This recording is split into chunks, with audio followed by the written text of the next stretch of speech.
Good afternoon and welcome into the Max Zeal Gymnasium. My name is Mike Neckers and alongside me is Una O'Brien, and today we bring you the Oswego State Classic. First matchup of the day we've got here is the Oswego State Lakers taking on the Brockport Golden Eagles. Una, how are we feeling about this game?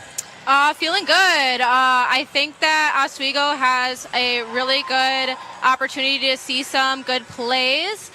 Their overall record for the season so far is 7-2 with a win streak of 2. Their latest game against Russell Sage was a sweep, 3-0. And it looks like it was pretty competitive, close matchups, but a sweep overall for the Lakers. Yeah, the Lakers off to a really solid start on their season. As you mentioned, 7-2 on a 2-game win streak. Also had a 5-game win streak before they lost their first. So really well done for them so far. We'll see if they can carry this momentum. But a heavy challenger here in the Brockport Golden Eagles indeed. Yeah, so for the Golden Eagles, their overall record is 5-4. They are on a win streak right now with 3 wins. Their latest game was against RIT. It wasn't a sweep, but it was 3-1, so didn't go to 5. But it looks like things looked a little bit more challenging for the start of this game, but overall they ended up with the win. Yeah, so Brockport 5-4 on the season, as you mentioned, and this is a SUNY matchup as well, an in-conference matchup between these two teams. So should be a good battle here. The Lakers obviously having a lot of really strong players, especially in front of that net. Anyone we should look out for here today? Overall, we're looking at a really tall team. There's a lot of players that we can look out for. One of them being, let's talk about the outsides. So our outsides for the Lakers are a little bit undersized. They're 5'7", but I know that their verticals are pretty high. So definitely good to see those pin hitters getting up there and swinging. Other than that, we can talk about the libero, Lauren Krupp. She's a junior. She's 5'6", so a little bit taller for defensive players, but she's looking really good so far. Definitely peep out for that second colored jersey. Yeah, Una, this Lakers team has a lot of power there for them, and we're going to take a quick look over at the other court. Not talk about it too much, but this is still a very important matchup here. We've got the Canton Kangaroos taking on the Utica Pioneers, and that one should be a very good game as well. Yeah, so competitive all around. Really excited to see some good ball out for today. So for the Kangaroos, we're looking at an overall score, overall score of 4-7, and they're on a win streak of 2 as of right now. Their latest game at Copiskill looks like they won with a sweep as well. Looks like they won in overtime in their second set, which is interesting, but they came out strong. So we'll definitely see some good competition between the two teams. Yeah, this Kangaroos team might not have the greatest record, but they're a very strong team, and they've got some really big presences in front of the net, some really tall players that are able to hit that ball, able to get those kills, and some really nice serving from the back row as well. So overall, a really solid team there. And we might as well talk about Utica while we're on this match. How have they been so far this season? So Utica has an overall win of 6-5, but they are on a losing streak with 2. Their latest game that they have played is against Union College, and it was a reverse sweep for them, so it was definitely not their strongest suit for this matchup, but overall they came out with the third set being the closest, so they did have that fighting power late in the game, which is good to see from this team. Yeah, Una, so the Pioneers certainly off to a rough couple of games here so far this season. 6-5, so a winning record, but they've been reverse swept in their past 2 games against Vassar and Union. So maybe looking to get something back here. We're going to head to a quick break for these national anthems, but when we return, it'll be live volleyball action here on WTOP 10. When you look at the number of disasters in the U.S., chances are every area will deal with some kind of emergency in the next decade. And between school, sports, and social lives, chances are you won't be with your kids when it happens. Will they know what to do? Ready.gov/kids has the educational tools and information to make the conversation easy. When the time comes, chances are they'll feel prepared, not scared. So talk with your family today.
I had to eat a raw egg on Chris's dormitory floor.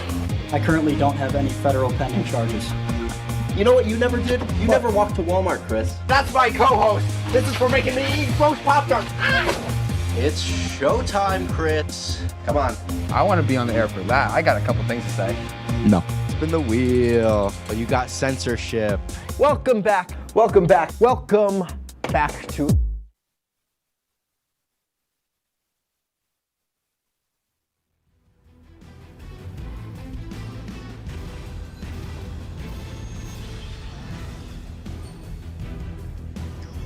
And welcome back into the Max Zeal Gymnasium. In case you're just joining us, my name is Mike Neckers. Alongside me is Una O'Brien, and we've got a matchup here today between the Oswego State Lakers and the SUNY Brockport Golden Eagles. Should be a good one here, Una. Yeah, I mean, these are two teams that are definitely competitive in nature. And with watching their warm-up, I definitely see some strong defense and strong offense from both teams. We'll definitely see how this plays out as we start this match. Yeah, and Una, with volleyball, one thing that's super important is the energy between these two teams. And I mean, you heard it just now. It is so loud in here. I could barely hear you talking there. So energy is certainly going to play a really big factor today for all of the teams involved in this tournament.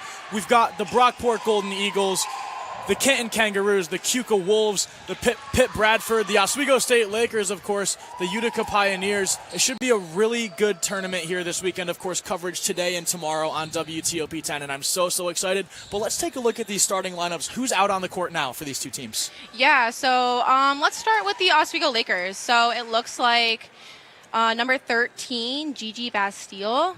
She looks like she is playing right side for the Lakers. And then number 15, we have Alana Dudzinski. She looks like our middle for our middle blocker one. And then number 3, Grace Godovin. She is our first outside, starting in the front. And then, of course, we have to talk about our setter, Harper Finney. She is going to be starting our set today. I'm not sure if we have serve or receive for the Lakers just yet. But as they're putting in the liberos, let's talk about the liberos really quick. So number 6, Liliana Nelson for the Lakers. And then let's move on to Brockport really quick as we get into this first serve. So Brockport has the first serve. I think that we should definitely be looking out for defense. Number 9, Gianna Philippi. She is a senior, so she's definitely experienced out on the court. Absolutely, Una. And Caitlin Jewett taking the first serve here for the Brockport Golden Eagles. We'll see what she can do with it. Lakers waiting on this far side to receive this. Jewett really good from behind the line. A very good server, very good percentages throughout the season so far. Whistle blows, and now we just wait for it to get hit over. Here it comes. This one over. Item receives. McReynolds. Dovin puts that one over. A nice spot there. Now a chance for a hit here from the Golden Eagles. And they just can't get a hand on it. That's Luba Butcher unable to get there. Yeah, so with this first play, we already have seen out-of-system plays with a pass instead of a set to the offense. And here's Grace Dovin on the serve. You can see the energy from that Oswego bench. This one placed right in the middle of the court. Chance for a hit there. Nice block from the Lakers. Priscilla McReynolds. Now that's how the Lakers do it. With that middle blocker, she's tall, and she is definitely tracking her hitters to see where they are going. McReynolds had a phenomenal first season last year with the Lakers, and she's just carrying that momentum over. But here's another serve from Dovin. Getting into that back left corner. Chance for a hit here. That one good. Returned by Item. And now a hit for the Lakers. That one tipped over the net. Here come the Golden Eagles the other way. That one out of play. Big swing, but a little wide. Definitely, Brockport needs to be looking out for their hitting errors. But overall, it seems like we're doing good so far. Oswego up 3-0 here early. Dovin still on the serve. Well done there. Chance for a hit. Another block from McReynolds. Oh, my goodness. Big stuff from the Lakers. So that's what we're really looking to see. While they're going for serve, the next best thing for them to do is see that overpass and definitely stuff the block. Yeah, and McReynolds off to a hot start for the Lakers. Dovin sends this over again. Golden Eagles laying out for it. Well done by Dovin to keep that one in play. McReynolds with a spike. That one tipped. Brockport will keep it in play. Free ball here for the Lakers. Item dives for it. Chance for McReynolds again, a little behind her, has to put it over. Now the Lakers with a chance for maybe a big hit here. This one, a chance. And well done by the Eagles. A double called here. So that actually looks like a net violation on number 3. So definitely make sure we're not getting in the net because those are easy points for the Lakers. Anna Perella called on the net violation. Dovin puts this one over once again. Golden Eagles looking to get their first point, and there it is. A really nice hit there from Luba Butcher. What a strong approach. What a strong attack. She knew what she was doing. She saw that ball and she went for it, and it paid off. And it really all comes down to the set there. A really nicely placed set from that Golden Eagles team. And now the Golden Eagles with a chance to serve and maybe get some points back, down 5-1. This one sent flying over and just a little too far. And it's wide. So along with the hitting errors, service is a great thing to keep consistent. Teams love a consistent serve, so we'll definitely have to keep seeing how each team is playing with their serve. That was Madison Jones unable to get that one over, but now CJ Idom, the libero, will be taking this serve. See how the service looks here.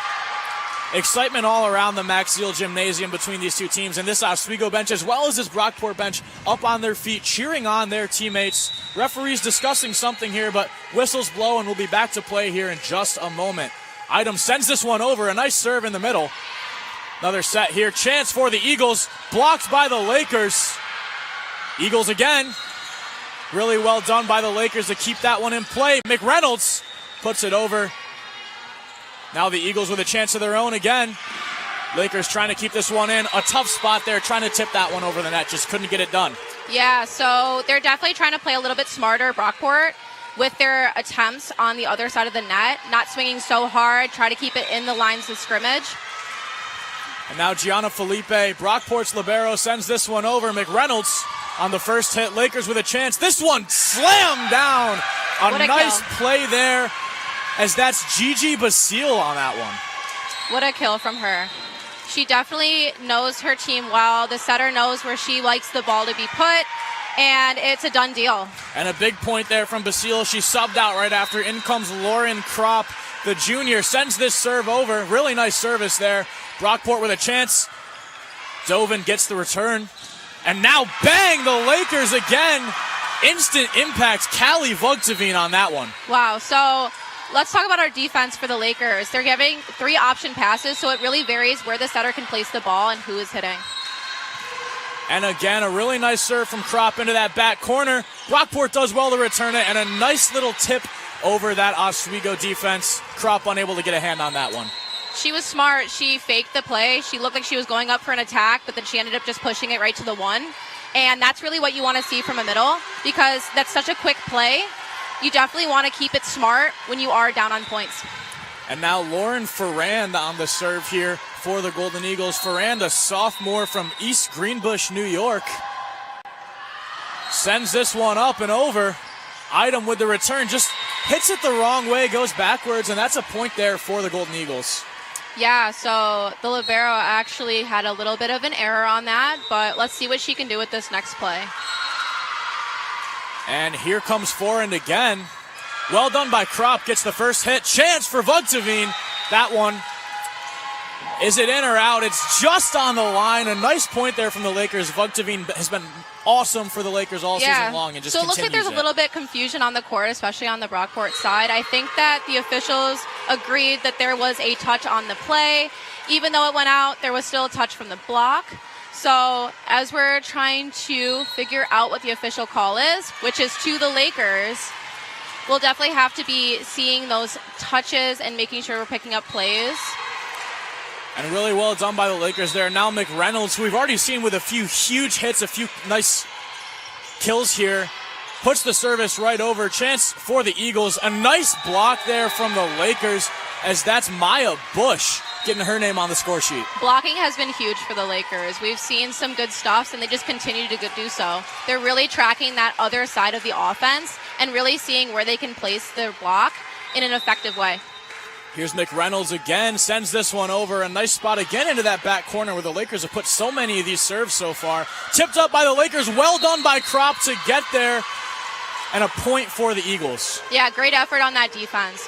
covering your block as well as covering your hitters is huge, but she did a great job picking it up, seeing where she needed to be, and making an attempt. The effort is there for the Lakers. And Alexis Sisson on the serve here now. The Florida native, Rockledge, Florida, puts this one over and just a little too long. Item lets that one go out. Another point for the Lakers. Just a little wide again for Brockport.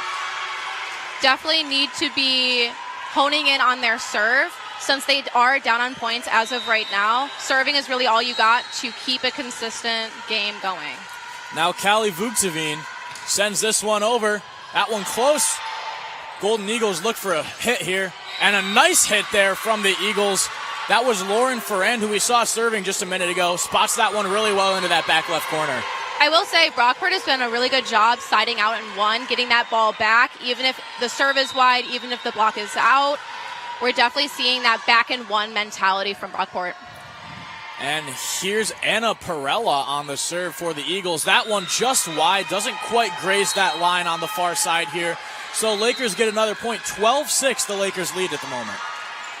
Yeah, so second in a row for service errors on Brockport. Definitely will have to see how that impacts their game moving forward. And service for the Lakers here from Samantha Madigan. Chance for the Eagles. Send this one over. A pretty easy return for McReynolds. And a nice hit. We'll wait and see what the ruling is. Look close and just across the line. So we'll get a point there for the Golden Eagles. Overall, I'm seeing a lot of competitiveness. The gym is very loud, and especially from the Lakers, I see this consistent rallying on the sideline, that they're cheering on their teammates, even if they are not serving, even if they don't have possession of the ball. Yeah, very loud indeed. So loud that I can barely even hear you sitting just a foot away from me, Una. But a chance here for Dovin. Hits that one over. Got a whistle, and I believe a net violation here. That is a net violation. So it looks like number 11. I might be wrong on that, but there was a net violation, so it goes to the Lakers. And now Dovin again, who started out the game with 5 straight serves that led to points for the Lakers. A couple of aces as well. This one blocked by the Lakers. Well done to keep it up. That's Basile. McReynolds, a nice spot. Well done by the libero for Brockport, and a chance now for the Eagles. Item there on the return. McReynolds again, and a really nice spot, just floats that one in, drops it down right in the middle of the court into that space. Yeah, so the middle of the court is well known as the campfire. So definitely keeping the campfire in play and keeping it going is something that they need to be watching out for. Yeah, and a timeout taken here by the Golden Eagles. So Lakers lead 14-7. Una, let's take a look over to the other court. How are things going between Utica and Canton? Yeah, so as of right now, Utica is leading with 14. Canton is at 8 right now. So kind of similar to what we're seeing with Oswego and Brockport. A heavy lead in the front, but we're not even to 15 points yet. So we'll definitely have to see how the last 10 points play out. But so far, the competitiveness is there on 2 courts with 4 different teams. I'm definitely feeling the energy with this first game starting out. Yeah, Una, still plenty of game left. We're still in the first set here in both of these matchups. But for Canton, it's been all Emerson Coulter for the points. 2 kills for her so far, as well as 2 errors, but doing a really solid job. And then for the Utica Pioneers, it's been Lauren Jones leading the way with 2 kills as well. So seems like a good matchup over on that court. Got a great matchup over here on Oswego's court, and we'll have to keep things going as Dovin's with the ball again behind that service line. Sends this one up. And Una, not sure what the call here is, but a point for the Lakers. So it looks like there was a rotation error. So it looks like someone was in the wrong place at the wrong time, and the officials noted that, and it's a free point for the Lakers. That'll do it. Not a mistake you want to be making when you're already down 7 points. Communication is everything. Lakers extend that lead to 8. Dovin sends it over again. Set there from Jewett. A nice spike, nice block from the Lakers as well. Brockport will try again, and again the Lakers are all over it on the net. Hits the tape. They did a great job with covering their block, but I like what I said. Being competitive and being aggressive is one thing, but you got to keep it out of the tape. You got to keep it in the line of play. It's all these simple things that they need to be focusing on right now.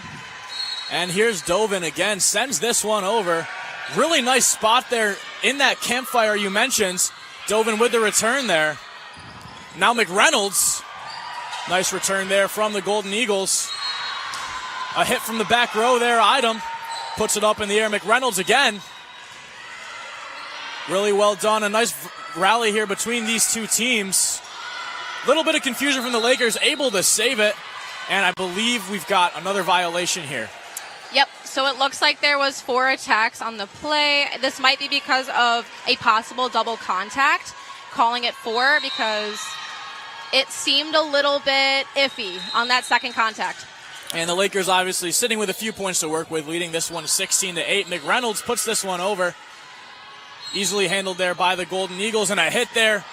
Golden Eagles luck out there just a little bit. Maya Bush unable to get clean contact on it, and Golden Eagles run away with one there. Yeah, that play was really nice because the setter took that first contact and they knew what to do with that out-of-system play, and it ended with a kill. So that's all you really can expect from an out-of-system play like that. Now Madison Jones on the serve, 6'1", very tall, I'm sure very resourceful in the front. And again, that's Idem just unable to get clean contact on that one. Lakers with a 6-point lead now, Brockport clawing back. I must add, her topspin is something that we don't see too often. It's usually a jump float, but that topspin adds an extra level of competitiveness because it's competitive, like I said, so she just had an error, but it has this sense of dying on the court a lot quicker than a float serve would. So it definitely trips up a defense. I'm sure it's also a very difficult way to get a service over the net. And maybe a little inconsistent as we saw there. She hit the very next one straight into the net, but now a big hit there. Again, that's Maddie Howell, the junior from Cicero, New York. Brings it back to a 6-point game. Yeah. And breaking through that block is something that you definitely need a lot of power to do. So props to her on getting that kill. Now Gianna Philippe dove and easily returns that one. Chance for the Lakers. McReynolds blocked. And again, the Golden Eagles clawing their way back. Luba Butcher gets the block on that one. Yeah, so strong block, kept it in play, and they definitely angled their block to make sure it was in the middle of the court, which is something that is rare but doable. And another nice service there from the Golden Eagles. Well done by Vukovic to just tip that one over. Lakers up for the block. Good return there. That one just out of bounds, but a really nice try there from Maya Bush to keep that one alive. Yeah, she was there. I'm not sure if she was as ready as she needed to be, but she had the effort there, and she was there for the attack. So now a 4-point game. Lakers still leading 17-13. Serve just a little too long. Idem sees that one, goes line, lets it go right out of bounds. Yeah, continually with these service errors. I mean, the score says itself. There's been about 3 or 4 errors on the service from Brockport, and they're down on 5 points to the Lakers. So serving is a big thing. And Lauren Kropp serving this one over. Eagles with a really nice chance for a hit here. Well done by the Lakers to tip that one up. And a bit of a miscommunication there from Oswego on the set. Brockport will win the point. Vukovic just unable to get there. Yeah, it looked like the setter definitely had a knee-jerk reaction to set the middle. And being so far on the court, she was right around the 10-foot line. Not the best option for a middle set, but they completed the attack, and it was a tip, but really nice serve there from Forens. McReynolds hits this one down. Kept in play there by the Golden Eagles. It'll be a free ball for Oswego. Looking for a hit. McReynolds going to give Brockport a nice ball there. Spots that one really well. And just look at the court awareness there from McReynolds. Yeah, she has the IQ to know where these players are and are not. And a free ball attack, it's considered an attack, actually. So it's nice to see because it's fun for the players that actually get the point. And this one goes up for the Golden Eagles. A hit there blocked by the Lakers. That's Vukovic and Dovin combining together and just batting that one right back down. Stuffs all day for them. Definitely a big block. Definitely keeping it consistent. We've seen really great blocking technique from both teams, but I must say that the Lakers have the consistency behind them. And a nice serve there from McReynolds. Golden Eagles trying to keep that one alive, able to get it over, and now the Lakers, that's Vukovic again. Another nice spot there into that front right corner of the court. Brockport just unable to get there. Yeah, so definitely a common spot for attackers to tip to is the 3 and the 4 spot on the court right in front of the 10-foot line. It's hard to track, but if you do have the defense that is willing to do those run-throughs, it can be spotted and it can be received well. It really just depends. And another timeout here from the Golden Eagles, of course, down 21-14 here struggling a little bit, but still keeping themselves somewhat in this matchup here in this first set. Brockport already breaking their huddle, but let's take a quick look over to the far side where it's the Pioneers and Kangaroos still going at it in their first set. Yeah, so like we mentioned about Brockport and Oswego kind of getting the scores a little bit more aligned with each other, the same thing happened. So Utica's leading with 19 points and Canton's at 15. So it's a 4-point game as of right now. We're still in the first set. So we'll definitely have to see how this last little bit goes for this matchup. Yeah, and Emerson Coulter doubled her kills up to 4 on the afternoon in just the first set alone, so a dominant performance over there for Canton from her. But of course, down 4 points, looking to claw their way back in. Lakers with a 7-point lead, though, on court 1. McReynolds on the service. Sends this one over. And Brockport just unable to get a clean hit on that one. Lakers will make it 22, and now just 3 points away from winning this first set. Yeah, a little bit of a communication error with that off-tempo pass, but overall they have the effort there and they're running them down, so that's all we really can see from here. And another really nice service from McReynolds. Brockport going to hit this one and hit right back down Callie Vugseveen with another stuff. Yeah, that middle really waited to see that back row attack, and she waited for the right reason. And it's a little bit of a slower play from the back row, but it was smart on her to wait for that. You can see the Lakers putting up the peace signs, just 2 points away from the win here. Brockport hits this one way too far, just didn't get over that ball enough. So now match point here for the Lakers. Yeah, didn't get over the ball and trying to hit high over that block, but that's a risky game you play. You can hit it out very easily when you're hitting high like that. McReynolds looking to close things out here. Brockport does well to keep this one in.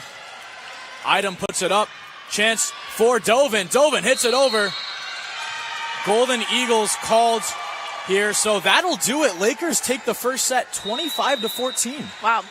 And it definitely is a little bit of a mental downer to have the last play be on a net violation, but that's the game we're playing here. You know what I mean? These little tiny mistakes and these little tiny even communication errors really sets apart what a team is consistent about and what a team needs to work on for this next set. Yeah, and Una, I mean, we look at the statistics from this first matchup. The Lakers, of course, win 25-14. The kills pretty even, though. Lakers with 9, Brockport with 8. And where it really came down to here was attack errors. Brockport with 9 to Oswego's 3. Yeah, so looking at the hitting percentages, Brockport is a negative hitting percentage, so there's more errors than there are kills for Brockport, which is the opposite to what the Lakers have shown. They're at a 273, which means that there has been 9 kills and 3 errors, which is a really great, strong, offensive start to the Lakers match. And one thing I will say about this Oswego team, 0 service errors in that first set. They are consistent about getting this ball over the net, putting it in play, whereas Brockport came up with 5. And again, we mentioned it earlier, but that's got to be a really big factor as well. You can't serve the ball out of bounds. You have to put the ball in play. Yeah, I definitely mentioned it earlier with the service errors being one of the reasons why they were consistently down by at least 3 or 4 points. And it's shown the consistency from the Lakers on the service end versus the 5 service errors that Brockport had this first set. Definitely showed that this consistency in service has shown to be a big winning factor for the Lakers. Absolutely, and it looks like over on the far court, we've got a tight one now. Utica leading 20-19, so really close here. We'll wait and see what the final score will be on that one. But first set already off to a really exciting one, as we can see from all the way over here. A nice hit there from the Canton Kangaroos. They'll score a point, and I think a timeout being taken over on the far court. My apologies, just some substitutions, new players coming in on that side. But another exciting game over there. Utica leading 21-19 now. So wait and see how things play out over there. But Una, what are your overall thoughts on this first matchup? And what do you think Brockport can do to sort of get themselves back in this in the second set on our court? Yeah, so the competitiveness is there, as we have seen on both teams. But Brockport, I think the 2 key factors that we should be looking out for is keeping your serves in. And when you are down on points, make a smart play. We don't have to be hitting hard every single time on the offense. Maybe incorporate some tipping, incorporate some pushes, just so that you can get around this big block that the Lakers has shown to be consistent and to be kind of overbearing to the offense, which kind of trips them up in a mentality standpoint. And you'll see on the far court now we've got a tie game, 21-21. Canton with a really big point there, so we'll see how that one plays out. But over on court 1, Lakers and Brockport Golden Eagles both retaking the court. Very similar uniforms, so you may get a little confused. The Lakers will be on the left side of your screen. The Golden Eagles on your right. It should be a good second set here. Of course, Lakers taking the first one 25-14, but we've got a long day of volleyball ahead.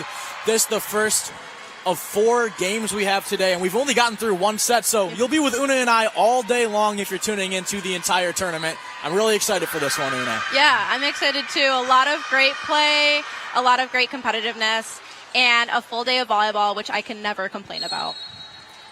And Lakers, I believe, will start with the serve on this one. Brockport started that first set, so just waiting for the officials to get all set now. Both teams ready to go. We see CJ Idem in at libero for the Lakers. She's staying in, and Gianna Philippe also staying in from the first set for now.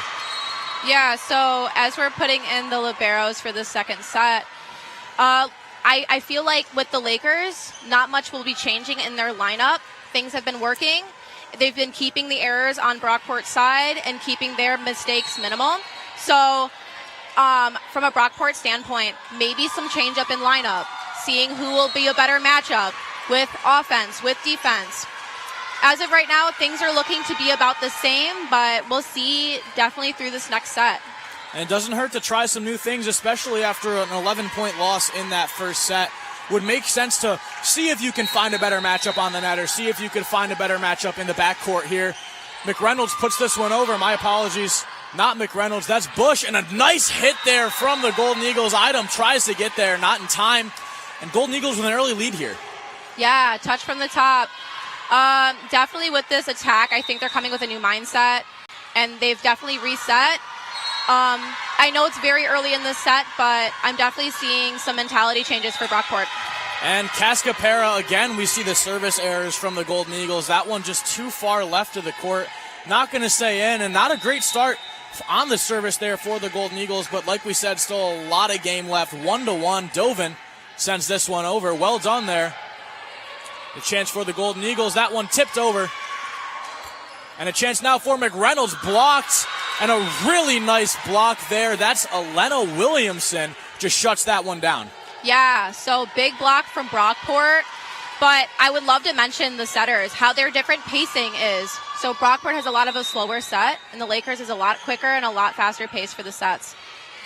And Dovin gets to this one. Nice hit there from the Lakers. Well done by the Golden Eagles to keep it in. And Dovin saves that one. A really nice play there. Lakers, that's McReynolds. Slams it down into that back left corner. Way to get around the block and way to keep that ball alive. When there is some sort of like off-tempo pass, definitely go and running it down. It proves successful for the Lakers. And you saw a really nice effort there from Gianna Philippe, just unable to get to it before it hit the ground. But Brockport sends that one over.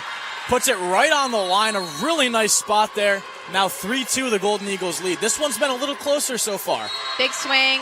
Like I said, I feel like there was a mentality change for Brockport. Let's get this next set. Let's go to 4. Let's see how we can definitely improve from this first set. A really nice hit there from Basile. Chance for the Eagles. And again, another slam dunk there, as that one's Alexis Sisson.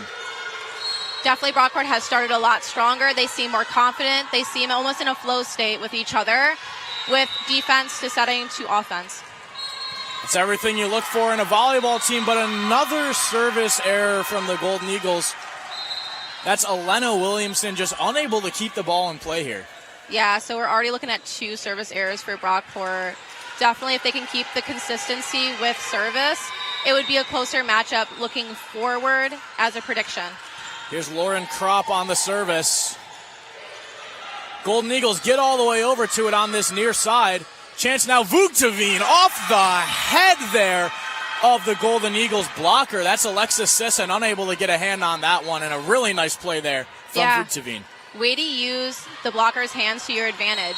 Definitely sweeping it right off, getting it out of the line of play, making it a little bit harder.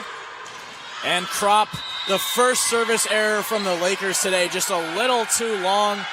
Now Brockport leading 5-4, and they'll get the service here. It's Alexis Sisson with this one. Sisson sends this one over. And another service error. That's back-to-back for the Golden Eagles. It's the game of the serves. Who will make it in? Just inconsistency there behind that service line for Brockport. But here comes McReynolds, who's been solid all afternoon long so far. Nice return there from the Golden Eagles. Really well done by Kropp to keep that one alive. Dovin goes for the spot, but just a little too far to the left, goes out of bounds. Defense is strong on the Lakers side. That was almost a pancake. Definitely making sure they're getting the ball to where they need to be, right to target. That's what you want to see from a team. And Una, I think that one might have grazed the line. McReynolds with another serve, but that one straight into the net. So a service error again for the Lakers, all tied up at 6 here. And now for the Golden Eagles, serving this one is Lauren Emke. Emke, really well done, puts that right in the center of the court. And really nice from the Lakers, little trickery. Maya Bush puts it over on the second hit. Yeah, setters definitely far and few between will pop it right on over. It's definitely a different switch up to the normal formulation of how a plate's made. Vuktavine, a nice service there. Chance for the Golden Eagles. Going to be a difficult one to hit, and it is. Cascapera just unable to put that one over there. A tough angle to be coming at the ball from. Yeah, she got back trying to hit that ball, but with a set like that, it's definitely hard to track it down and make sure it's still over the net. And Vuktavine on the serve once again. Really well done by the Golden Eagles. Chance. That one just batted over, and again, really well placed. That's Cascapera again. A lot of within the 10-foot line we have been seeing for offense. They're not swinging as big. They're keeping it like very light, very tip heavy. And that's definitely what Brockport's strategy should be coming into this next set, with the first set being a loss. Lakers return this one. A weird spot for the ball to land in, though. They'll see what they can do. Dovin. Really nice hit from Dovin. Returned well by Ferrand. Golden Eagles kept up by Lauren Kropp. Dovin goes for it again. This one just a little too far, trying to hit over those blockers and can't get it done. Yeah, so the ball that was played was an off-tempo ball, but it was a little bit off the net, which makes it a little bit harder for the hitter to keep it in the lines. And now Golden Eagles again. Here's Jewett. Item. And Lakers again on the second hit. Maya Bush having a little fun out here. Yeah, they definitely see that second contact over the net has been working, so why not try it again? And Bush scores the point, goes back to send in a service. Nice spot right in the back center of the court. And that's a service ace there for Maya Bush. Really well done. Yeah, so the libero put the ball in a position where it was a little bit of a communication error, but it was mostly just who can run for the ball, and no one ended up getting there in time. And Bush targets Philippe again after that error on that last one. Lakers unable to get there. Bush lays out for it, but just not enough contact to keep that one in play. Dig was up, but definitely with that one-hand pass, there's definitely a lot of room for error for the Lakers. So now the Golden Eagles down 9-10 here. Over comes the service and right into the net. Yeah, so service errors have been the name of the game for this set at least. Both teams have had multiple. Let's see how that plays out with score coming forward. Yeah, already 4 service errors from the Golden Eagles. The Lakers with their third there. So certainly different from what we saw in the first set for Oswego. Yeah, and multiple service errors like that can definitely take a mentality of a team a little bit lower. They've got to have to fight through some of these things. And again, the Lakers just unable to put that one over. That's Basile trying to get on top of it, but just doesn't get enough height up on that ball. It seems that the Lakers have a little bit of a mental lull with the service errors and with that hitting error right there. They definitely need to reset, get some new perspective, and play it like it's 0-0 because it is a tied game. So it really is whoever gets the lead first. And wouldn't be too surprised if we saw a timeout here from head coach John Stenman soon. The Lakers maybe struggling a little bit here against the Golden Eagles after a really dominant first set. Item's going to put this one over. And chance there for the Eagles. Dovin puts it up in the air. Item on the second. Basile just puts it over the net, trying to keep this play alive. Golden Eagles from the other side and just can't get over the blockers and keep that one in play. So Lakers again with that 1-point lead. Things just got loud here in the Max Zeal Gymnasium for a second. Lots of excitement between both of these games. And in comes the serve here from the Golden Eagles, McReynolds. A back set there to Basile. Basile with a really nice tip over, a really nice spot there. Brockport just unable to get to it. What a smart play for the Lakers. They know that they're down. They know it's a close match. Let's do some tipping. Let's do some off-system stuff to see what works and what doesn't. And now Idom sends this one over. A nice service there. Brockport puts it in a dangerous spot. Lakers take the point on this one. So when an overpass happens like that, people usually would want to hit, but redirecting like the middle did on the Lakers side, just kind of tipping that ball right, left or right, is a lot more effective for the point. And CJ Idom again, really well done there, but a huge hit from Lauren Emke. Again, we're at a tie game. Just seems to be going back and forth. One team will lead by one, then tied. Other team will lead by one. Definitely different from set one, where there was a dominant lead from the Lakers from the start on to the end, but this is a lot more of who's going to show up, who's going to show out. And Idom puts that one right over the net on the return, just unable to get a clean hit on it. Brockport takes advantage, sets him up beautifully for a nice hit there. Golden Eagles again behind the service area here. And that one slips off the net. Lakers keep it up. Basile just can't get a clean hit on it over those blockers, a little too long. Just a bit wide. So from this perspective of having such a close score game, getting needy for a big kill is definitely what we're seeing from the Lakers. And Lakers put that one over. Chance for the Eagles. Really nice spot again. That's Alexis Sisson, who's been phenomenal all afternoon for the Golden Eagles. And John Stenman takes a timeout.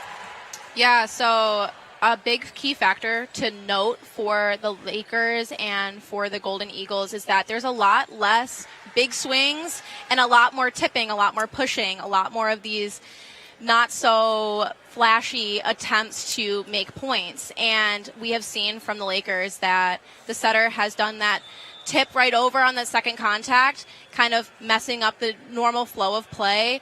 And Brockport said, oh, so we're doing that. We're going to tip as well. And it's proved successful on both teams. Yeah, Brockport leading 16-13. Jim Clare made some adjustments between that first and second set, and it worked out. And let's take a look over to the other court, Una. I mean, what a game, what a first set we had over there. Wow, going into overtime is definitely exciting.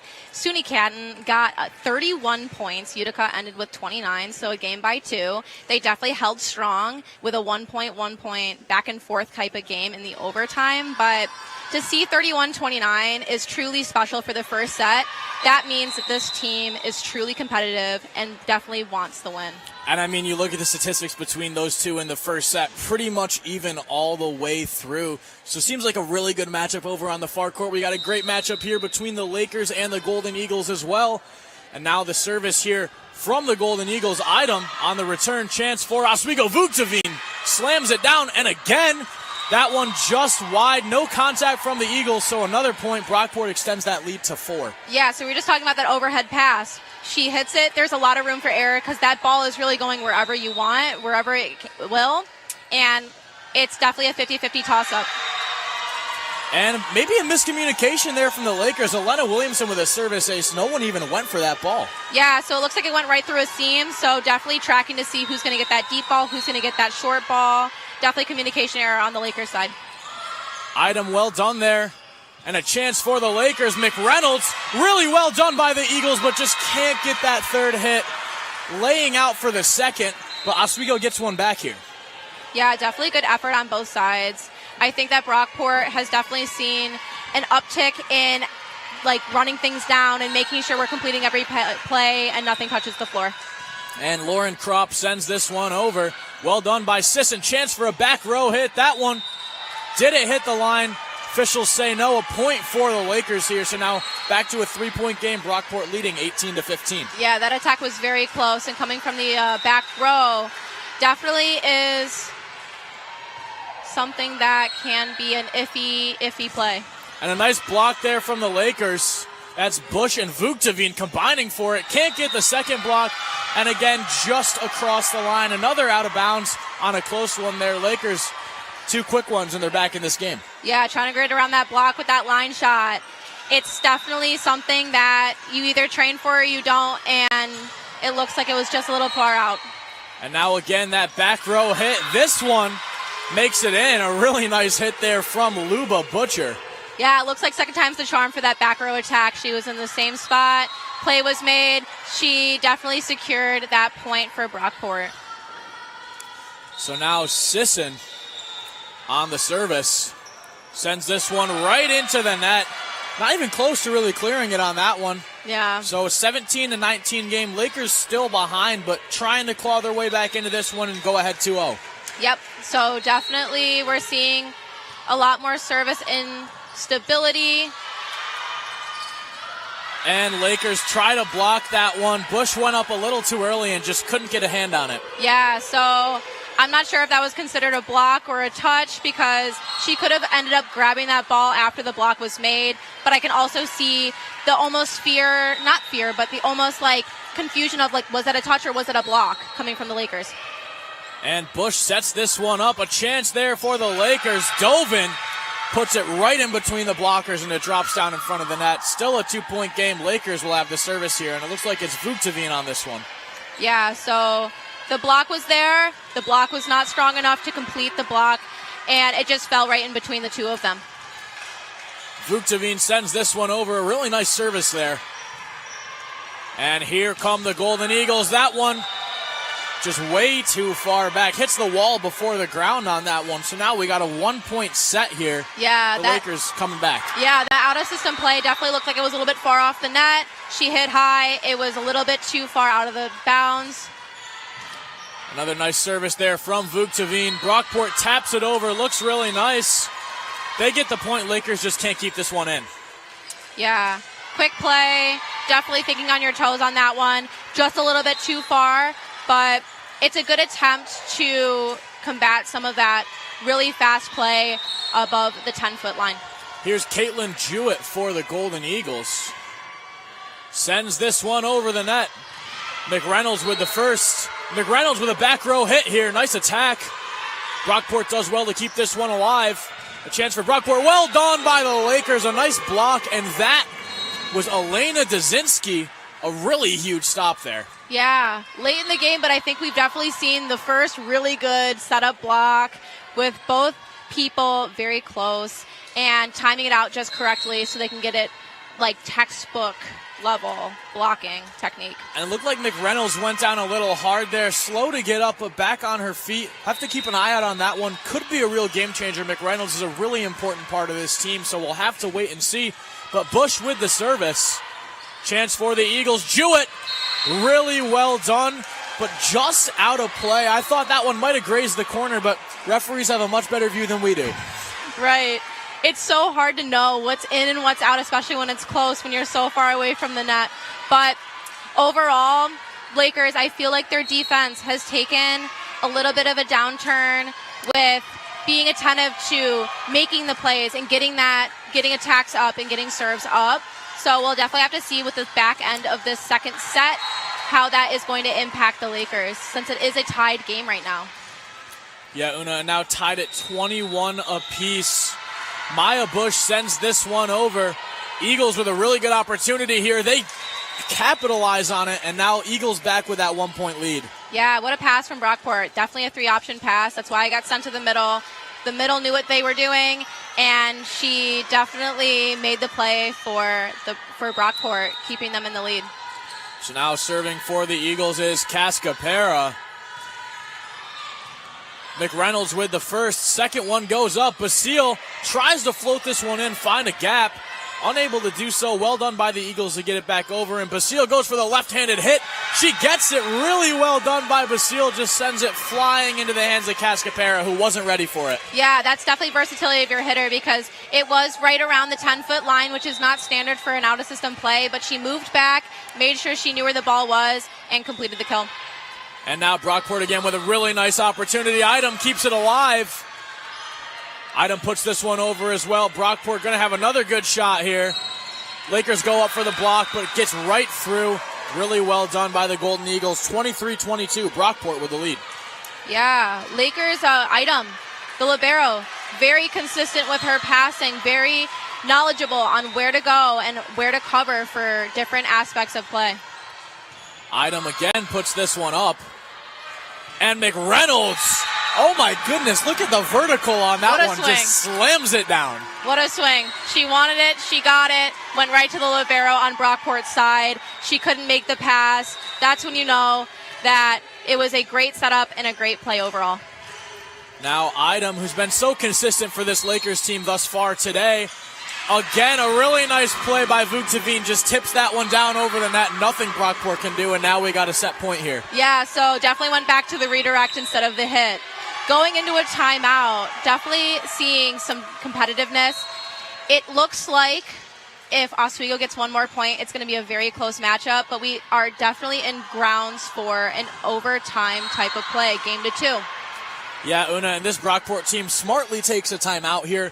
There's certainly some things to discuss with this being set point. Already down, lost the first set. You don't want to drop a second because then you've really got your back against the wall. So trying to figure out what they can do to keep themselves in this one here. Yeah, definitely putting the pressure on the Lakers to make sure that this last play is a good one. They can keep on their toes.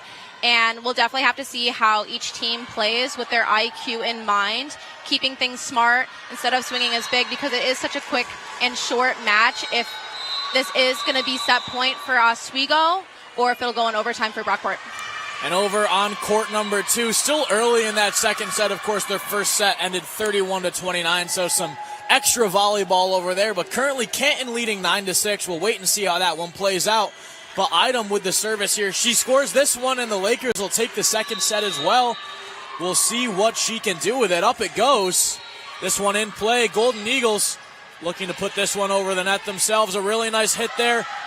Oswego keeps it alive. Chance for a Basile, and that'll do it, folks. Lakers take the second set 25-23. And this Oswego dominance, although this one was a little tighter, does continue here. Yeah, definitely. We definitely see a little bit more of difference in play from let's swing hard to let's maybe be a little bit more smart with plays. We definitely saw a different change in that mentality on the offense with Brockport, tipping a lot more and making sure that they're in the right spot when they need to be. And Lakers bringing it home with a kill. You can't get any better with that. That definitely brings morale up coming into this third set. But overall, this team, Brockport, has woken up. They are here to play. They know their game. Coming from 14-25 in the first set to now 23-25, I definitely see maybe Brockport getting a leg up with this next match, really having the grit and the drive to finally win a set against the Lakers. And Una, I mean, you look at the statistics, look at that improvement in the hitting percentage from Brockport. I mean, just much more consistent. And while they didn't win this set, they were in it the whole way, and that's what they want to see, these improvements throughout the day. For sure. Brockport and the Lakers have very similar kill averages with errors as well. It's a 1-point game with attacking on either side, which is very different from the first set. I think that Brockport had a negative hitting percentage. Now they're in the 200s. This is a lot. This is a big improvement for Brockport, for the Golden Eagles to say, hey, we're here, we're consistent, we've woken up, now we're here to play some ball. And the only thing where we really see a difference in these stats is, again, those service errors, which we've already talked about so much this afternoon. Brockport lost by 2 points. They had 2 more service errors than the Lakers. They get those over, they might have won that set. Yeah, it just shows how important keeping your serves in are. It's the difference of 2 points. If they kept their service a little bit more competitive and a little bit more consistent, maybe we would see some overtime action. Maybe we would see Brockport taking the win. But having 5 service errors first set, 5 service errors in the next set, it definitely it proves that serving is a big part into keeping points up and keeping consistency with a lead. Certainly is. And over on the far court, of course, the Kangaroos took that first set in overtime, as we've mentioned. But second set's underway, and we're about halfway through it over there. What can you tell me, Una? So from what I'm seeing as of right now, a lot of attack attempts. We're looking at the 50s and 50 for Canton and 46 for Utica. Definitely a big swinging team and definitely has consistency because on both teams, only 7 hitting errors. So we're positive for both for hitting, which is good to see in a team like this, especially going in overtime in the first set. This is what you want to see, big swings, good defense. This matchup against Canton and Utica is one to watch. Yeah, certainly an exciting one. We'll keep you posted with more updates on that one as we go along. But Lakers and Golden Eagles both back out on the court here now. Oswego sticking to what they know. Doesn't appear that they've made any changes here in their lineup, and it looks like a very similar thing for the Golden Eagles. Sticking with the players they've had out on the court for these first 2 sets seems to be working well for both teams pretty well. So we'll wait and see what things happen here on this third and possibly final set, depending on what the Lakers can do. Right. And with the lineup, I feel like with volleyball specifically, changing up the lineup can definitely change how each player on the court feels and how they are mentality-wise. Volleyball is such a mental game. One small change can make or break a team. So I'm definitely seeing a lot of consistency with lineups, which is a good thing or a bad thing. We'll definitely have to see in the third set. And Lakers look to score the first point early. Well done by the Golden Eagles. A nice block there, as that's Elena Williamson who gets the block. Yeah, now she'll head back and it'll be Jewett on the serve.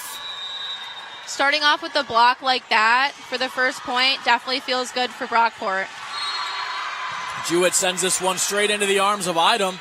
Basile tries to send it over, just can't get over it in time. Now Brockport, nice placement there. Oswego keeps it alive. Really well done. A nice rally between these two teams. Brockport with a chance, and they'll capitalize again. Elena Williamson with the kill. Yeah, so it's definitely whoever has the upper hand at the start of the match is what we've seen for a first early lead with these both teams. And once again, Brockport gives a service error. Definitely something to look out for with this third set. How many errors will they make? See how it plays with the scoring. And Jewett on the service again here for the Golden Eagles. Sends this one over. Just barely makes it over the net. Here's Dovin. Dovin, a really nice hit. Really well done there by the Eagles. Dovin again. A chance for Basile. Just sends it across the net. Eagles again try to pull a fast one on the Lakers there and just tip that one into that open space, but mishit a little bit, and Lakers will luck out with a point here. Yeah, a play like that, you definitely have to have a ball that's very close to the net. It was a little bit too far off, but I can definitely see that coming in handy later in the match. Here's Dovin. Nice return service there from the Golden Eagles. Really well done by McReynolds to get up and put a hand on that one. And Idom just can't get her hands up in time. Another point for the Golden Eagles, who now lead 4-1. Yeah, big play from the back row. Starting off strong for Brockport. 3 up on the Lakers. We'll definitely have to see if they keep this momentum throughout this third set. Yeah, certainly a lot of momentum shifts throughout the day, and that's not the way to keep that momentum. A service into the net's not going to do it. I definitely feel like Brockport has this start and stop mentality where they have these great blocks, they have these great kills, and then a service error just sets them right back to 0. And that was Kaylee Dickerson-Holly, just unable to get that one over. Here's Idom. A really nice service, sends that towards that back line. Brockport keeps it alive. Lakers see what they can do with this one. Vuktavine. Now a chance for the Eagles. Nicely blocked there by Vuktavine and McReynolds. They go up for it again. Dovin puts this one back up in the air. Chance for McReynolds. And just rolls across the top of the net. Brockport keeps it in play. Idom with the set here. Idom again sends this one up. Chance for McReynolds. Blocked, and a really nice play by the Golden Eagles. Way to stay aware and keep that one alive. Wow. What a rally from both teams. Covering your blockers, making sure that you definitely have your defense at the front of mind. It plays with these long rallies like that. It shows that both of these teams want to win. Both of these teams are here for competition. And Gianna Philippe sends this one over. Here comes McReynolds again, stuffed at the net. Brockport turning up the heat on this one as Lauren Emke gets the block there. Yeah, so definitely hitters need to watch out for these big blocks, for these big plays. but using the advantage of knowing where your blocker's hands are and hitting it right at the angle where it goes right out of bounds. And there's Lauren Kropp. A nice hit there, McReynolds clawing her way back. A really nice redemption hit there after losing that last point. Yeah, it definitely seems like instead of the redirect, she's like, I'm going for it. It felt like the team needed it for morale, and it seemed successful. And Golden Eagles put this one over. Dovin keeps it alive. Kropp with the second hit. McReynolds puts that one across the middle. Well done there by Philippe, and a chance now for Sisson. Dovin puts it up. Kropp. Idem puts this one over. Chance for the Eagles. They tip it up. Really well done by Kropp, but Lakers just can't get there on the far side. As you see Maya Bush laying out for that one. Yeah, this third set, we've already seen a lot of plays where people are scrambling around, trying to get the ball back to this consistent line. But overall, both of these teams have played very scrappy in this first part of this set. We'll definitely have to see how it goes moving forward. And Vugteveen, look at the power, but Brockport keeps it alive. A nice block from, again, Vugteveen. Here comes Sisson again. Dovin puts it in the air. Chance for Dovin. Really well done, but Brockport again keeps it in play. See what the Lakers can do. McReynolds on the near side. And again, Brockport just relentless defensively here. Dovin can't get there. And another huge point for Brockport. Can we talk about the defense from Brockport? Incredible. They are definitely making sure nothing touches the floor. Definitely making sure that they are seeing the ball. And even if it's a hard hit, they're going for it. And it is very, very exciting to see. Williamson on the service there for Brockport. Again, keeping this one alive. Here comes Williamson again on the hit. Oswego with the block, and a much-needed block for Oswego. They need that momentum shift in their favor a little bit here. Blocks are always fun. Blocks are always exciting. So having that under their belt, especially down 2 now, the Lakers can use that power, use that momentum for this next stint and drive. McReynolds sends this one over. Brockport puts it over on the second hit. Now a chance for the Lakers. Vugteveen stuffed at the net. Now Dovin on the near side. What a hit from Dovin. That one in, and now a 1-point game here. Yeah, so from the Lakers, they are showing difference in offensive plays. So the one before the kill, the middle went to the right side, which is a slide. So they're changing up how they're playing their players. Yeah, and maybe a change is what the Lakers need right now as we see another huge block. That one, wait and see. Official says it stayed in, so a point for the Lakers here. So it looks like there is a little bit of confusion from the officials. Net is called out, so it is Brockport's ball. So now it is a 2 lead for Brockport. I almost thought it was a tied-up game. But And I was a little confused here, too. I thought that one was out of bounds. A nice block from the Lakers, but didn't stay in play. Doesn't matter, though. They'll pick up this point instead. So now 8-7, Brockport still with the lead. A saying in volleyball is the ball is always right. So with that little bit of confusion, you must say that maybe it was a fluke on the officials' end, and now we're back to Oswego having possession of the ball. Yeah, the Lakers said ball don't lie, picked up the very next point, and now a really nice play from Vugteveen to keep this alive. Dovin puts it over the net. Chance for the Golden Eagles, and that one just too far to the left, and we got a tie game here at 8. Yeah, number 2 from the Golden Eagles really got up there in the back row, but it looked like there was a little bit of a disconnect with her and the ball, which made it go out of bounds. Yeah, Alexis Sisson just unable to keep that one in, but here's another service from Vugteveen.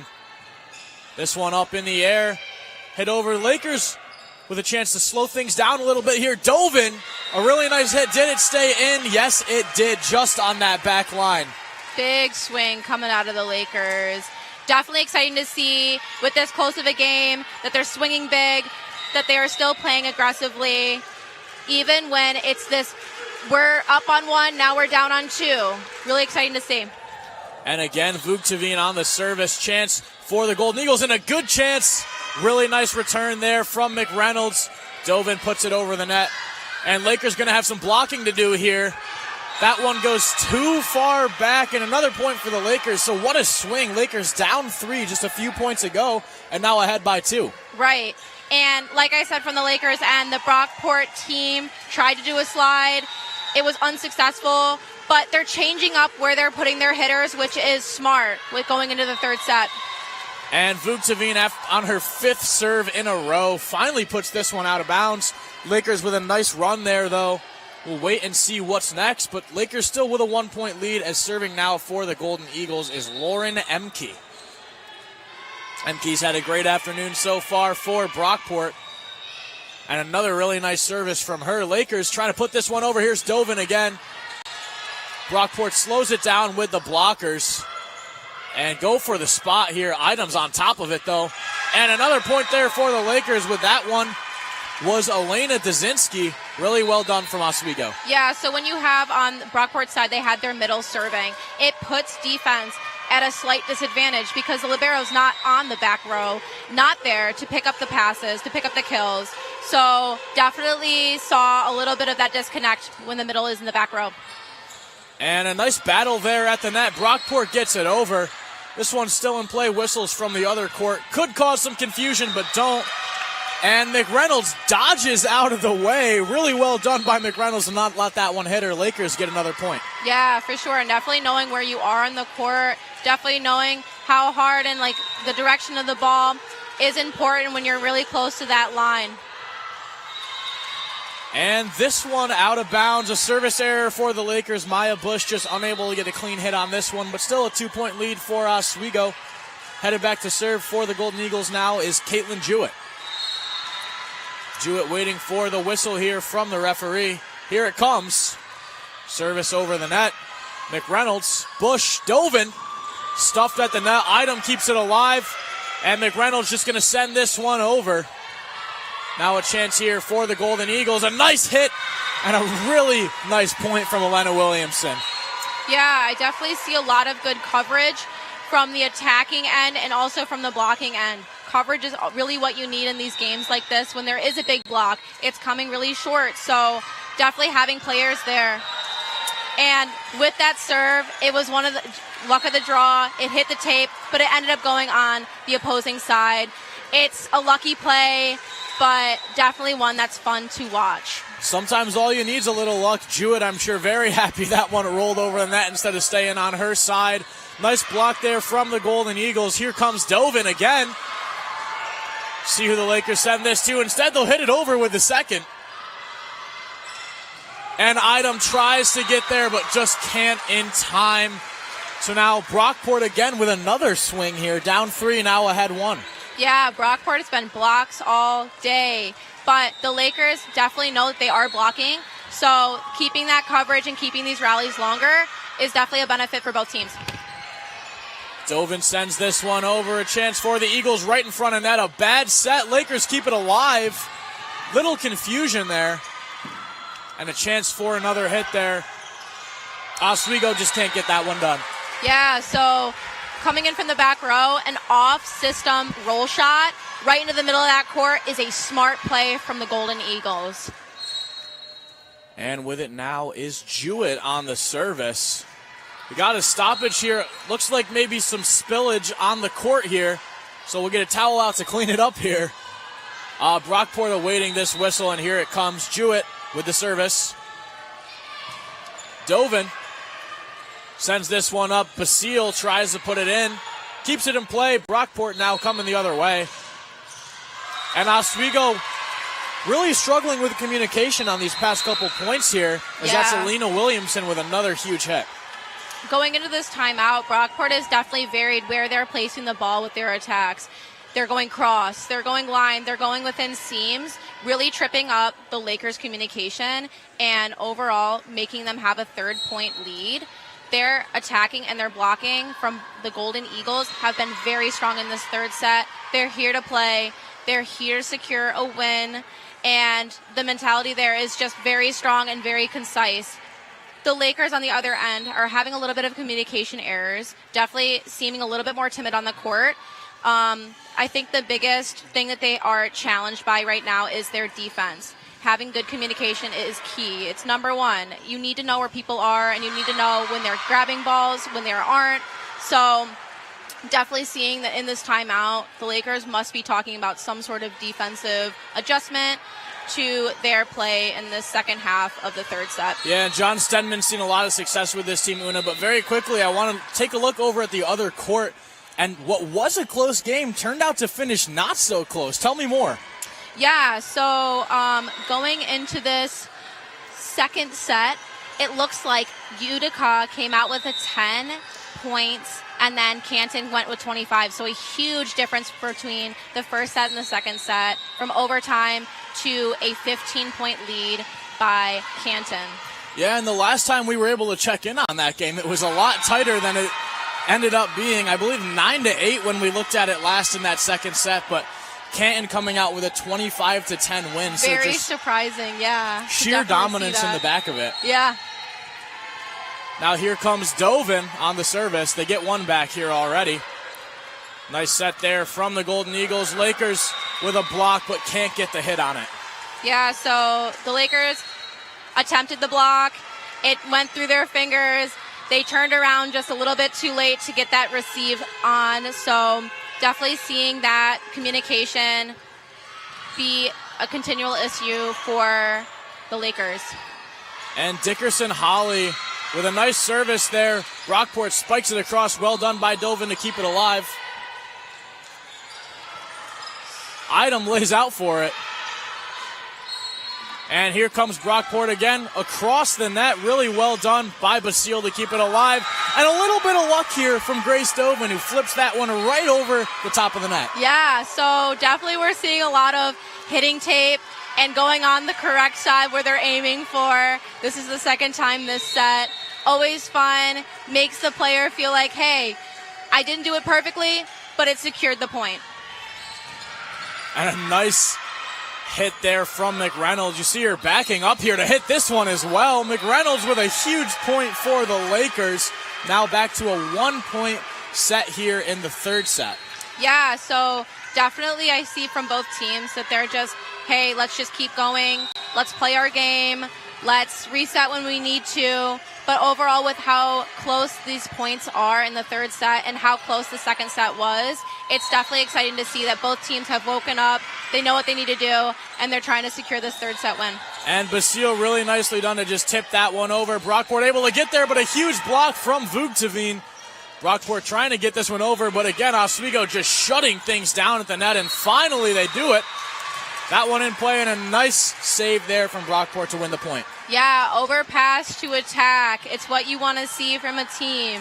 So definitely the outside saw the opportunity. She took the opportunity, and it proved that it was a good play overall. And now Vugteveen just spikes that one down. Oh, my goodness. Yeah, so with the Golden Eagles, definitely need to be covering their blockers, especially in the middle. We saw that opening in the middle of the court, and guess where it went? Right in the middle of the court. So definitely keeping an eye out on that middle of the court for the Golden Eagles will increase their reception off the block. Yeah, and Vugteveen with 7 kills on the afternoon so far. I mean, just sheer dominance in front of the net. But here come the Eagles. Lakers try to get the block, but not a clean one. And Eagles pick up another point, extend that lead to 2. Yeah, swinging right off that block. And in volleyball, that's called a tool. So definitely using the angle of the ball on the blocker's hands to make sure it's out of play. And McReynolds from this near side just sends that one into that back corner. Nothing Brockport can do about it. Finds the gap and capitalizes. Yeah, a little communication error with the Golden Eagles. The libero was going up to cover. The person in 6 definitely wasn't there for that cross attack from the Lakers. Nice service there from McReynolds. Lakers send it right down. That's Callie Vugteveen again, making 8 kills on the afternoon. Yeah, so definitely that redirect. It is proven to be the most consistent way an overpass can be converted into a kill.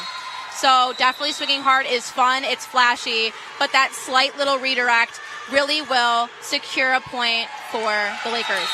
And just an error there from Kaylee Dickerson-Holly.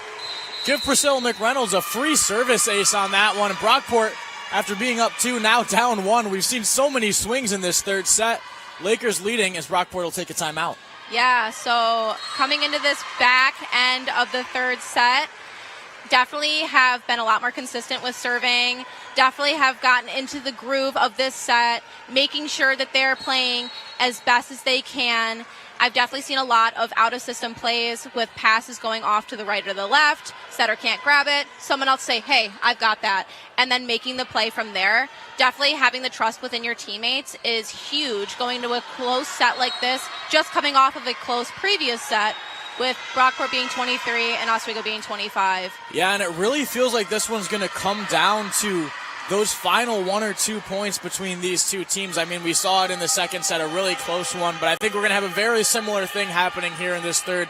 These teams are back and forth and have been going at it for an hour and 20 minutes already so far, so should be an exciting final few points here. Yeah, it's definitely who will tough it out, who will say, yes, I'm tired, but I'm still playing. We're definitely going to see who will take the challenge and who will remain victorious with this third set. And here's McReynolds on the service. Puts this one right where she needs to. A chance here for the Eagles. Really nicely done. McReynolds on top of it, though. Vuctavine tries to just tip it over. Stuffed, but Idom puts it in play. A really nice point from Idom. Lakers extend that lead to 20-18. Yeah, it just shows how the libero is in total control of how she's placing that ball. With that one hand, third contact, she knew that she got to keep it low to make it aggressive, and that's exactly what she did. And McReynolds on the service once again. Here's Sisson. McReynolds. Vuctavine slams that down right through the blockers, and now the Lakers lead 21-18. Yeah, the Lakers had a very successful play with that.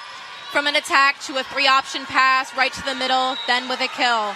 So definitely defense with that 3-option pass was the opening to that play. And a really nice hit there from the Golden Eagles. Idom keeps it alive. Dovin. Really nice play there from the Golden Eagles once again. And Vuctavine, again, a huge hit from her. Lakers with a 4-point lead now. This is her set. So keeping it going back to basics with the Golden Eagles. Defense, 2x2, all of these small little adjustments. Keeping it consistent will make them have a closer competitive match with the Lakers, since there is a little bit of a difference with points right now. So the Lakers are at 22 and the Golden Eagles are at 18. And a couple of statistics from our producer in my ear, Una. Maya Bush with 26 assists through these first 3 sets, and Callie Vuctavine, that one right there was her 10th kill of the match. 10 kills through 3 sets, and we're not even finished with this third set yet. I mean, what a performance from those two. Yeah, 10 kills, getting that double digits with attacks is definitely something to look out for. Dominant player, make sure we're blocking her, cheating to her when there is a play that might go to her. Definitely keeping her in your line of sight is important for keeping her not to get 11 kills, 12 kills. She's on a run right now. She's got a hot hand. Yeah, a hot hand indeed. Seems like it's been her all season long on the top of these score sheets with insane amounts of kills. Maya Bush as well with insane amounts of assists. So those two, I think, really are the glue that kind of holds this team together. As we see Priscilla McReynolds on the service once again. Lakers with a 4-point lead, need 3 more to win this one. But Sisson doesn't think that they can do it. McReynolds from the back row, that one out of play though, so now back down to a 3-point lead for the Lakers. Yeah, so with playing offensively in the back row, it's a different attack, it's a different approach, it's a different way to hit the ball. You have to hit a little bit higher. So that's why there's a lot of errors with the back row plays if you're comfortable with hitting from the front row. And Brockport with their backs against the wall. Sisson just unable to get this one over the net. So now Lakers need 2 to win this one. And back to serve goes Vuctavine. Vuctavine lining this one up. This one put in play. Really well done by Brockport to keep it alive. And a nice point there from the Golden Eagles. That's Lauren Emke again with the kill. Yeah, so attacking, knowing that there's a block there, saying, you know what? I'm going to make sure that that block is going to hit it out of bounds, secure a point for us because it is so close in this last few points in this match. And Basile with the set, just tipped over Dzinski, a really important point there. Slows it down a little bit and makes the smart play. Yeah, so definitely using your IQ on that one, saying, you know what, Golden Eagles, no more points from us. We're definitely going to keep it smart, go back to basics, see where they are, see where they aren't, and place the ball there. And now for all the marbles, the Lakers getting ready here. But Brockport's not going down without a fight here. What a hit there, as that's Maddie Howell keeping this one alive. Yeah, one of the strong things from the Golden Eagles is that they don't back down. They're not scared to play, even if they are down, and it's match point for the Lakers. They're going to say, we're going to swing big. We're going to play our game because that's what we're meant to do. Now, no room for error here for Brockport. Dzinski floats this one in. Chance for the Eagles. A really nice block there from Dzinski. Eagles will put this one over, put it right in the back corner. Well done by McReynolds to handle it. Dovin tries to put it in, and she will. Lakers take it with a clean sweep of the Brockport Golden Eagles, winning this final set 25-21. But what a matchup we have between these two teams. Yeah, so definitely highlights from this match were that second set. Very competitive, very back and forth. But overall, Lakers come through with the sweep, 3-0. Brockport definitely put up a fighting chance. There was multiple times where they had the lead. The Lakers said, you know what? We're not going to let that get in our heads. We're going to play our game, keep it consistent.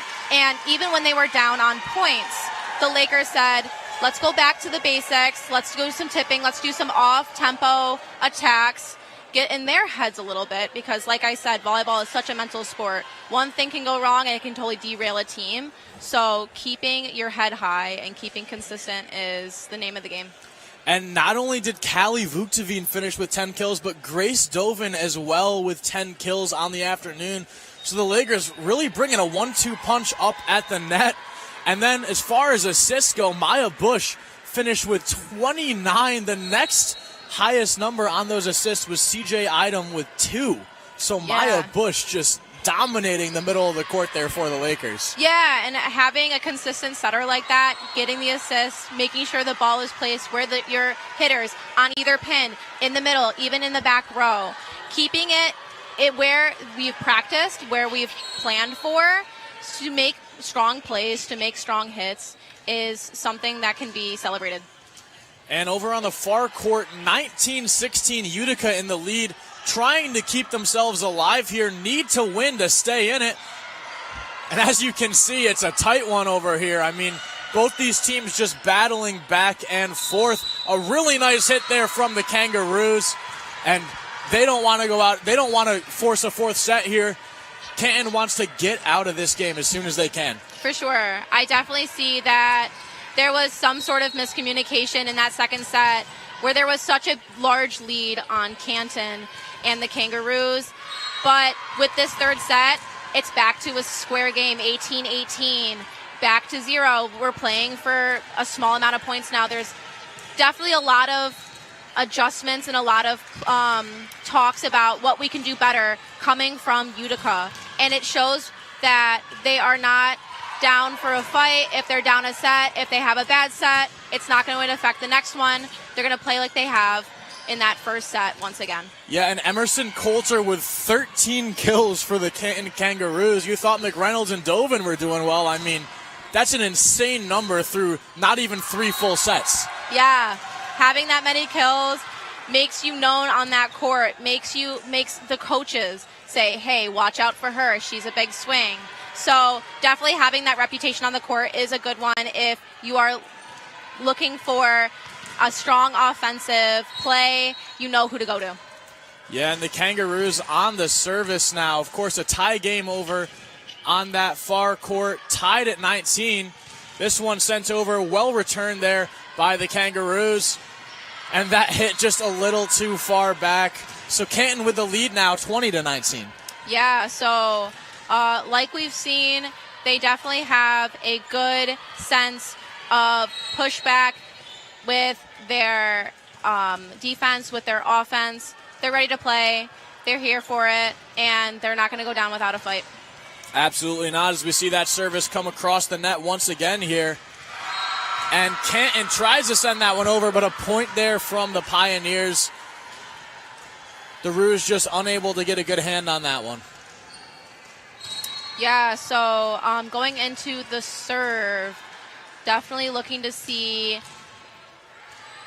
So definitely a little bit of an error on the defense, bit of a shank from there. Definitely makes morale a little bit higher for this next serve from Utica.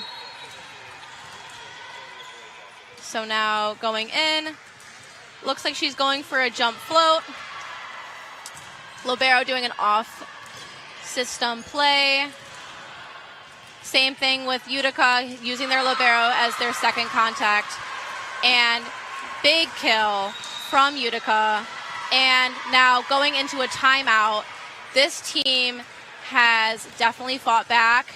Utica had not the best start in that second set with a 15-point deficit, but coming out strong with a 2-point lead from Canton. We'll definitely have to see how this last little bit of the third set will go. But overall, they both seem focused. They both seem ready to play. And we'll definitely have to see how this turns out for the Kangaroos. So the Pioneers leading 22-20. A great matchup between those two teams. Una and I are going to take a quick break, but we'll be back at 2 o'clock for the next matchup.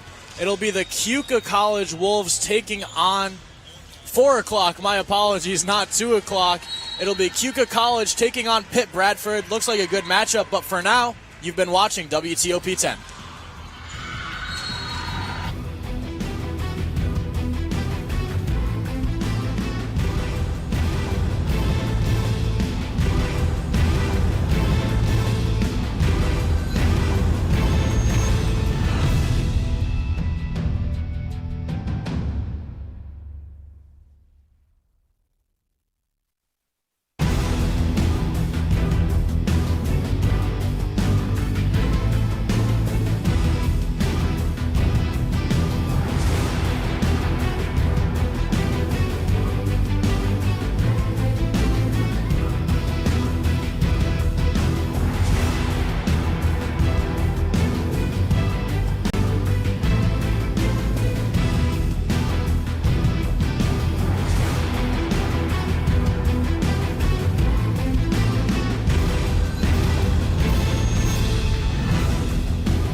young team. And welcome back into the Max Zeal Gymnasium. In case you've missed the first game, my name is Mike Neckers, and alongside me is Una O'Brien. Today, our matchup here is a battle of the Wolves, the Keuka College Wolves versus the Western Connecticut Wolves, and it's shaping up to be a pretty good one. Yeah, so definitely as they're warming up, we're seeing a lot of big swings and a lot of concise settings. So I'm definitely excited to see how these two teams will match up. But let's talk about the Keuka Wolves for a second. So their overall is 1-9. So 1 win, 9 losses. They're on a 7 losing streak. So definitely the underdog in this situation. With their last match, it looks like it was a loss 0-3. And coming out of Buff State, it's a harder team, bigger city. I know that Keuka is a very small school, so that is a disadvantage that the Keuka Wolves have. But I definitely want to see how the Wolves go against each other and see who remains victorious. Yeah, the Keuka Wolves having a rough start to their season so far. As you mentioned, Una, 1-9 is not where you want to be looking, but still plenty of season left and a chance for them to maybe turn the tables here and start up a new streak where they're on top of things, you know? Yeah, for sure. There's always time to see and to evolve and to really play to your strengths. Definitely peaking when the time is right, peaking when it matters most, like in playoffs. That's really where you want to see that improvement throughout the season. So moving on to the Connecticut Wolves. So it looks like they're a pretty divvied overall with a 5 wins and 3 losses. They're on a losing streak with 1, though, so definitely it might be a toss-up. With their last match, it looks like they had a loss, but they did take a set from Trinity College, so that is something that we will see some fight back, because they did go into 4, and it looks like for some of the other matches, it looks like we're going to 4 or 5. And it looks like we also do have some sweeps for the Connecticut Wolves, and it looks like they're definitely trying to see what works, what doesn't. And now we're getting into the start of this match. Definitely seeing some lineups, seeing who is front and center, who isn't, and seeing how both of these teams will match up. So certainly some positives and some negatives for both of these teams coming into this matchup. As we mentioned, a rough start to the season for Keuka with just 1 win so far on the year, but always looking to improve and looking for opportunities where they can maybe sneak out a win or run away with something here. Yeah, another thing to mention about Keuka, they do have a younger team. It looks like most of them are first years or sophomores. It looks like we have a few juniors, but from the lineup that we were given, it looks like there's no seniors on this roster. So definitely a younger team. So definitely a lot of these first year, sophomore, underclassmen mistakes. Being a little nervous starting into a collegiate NCAA tournament or even games. It definitely is a different mentality, a different way of play. It's faster.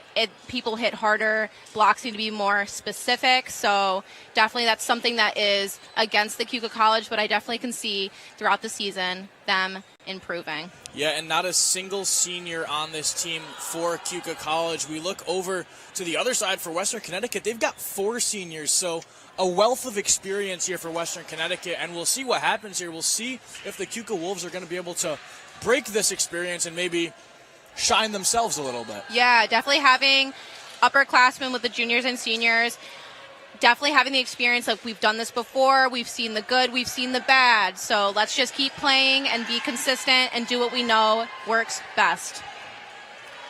And we'll wait and see. It looks like Western Connecticut will start with the serve here. In the back with the ball is Maggie Ferguson. Ferguson, one of the seniors on this team from Connecticut, and looking to get things started strong here for the Wolves. Well done there by Keuka on the return, but just unable to get to that second ball is Phoebe Swartz, so an early point here for the Western Connecticut Wolves. Yeah, so definitely we'll see with how the next serve goes to see if defense is shaking it off or is defense getting in their head. And another serve there from Western Connecticut. Nice hit there from the Wolves, but just wide. Going to be another point here for Western Connecticut. as Keuka struggling a little bit early, but still very early in the game. Still plenty of opportunities for them to prove themselves here. Yeah, these first few plays coming out of this first set, definitely we'll see the difference in play and how these teams are approaching this first set. Still serving is Ferguson, but Keuka with a nice setup there. Again, just a little too far back. Can't quite get over those blocks, and that one's out of bounds. Yeah, so it looks like there's definitely some issues with completing the set to the attack. It looks like we're going a little bit wide with the Keuka Wolves. And Ferguson again sends this one across. That one really well done there by Keuka to just watch that ball, follow it all the way out of bounds. And now Keuka earns their first point of the matchup off of a service error. What's interesting about the Keuka Wolves, they're starting with their serve with the libero, which is usually the setter. So it's a unique play. Let's see if it works out for the Keuka Wolves. Yeah, Gabby Rodriguez, the libero for the Keuka Wolves, as Western Connecticut's going to pick up another one there. A really nice kill there from them. Western Connecticut back on the serve. Taking this one is Julia Stoliker. Stoliker, a junior on this team, an outside hitter. And a really nice ball there from Stoliker. Keuka just unable to get to that second hit, so another big point there from Western Connecticut. Yeah, Western Connecticut seems cool, calm, and collected. They've done this before, they'll do it again. Keuka seems a little bit nervous, a little bit kind of expecting something and being a little bit fidgety. And well done again there by Keuka. You can hear him from up here yelling, that ball's across the line, out of bounds, don't go for it. So really well done. And now Phoebe Swartz lines up for a service. Yeah, definitely with the Keuka Wolves. It's highs, not too highs, lows, not too lows, but definitely get that cheer in when we can. And Swartz sends this one over. A really nice service there, but Western Connecticut handles it well. Nice chance for a hit there, and a big point from Sydney Sluspatuk.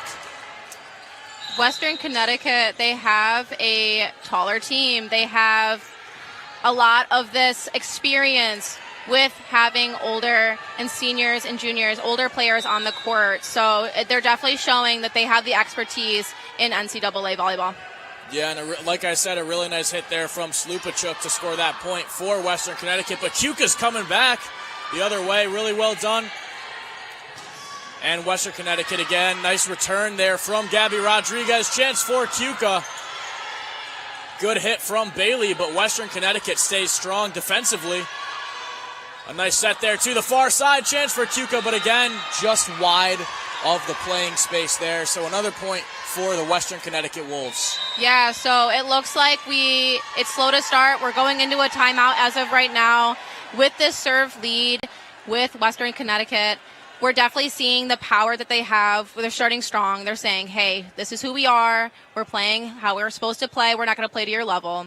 Keuka Wolves, they definitely seem that they're starting to get into a flow state, starting to get a little bit more smooth with their defense. The libero is doing some three-option pass.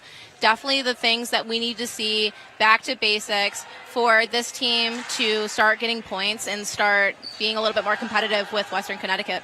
And still waiting for that game over on the other court to start. It's the Utica Pioneers taking on Pitt Bradford. So another good matchup over there. We'll wait and see how that one goes. Of course, still waiting for that first service.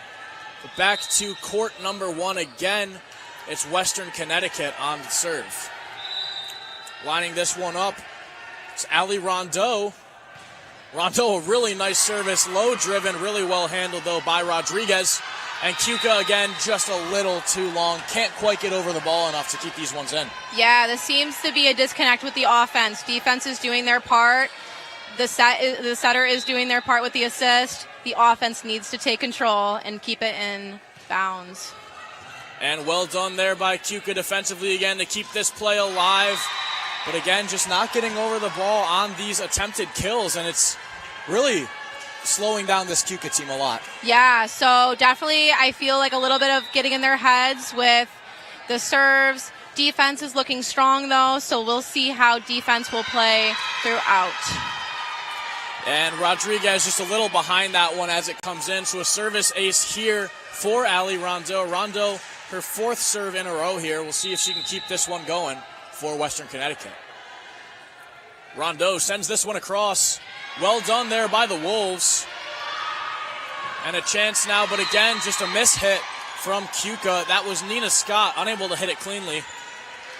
Yeah, so definitely two different ways of approach to mentality. Western Connecticut, cool, calm, and collected. They're doing their job. Keuka seems a little bit, they're getting there. They're seeing the positives, but definitely getting a little frustrated with how things are going for them so far. And that was Sarah Bailey just trying to tip that one over, maybe catch Western Connecticut off guard, but unable to get it clear in that. You see it hit the tape right across the top. Ali Rondeau once again. This one flies across.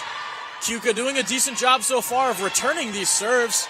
Just seems to be after the fact where they're really struggling, and finally they'll pick up a point here as Western Connecticut hits this one into the net. Yeah, so with this break in play with a new server, let's see what the Keuka Wolves can do to gain some points. And serving is Nina Scott. Scott sends this one over. A really nice service, even better defense from Jersey Jones. And a nice play from Rodriguez to keep it alive. Keuka, the nice hit there across the net. Western Connecticut comes at it again. Good block. And they keep this one alive again. Gabby Rodriguez sends it across the net, but now a dangerous spot for the Wolves. And a net violation called here on Western Connecticut. Going to be a point for Keuka. Yeah, with an assist that close to the net, it is truly an art to not get in the net. And here's Nina Scott once again. Scott skies this one across. Nice high-driven ball. And a beautiful hit there. That's Isabella Pinchinse. Makes it 13-4 Western Connecticut. Right off the arms. Definitely just get a little bit further on the court, a little bit more farther back. Get that pass solidified. But overall, Keuka Wolves have been doing great on defense. And Isabella Pinchinse on the serve here now. Sends this one across. Again, low driven. Well done by Keuka to keep it alive. Chance for the Wolves. And really well done by Western Connecticut. You see Slupachuk putting that one over.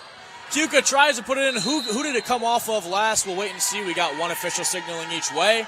It'll be a Western Connecticut point there. Yeah, so Western Connecticut is definitely seeing where the ball is going and having fast reaction times for those scrappier plays to keep the ball up and keep the ball moving.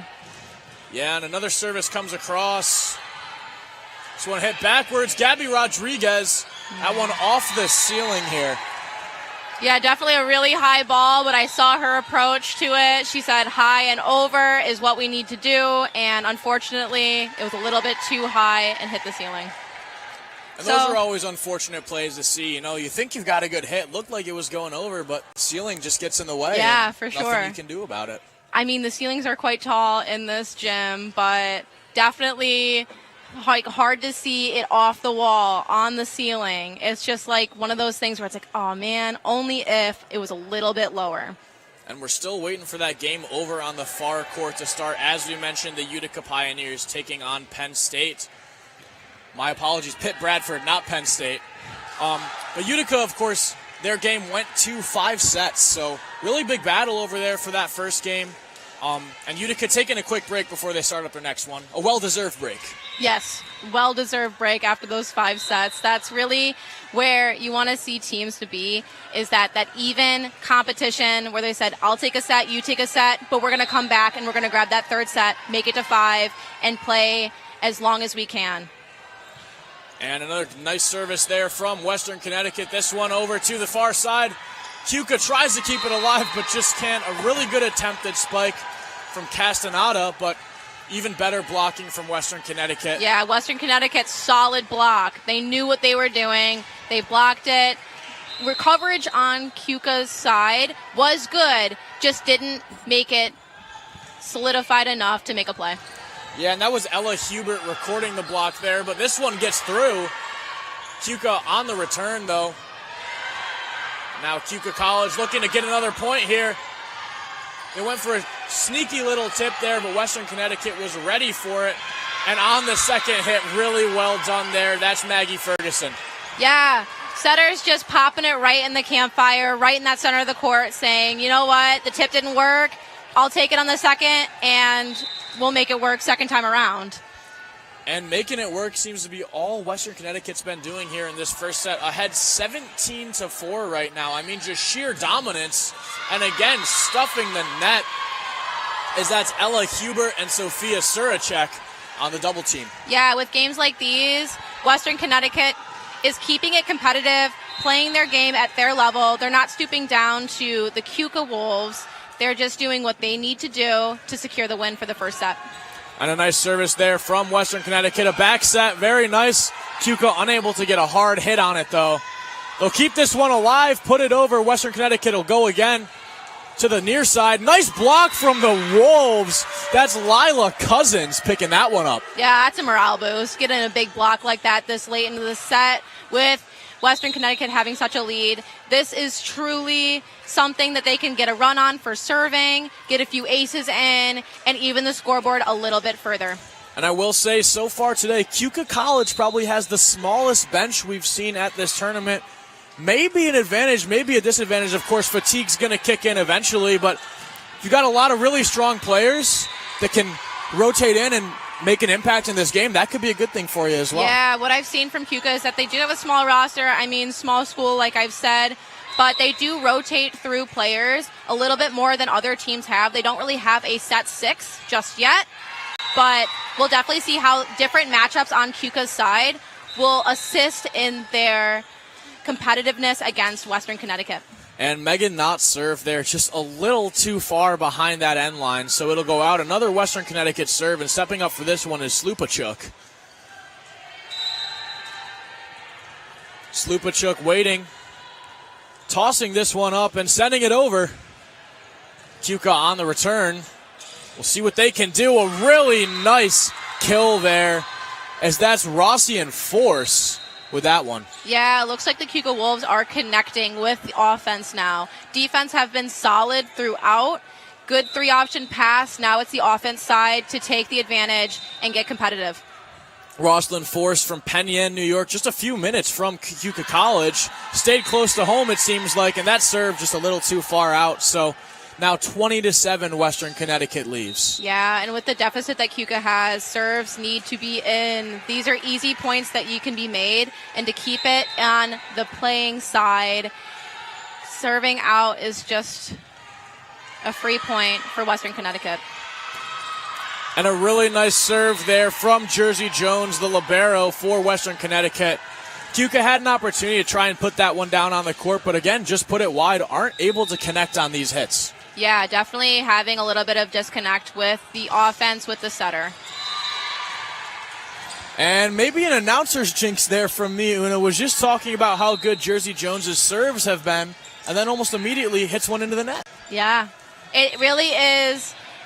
With serves like that, a jump float, it really is. If you keep it above the line, keep it above the tape.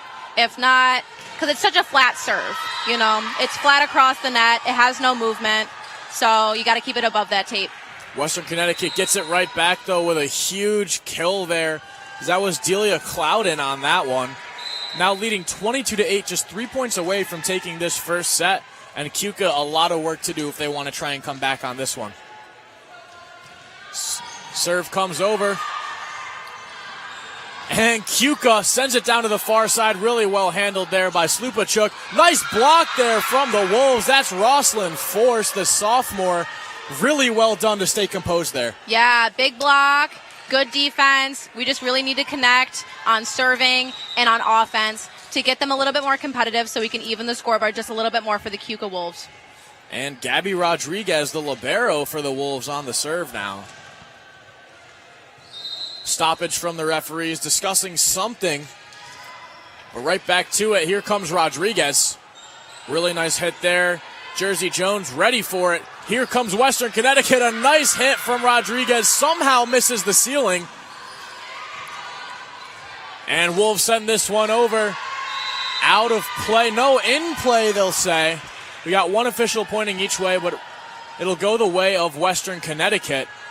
Western Connecticut has shown that their offense is aggressive.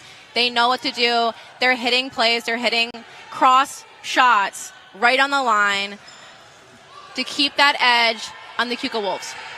And a chance for Keuka here. Well done by Jersey Jones. Puts it up. Western Connecticut, a miscommunication there in front of the net, up 23-10 still, but a little alarming if you're the coach over there and you see something like that in front of the net. Right.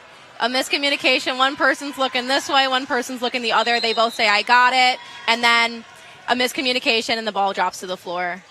Here's Phoebe Swartz, sends this one over. And Swartz just can't get there. What a spot there from Western Connecticut. I mean, so deep in that back corner. Yeah, pushing it to the one corner is a classic because that's where the setter ends up most of the time if they are in back row. So that is just a safety because the setter needs to be up and setting on the second contact. So it is common for setters to cheat early. The one's open, push it there, and you're golden. Now Ali Rondeau on the serve. Set point here. Got whistles from both referees. A ball came onto the court from court number 2, where Utica's currently warming up. Rondeau looking to finish this one, and she will. Just like that, our first set's over. Yeah. Western Connecticut takes this one 25-10 over the Keuka College Wolves. Ending that set with an ace is the cherry on top for Western Connecticut. They have shown the consistency and the aggressiveness that they have on their offense, which just doesn't match up to Keuka Wolves. Their defense is there, their offense is not. So if Keuka wants to have a competitive edge, they definitely need to reset and rethink their offense. Certainly a lot to talk about in that huddle for Rachel Pfizer, her 4th season as the head coach for Keuka College. And as we mentioned in the pregame, struggling a little bit so far this season, 1-9 on the year. Of course, nice to pick up that one win, but a lot of work to be done over there for Keuka. And Western Connecticut looks really, really good right now. Of course, Keuka, maybe not the strongest opponent, but still a really solid volleyball team here. Western Connecticut's just proved to be the force to be reckoned with so far here. Yeah, and even on the sidelines, Keuka's in a huddle. They are talking. They're communicating about the ups and downs of that last set. Western Connecticut, on the other hand, seem a lot more relaxed. This is just how the day is. This is just what we do. So it's definitely a mentality shift where Keuka College is a little bit more uptight, where they're like, hey, let's work on some things. And Western Connecticut's like, hey, let's play some ball. Let's play what we know, how we know. And like I said, with the more experienced team on Western Connecticut's side, they just have that competitive edge where they're like, hey, we know NCAA volleyball. We know how to play. We know what to look for. And let's just keep doing what we have been. Yeah, and over on the other court, you can see now it's Pitt Bradford warming up over here. Pitt Bradford looking to tack on a win, their first game of this tournament. And they'll be facing off against Utica, who's breaking their huddle over here on the sideline right now. Utica already played one, did not come out on top, lost in 5 sets, but a really good battle between them and the Canton Kangaroos.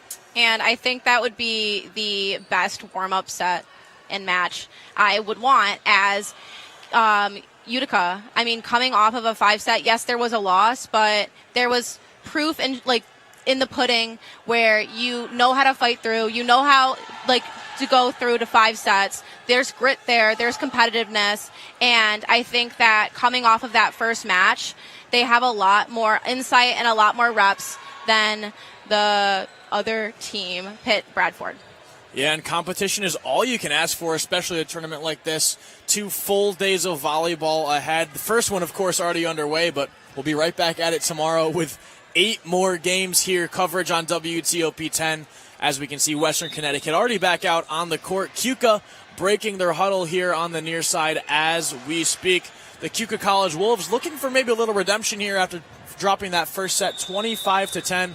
Western Connecticut looking to ride that high of dominating the Keuka College Wolves. Yeah, Keuka's very smart for taking that entire time to talk and to reset and to reevaluate the positives and negatives of that first set, whereas Western Connecticut, they already have it set up. They know what they're doing. They're a 15 lead on that first set, so not much to talk about, but smart on Keuka's end to take that full time to definitely reevaluate how to move on with the second set. Absolutely, and Keuka will be serving here on this set, I believe. Pretty sure Western Connecticut got the first one.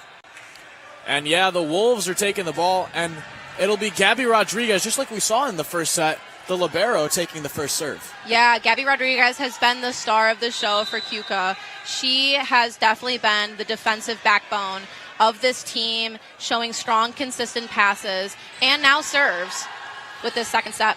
Yeah, Rodriguez having a really solid match so far here, but Western Connecticut seems to just have the height advantage in front of the net. I mean, just complete dominance. Yeah, having a short team versus a tall team, there's definitely an edge just by genetics. So it's definitely the IQ of Keuka that will be their strong suit.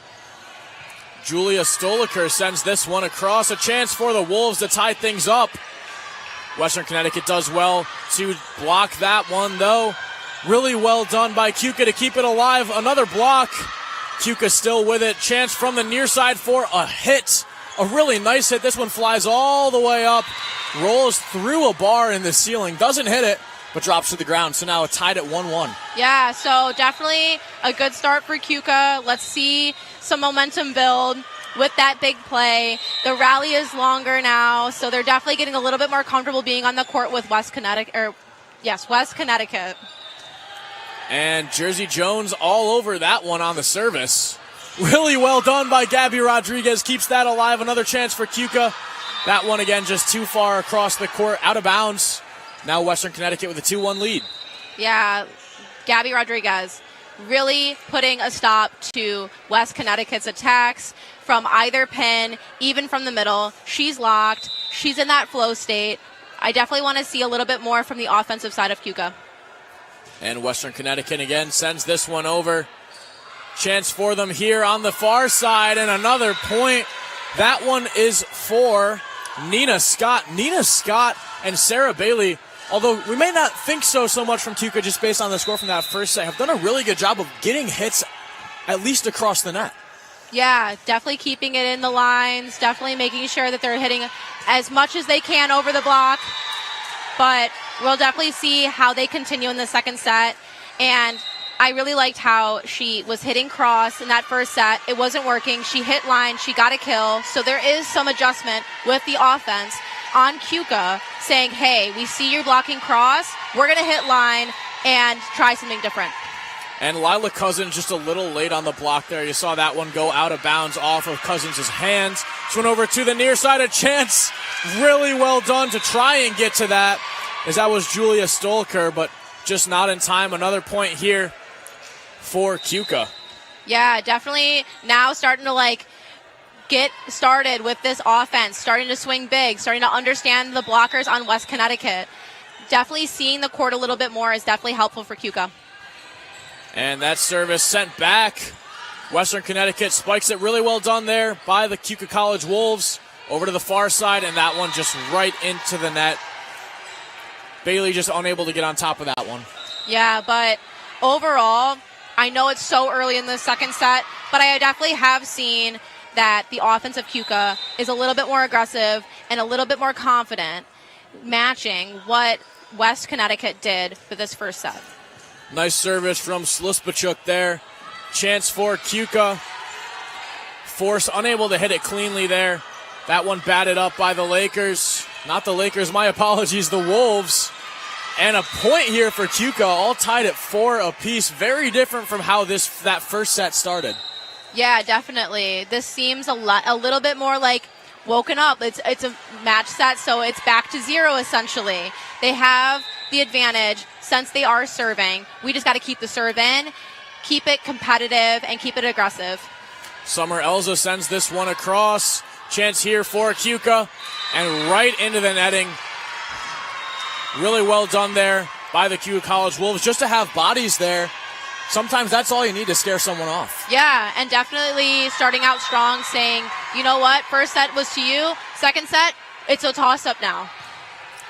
And another nice service from Keuka College. Western Connecticut keeps that one in play. They'll put this one over. A free ball for Keuka.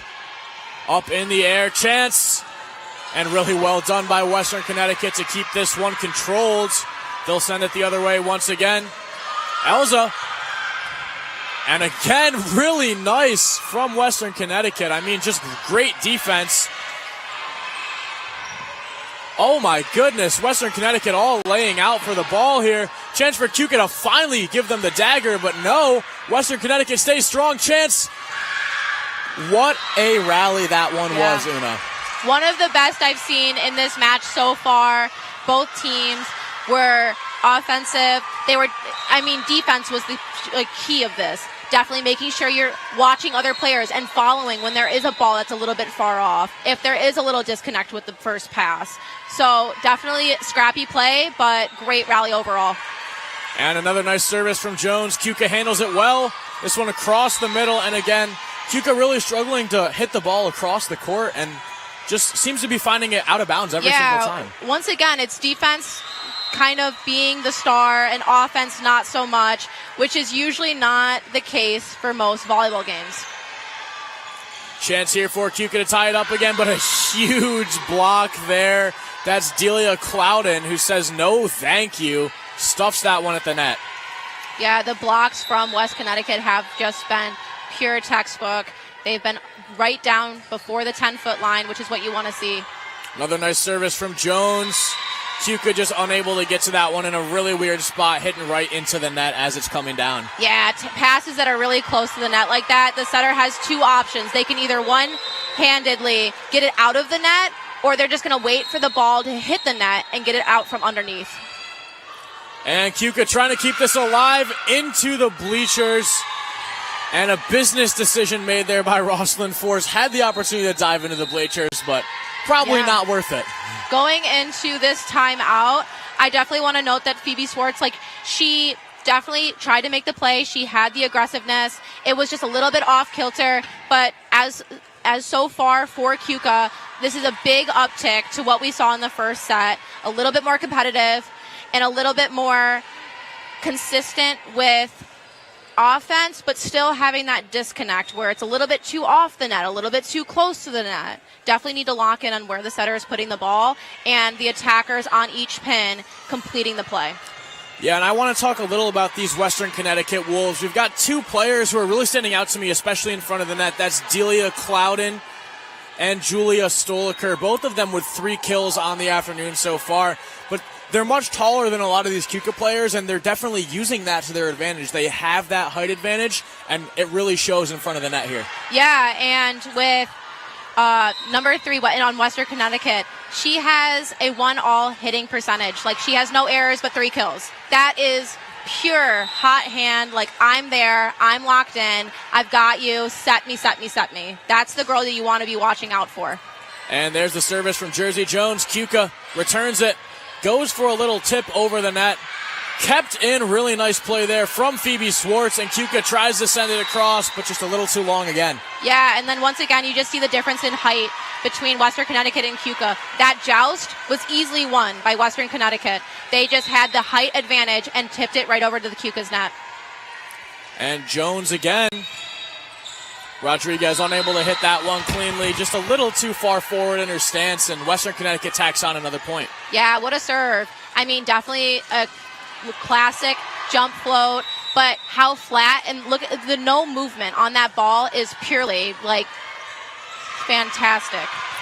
Keuka goes for it again, tipped up by Western Connecticut, and another huge kill there. Again, Delia Clouden makes it 4 on the afternoon. That would be 4 with no errors, by the way. She is definitely in her moment. She is the main character as of right now for hitting on Western Connecticut. Perfection is something you see too often in volleyball, but right now Delia Clouden's doing exactly that. And over here on the near side, Keuka College trying to get a couple back here. Really well done to keep this alive. Chance for Keuka. Trying to put it into the campfire, but Jones is on top of it. And Keuka goes for the block, just can't get there in time. Phoebe Swartz got her hand on it, but was unable to get to that second ball. Yeah, it looked like she was a little bit late to the block, put her hands up, they weren't strong enough, and the hit went through right into the middle of the block. So it's definitely get a little bit quicker on those blocks, and you'll be golden. Jones still on the service, skips this one off the top of the net. Keuka sends it across, really well done there. Western Connecticut almost gets there, but not quite in time. Keuka College tacks on another point. Western Connecticut still leading 13-6. Yeah, Western Connecticut, that defense, it wasn't the best pass, but someone else saw that, quick reaction time, got it up, and they tried for a third, but it definitely just didn't connect. And a service error there from Keuka College, as that serve from Castaneda just a little too far past that end line. Not going to cut it there. So Maggie Ferguson on the service here now. Yeah, definitely when you're down by this much, serving is everything. It's what keeps your plays on your side, keep the mistakes on the other side's court. It is the battle of the serves. Who will make it in first? Just like we saw in that Oswego versus Brockport game at 2 p.m., just service errors left and right. And in the end, it came up that Oswego came out on top, but Brockport with more service errors all throughout, and that was really what took them out of that matchup between the two. We'll see how it goes here. And that hit just a little too low into the netting, as that was Hallie Robillard trying to put that one over. Yeah, and like the one positive with multiple service errors like that is that it gives the time on the players on the court, a little bit of time to think, to like reset, to breathe. It's definitely going to slow down the pace of the of the match as well. So there is positives, but definitely a point-by-point kind of basis. And a positive right there was the ace for Rodriguez of the Keuka College Wolves. Western Connecticut gets to this one, a chance. Blocked by Keuka. This one sent over. Rodriguez with the first chance for a hit here. Keuka tries to drop that one in, unable to. Western Connecticut all over it defensively, but they'll get this one. Jones just can't get there in time. Keuka on a bit of a run here, now 14-9, bringing this back within 5. Yeah, so definitely a strong mid-lead for Keuka, kind of having a little bit of a run with serves. Definitely needing to, with West Connecticut, definitely needing to watch the block, not swinging their arms out after the block to make sure that defense is covering correctly. And that one in play just barely grazed the line, so Western Connecticut now ahead 15-10, but Keuka looked good on these past few points, so we'll have to see if they can try and carry some of that momentum that they might have had. Yeah, for sure. Let's see how they can side out and get that ball back on their side. Nice service there from Stoliker. Keuka all over it. And another huge point. That one's India Tisdale. Really important point for her as well. 15-11. Keuka gets the service back here. Yeah, see, this is definitely what Keuka needs right now, is to keep the ball on their side, keep their mistakes to a minimum, let the mistakes be done by Western Connecticut. And there's Phoebe Swartz on the service. This one up to that far side that Western Connecticut really likes to hit from, seems like so far. And just a little too low. Not going to make it over the net. Keuka tries to keep it up with a fourth hit. From up here, I was like, maybe the block was made. But once the officials called that there was 4 contacts, it definitely seems like there was an idea there to keep the IQ, maybe do a push, but it was a little bit too low on this net. And here comes Ali Rondeau, serves this one across. Back set there, really nicely done, and Keuka just drops that one in. Nina Scott, a really nice play there. Yeah, you definitely know when you tipped right, when everyone on the defense just sits and watches it and be like, okay, next play. Now Keuka College sending this one across. Nina Scott right into the netting, so back to a 5-point lead for Western Connecticut, 17-12. Definitely an improvement from the first set. We already have more points on Keuka's side than they had in the first set. So let's see what they can do, keeping their mistakes to a minimum, getting their offense to connect with their setter. Those are things that Keuka needs to be focused on within this middle of the second set. And there's the service from Pinchise. Keuka hits it across, but Western Connecticut ready for that one. And a nice little tip over the net. Keuka keeps it alive. Rodriguez with the second. And a point for Western Connecticut. That ball went out of bounds off of the net, so no luck for Keuka there. Yeah, they're definitely getting their sets a little bit tighter to the net, making it a little bit more difficult for pin hitters, but if you know what to do, it is such a good play. And a really nice set there from Phoebe Swartz to keep that alive, very close to the net, but she was able to put it back. Keuka puts it across. And there's Western Connecticut. Hits that one down, but Keuka stays strong defensively. From the far side, a nice block again. That's Lila Cousins. And finally, Western Connecticut gets this one over. Keuka staying alive here. And another great rally so far. We'll see what Western Connecticut can do. Rodriguez. And Keuka just unable to get that third hit on it. Saw Rodriguez and Devine both lay out, and the third hit was just too far away. Yeah, Keuka's defense is truly the highlight of the first set and this set as well. Getting it out of the net is something really hard to do, but Keuka is very good at that. And a nice hit there. Well done to keep it up in the air, as that was Lily Devine diving for it, but second hit just wasn't there for Keuka, and they'll take another timeout here. Yeah, so something to mention about Western Connecticut, the middle is running a slide, so they're actually going around the setter. The setter is setting back to that right pin, and they are sliding into that play and hitting. The first attempt was taken by the defense of Keuka. They ended up going and getting the ball back on Western Connecticut's side, but that second one right before that timeout, there was a slide that was attempted and completed with a kill. So definitely seeing some plays on the offense, getting that middle around, getting into a new position, and getting a new matchup on blockers to see how they do.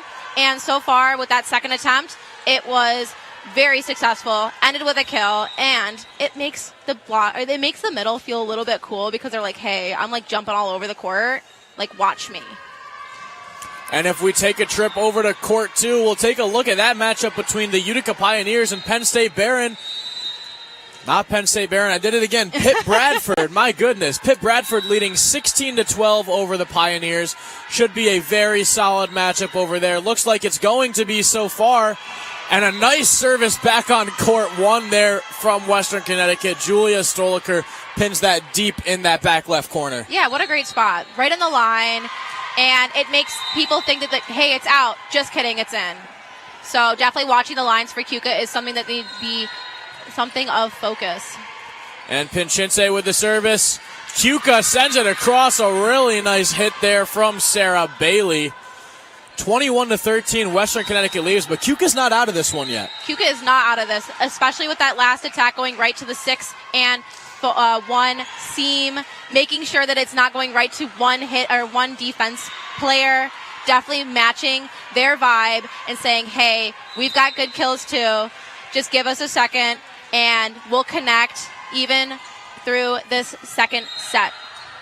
And a nice service from Megan Knott. Western Connecticut responds and hits this one straight into the net. Just the presence alone of Rosalind Force was enough to slow down that hit. My apologies. Yeah, she saw the play. She saw it was going back row. She waited that extra second to jump for the block and definitely read it correctly. Another service here from the Keuka College Wolves. Chance for a set right in front, and that really well done to keep this one alive. Keuka sends this across. Another hit here from Western Connecticut. Again, Keuka's ready for it. Back set there, and that one just out of bounds.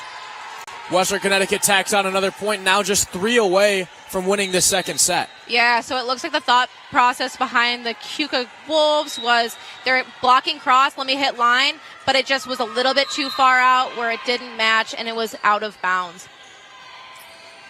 Service comes across from Western Connecticut, and just a little trouble returning that one. Lily Devine unable to hit that one cleanly. We see Sarah Rodriguez back on the court now for Keuka.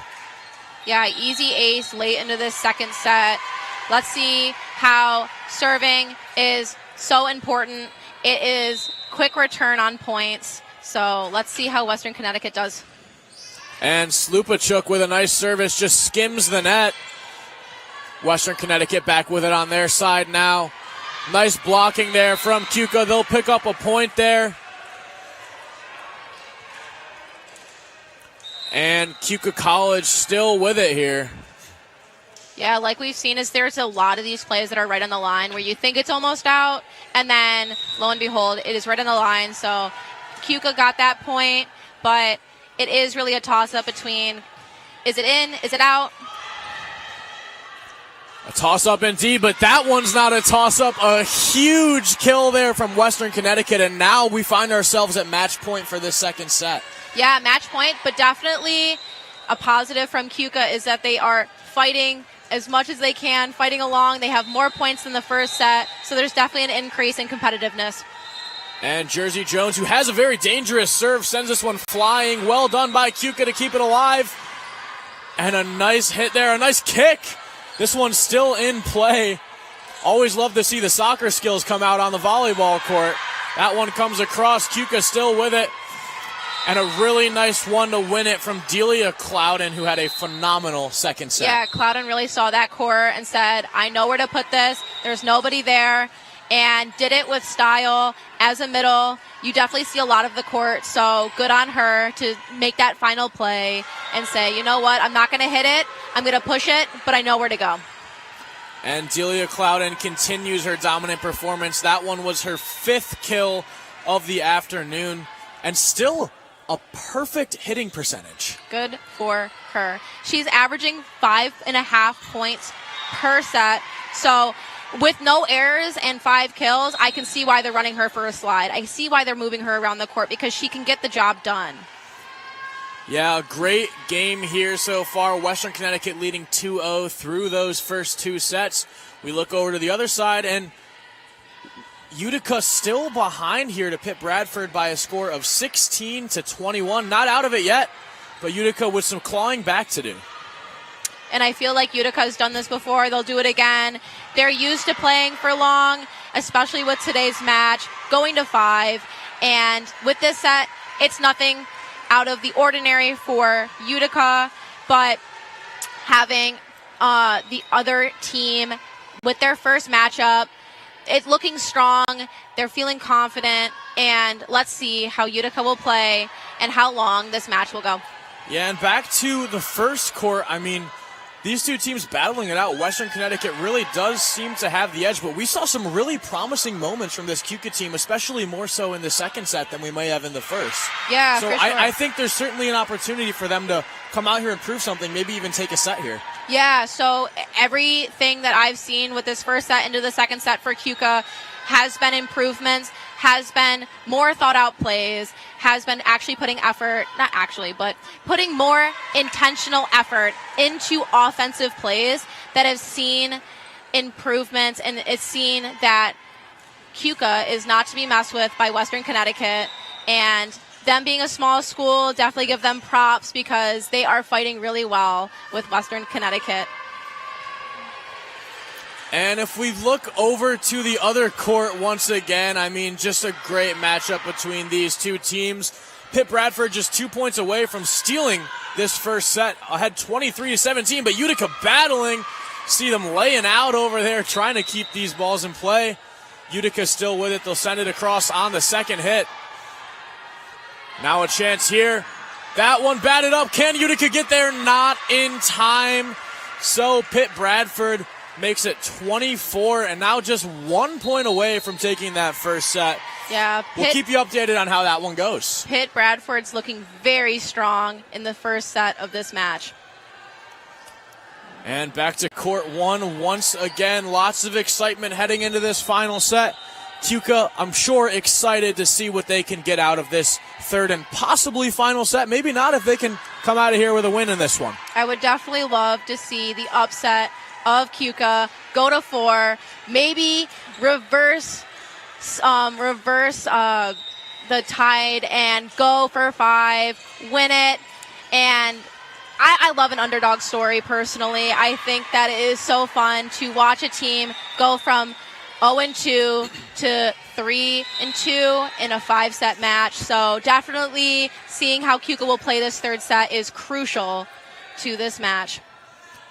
Very exciting. We'll have to wait and see. But we're back underway here on court one. An early hit there from Keuka. Western Connecticut ready to receive that one, though. And Western Connecticut picks up the first point. A really nice hit there from Hallie Robillard. Yeah, so with that attack, it is textbook 2x2 on that court. Definitely need to be going back to basics with a little bit of this defense for Keuka. Very classic spot to hit for a pin. And just a miscommunication there defensively for Keuka. Nina Scott didn't get that one cleanly. Wasn't sure exactly what happened on it, but just didn't get there in time. Yeah, I would love to see how this impacts this next few points, to see if they're going to continue to have miscommunications, to have more errors, or if they're going to be like, you know what, that's the last one. Let's play for real now.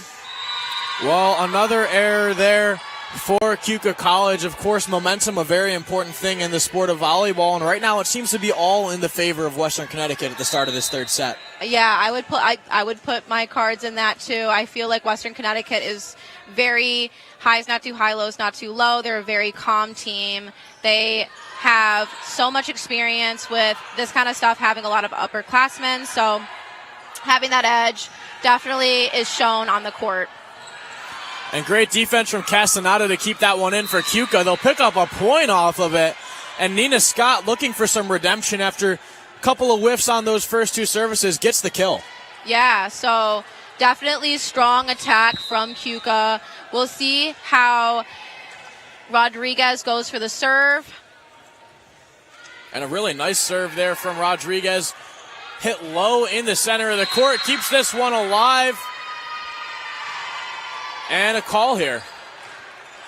So it looks like it was a net violation on number 1. Net violation called there on Phoebe Swartz. So another point there for Western Connecticut.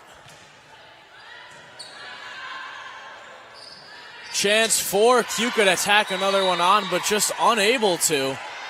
So now Western Connecticut leading 5-1 as that one's hit very long. Yeah, hit high and out. It seems to be the inconsistency with offense that is really just the deficit of the Keuka Wolves. Western Connecticut on the service here. There's Stoliker. This one just a little too long as well. Out of play, a service error for Stoliker. Yeah, good eyes on the Keuka Wolves. Seeing that, making sure it's not on that line, and saying, you know what, it's out. Let's get that next serve. Now Phoebe Swartz serving this one for Keuka, but substitution coming in. Entering the court of play, Sarah Bailey, who's been in and out throughout all three of these sets so far today. Of course, as we mentioned, Keuka with a small bench has utilized almost every player over there. This one comes up top. Really well done by Western Connecticut to keep it alive over to the near side. And good presence at the net there from Western Connecticut. That's Ella Hubert shutting things down. Yeah, so having one blocker for that attack, having the middle kind of lag along, is definitely not ideal for Keuka Wolves because they are a little bit more undersized compared to Western Connecticut. Having that second blocker to assist in completing the block is crucial to complete the block on Western Connecticut. Here's Ali Rondeau, sends this one across. Chance for Keuka to send it back their way. Well done, Western Connecticut, ready for it though. And that hit just a little too long. Keuka tacks on another point. 6-3, Western Connecticut leads. Yeah, you even saw the, I'm going to grab it, and then you pull back and say, nope, it's out of play, so let's get that serve. Nina Scott serving this one across. Low driven, just over the net. And a big hit there, but just not in play. A really nice attempt from Ava Grace Gardner, but couldn't keep it in. Yeah, first error of this match. I mean, still impeccable. Hitting average, making sure she's getting kills, and limiting her errors. This one comes across. Nice set there. Over to the far side, and a really nice hit there. Tacking on another point there is Hallie Robillard. Yeah, so definitely strong attack. I love to call them boom balls because that's exactly what they do, is just go right on that court. No one's ready for it, and it makes an impact. A nice attempted service there, but right into the netting. It's Isabella Pinchinse. She's unable to get that one over. So a 2-point game here in the third set. Yeah, so definitely good to see that there's a little bit more competitiveness, but I do also feel like Western Connecticut has taken a little bit off the gas, a little bit complicit with how they're playing, making a little bit of more errors, playing to Keuka a little bit more. You never want to get complacent out on the volleyball court. Always work to be done, always improvements that can be made. This one kept alive by Keuka. They'll send it over. Good back set there. And Keuka goes for the block, tips off the finger, and a point here for Ava Grace Gardner. A really nice kill. Yeah, so once again, going for that slide, coming from the middle, going around that setter, seeing that ball, and popping it right on Keuka's side for the kill. With that block, making it a tool. Another service coming in from Western Connecticut. Keuka sets it right in the center. Jones gets to it. And a nice hit there. Stoliker. But Keuka keeps it alive. Western Connecticut does the same on their side. Stoliker again. Rodriguez over to the far side. Chance for a point here. And that one off the ceiling stays in play. Nice hit there from Keuka, but what a rally we have here. Hitting from the back row, and that one straight into the net. Just unable to get that over is Pinchinse. Yeah, Keuka's athleticism in that rally was intense. Rodriguez, multiple three-option passes on hard attacks. And then that one play where the ball was slightly off, the setter runs to get that ball off the court, sets it to the outside completes the attack. Yeah, really great athleticism. Lots of excitement in that entire rally, and Keuka bringing in some more fresh legs here. Summer Elza on the serve now. And a huge hit, but that one doesn't stay in play. Just unable to get a good hand on it. It's Ava Grace Gardner just a little too far to the left. Yeah, so it looks like she's starting out on the right pin, moving into that middle. So I feel like there was a slight disconnect with the pace of the ball and her attack. Yeah, but another service error. That one, Summer Elza just unable to keep it in play. And service errors are the last thing you want to be giving up here. Yeah, free points for that other team. Definitely when you are in a deficit, keeping those in is the way that you make points and have great rallies. So definitely service is an important part of the game. Western Connecticut bringing in some more height. Ella Hubert back in the game for them now. Another point for Western Connecticut. Keuka just unable to control that serve. Yeah, definitely had her platform quite high.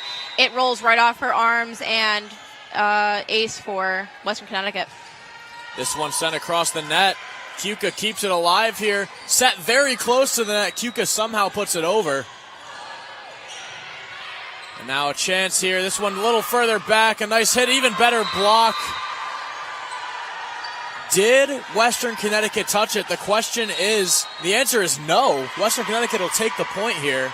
Yeah, and it looks like there is some discourse with the Keuka head coach, with the officials, but that is just the name of the game. People get heated, people get inspired and really competitive with calls like that.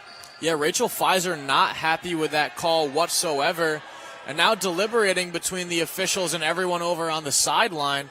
One of our officials will talk to someone at the scores table, see what the final decision is, but probably the most competitive set we've had here so far. I mean, 11-7 between these two teams. Keuka's very much in this one. Yes, definitely. And I think that having a coach that stands up and says, no, I don't believe that's correct, and standing up for a team, especially when they are in their third set, and it could be a sweep for Western Connecticut, having that support from your head coach is crucial. Yeah, and as I mentioned, Rachel Pfizer not happy with that call, but she says ball don't lie. Next one goes right out of bounds, and we're back to a 3-point set here. Ball's always right. That's exactly what a lot of people will say on that court. Serving now for Keuka is Alessandra Castaneda. This one very close to the net, headed over in two. Keuka sends it right back across. Jones on it. Hubert, a really nice kill there from Hubert from the middle, up the left side into that back corner. Yeah, definitely. I do want to note that the liberos on both sides are very consistent. They're doing what they need to do. That's the reason why they're wearing the different color jersey. They are truly defensive specialists. Yeah, Rodriguez and Jones both have been phenomenal all afternoon for their respective teams. This service comes in, and you see again it's Rodriguez doing a really good job of handling the ball and then getting a second hit in, all on that one possession. Western Connecticut coming the other way. Again, it's Rodriguez, and does what she can, but just too much power coming in on that ball. For sure. There's a lot of power behind the attacks from Western Connecticut, and I think Keuka is doing a great job with keeping up with those fast plays and aggressive attacks and saying, you know what, we'll at least pass it up, try to make a play, and leave it up to the offense on Keuka's side. And service comes in from Western Connecticut. Up right in the middle, a nice hit and a kill there from Rosalind Force. Really well done. 13-9, Western Connecticut leads, but only a 4-point deficit here for Keuka College. Yeah, definitely still a close match. Definitely don't say it's a sweep, it's fine, because there's a lot of game left to play in this third set. And Western Connecticut with this one now on the far side, send it across the middle. Well done, but a dangerous spot for that ball to come in. A very scary zone. And that's what I'm talking about with that middle. Redirecting that ball instead of saying, you know what, I'm going to hit it. There's such a great power with redirecting that ball right on the line of that net and saying, you know what, I know what I'm doing, and I'm going to stuff this ball down. Service coming across here from Western Connecticut. Keuka puts it over, and we got a net violation, I believe. So that was actually a double touch. So she tried to do that redirect once again because the pass was over, and then she tried to pass it afterwards. It's not considered a block. It was considered an attempt to go over the net, calling it a double contact for the middle on Western Connecticut. Learning new things in the press box every day. As Keuka on the service here now, it's Phoebe Swartz with it. Swartz sends this one across, a nice serve, skips off the net. Western Connecticut keeps it alive, puts it over. Swartz with the set. Chance here for Keuka. Really nice hit. Even better response. Jones with the second hit, and this one sent over by Western Connecticut. Rodriguez. Chance here for Keuka again. Somehow Western Connecticut keeps that one alive. And a nice set there right in the middle, of battle at the net. Western Connecticut comes away with it as Sydney Slupachuk's the one who puts it over. Yeah, so definitely it's hard to wait for that ball to get in the net and then back out of it underneath, but Western Connecticut said, you know what, let me wait because I know it's going in the net. I'm going to wait below the net to grab that second contact so we can keep the ball in play. Now 15-10, Western Connecticut leads as this service comes over. On the near side, Keuka unable to do anything with that one. Western Connecticut with a big hit, even better return there from Swartz. Rodriguez, Swartz on the second hit, tries to get a little sneaky with it, but Western Connecticut was ready for it. Swartz again with the set to the far side, blocked. Swartz again. And Keuka just unable to put that one over. That's Lila Cousins coming up just a little too low on the hit. Yeah, so it definitely looks like Keuka is wanting this win, is putting in the work. Second half, or in the middle of this third set, definitely doesn't want to give up the fight, give the sweep to Western Connecticut. So let's definitely see how this competitiveness will show in the score of Keuka. We're followed up by a service ace, or a service error, my apologies, from Ali Rondeau. And back into the game comes Jersey Jones for Western Connecticut. Service coming over from Keuka. And on the near side, a beautiful hit down that left sideline. I mean, just so well done from Sydney Slupachuk. Yeah, definitely knowing where your blockers are. They were blocking cross. She said, I'm going to go and hit line. And it was successful. And even defense was waiting for her to hit across the court. But she hit down that line, and great kill. Keuka keeps this one alive, but a hard one to hit, and they do it anyways. Really nice point there from Alessandra Castaneda.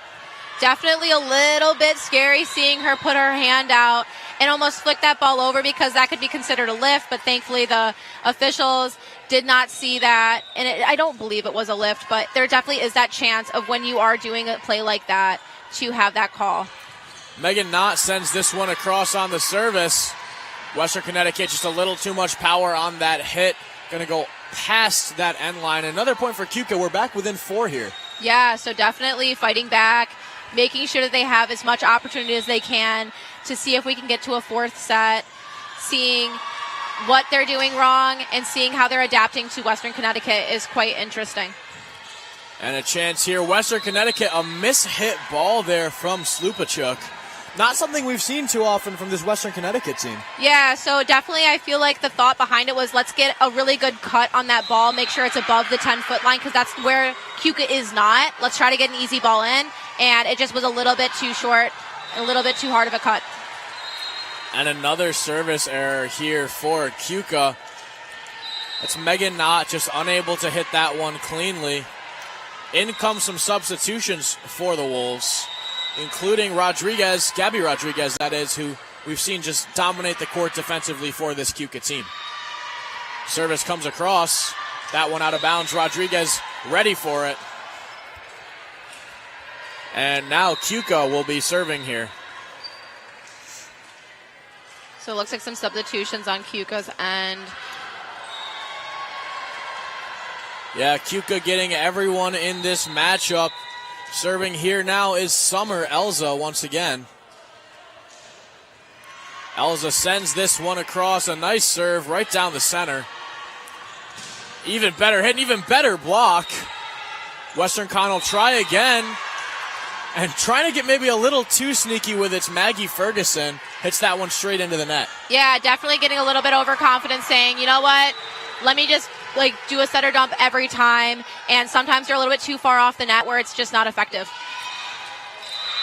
And a miscommunication there. Accidental contact from Pinchinse, who looked like she wanted to let it go through and go out of bounds, but just didn't get her hands out of the way in time. So now it's a 1-point game. Yeah, it looked like definitely a last-minute thing where it was, I think it's out, actually it's in, actually it's out, and then the contact happened, so it doesn't matter at that point. And Keuka brings themselves back within one, but then a service error makes it a 2-point game. Western Connecticut up 19-17. And Jersey Jones is not the person you want to see headed to serve the ball here. Right. Definitely a strong server on West Connecticut. Definitely has that jump float that's super flat, no movement. It almost moves within the air because it is so flat. Keuka able to handle that serve. Jones puts it back up. Nice hit there. Keuka ready for it, though. Go for it over and two. Now on the near side again. Really nice hit. Even better return. Keuka keeps it alive. Chance for a hit from the back row. And just out of play. Really nice opportunity there, but Nina Scott just got a little too much on it. Yeah, so like I keep saying with that back row attack, it is a completely different way to hit. And if you try to get a little bit too tight on the net, you can hit high and go right out of bounds. Keuka keeps that one alive off of the net. Western Connecticut puts it up in the air.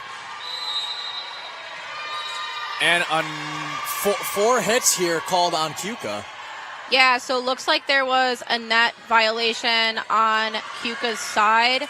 I'm pretty sure it was 19, if I'm not mistaken. Called on Addison Chorney. Just recently came into the match for Keuka, but a service error now from Jersey Jones. 3-point game here. Keuka still in this one. Up to service Castaneda.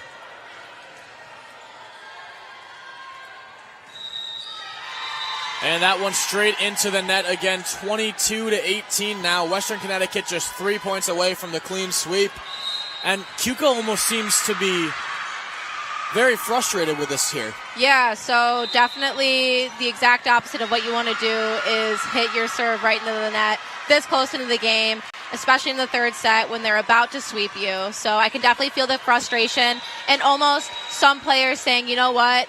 Next match is what we need to think about instead of this set because this set is over, which is untrue. I've definitely seen a lot of teams with this stat come back and win. So definitely need to see some resilience on Keuka's side. Yeah, and Western Connecticut handing Keuka another opportunity. Someone hit the net there. We'll wait and see.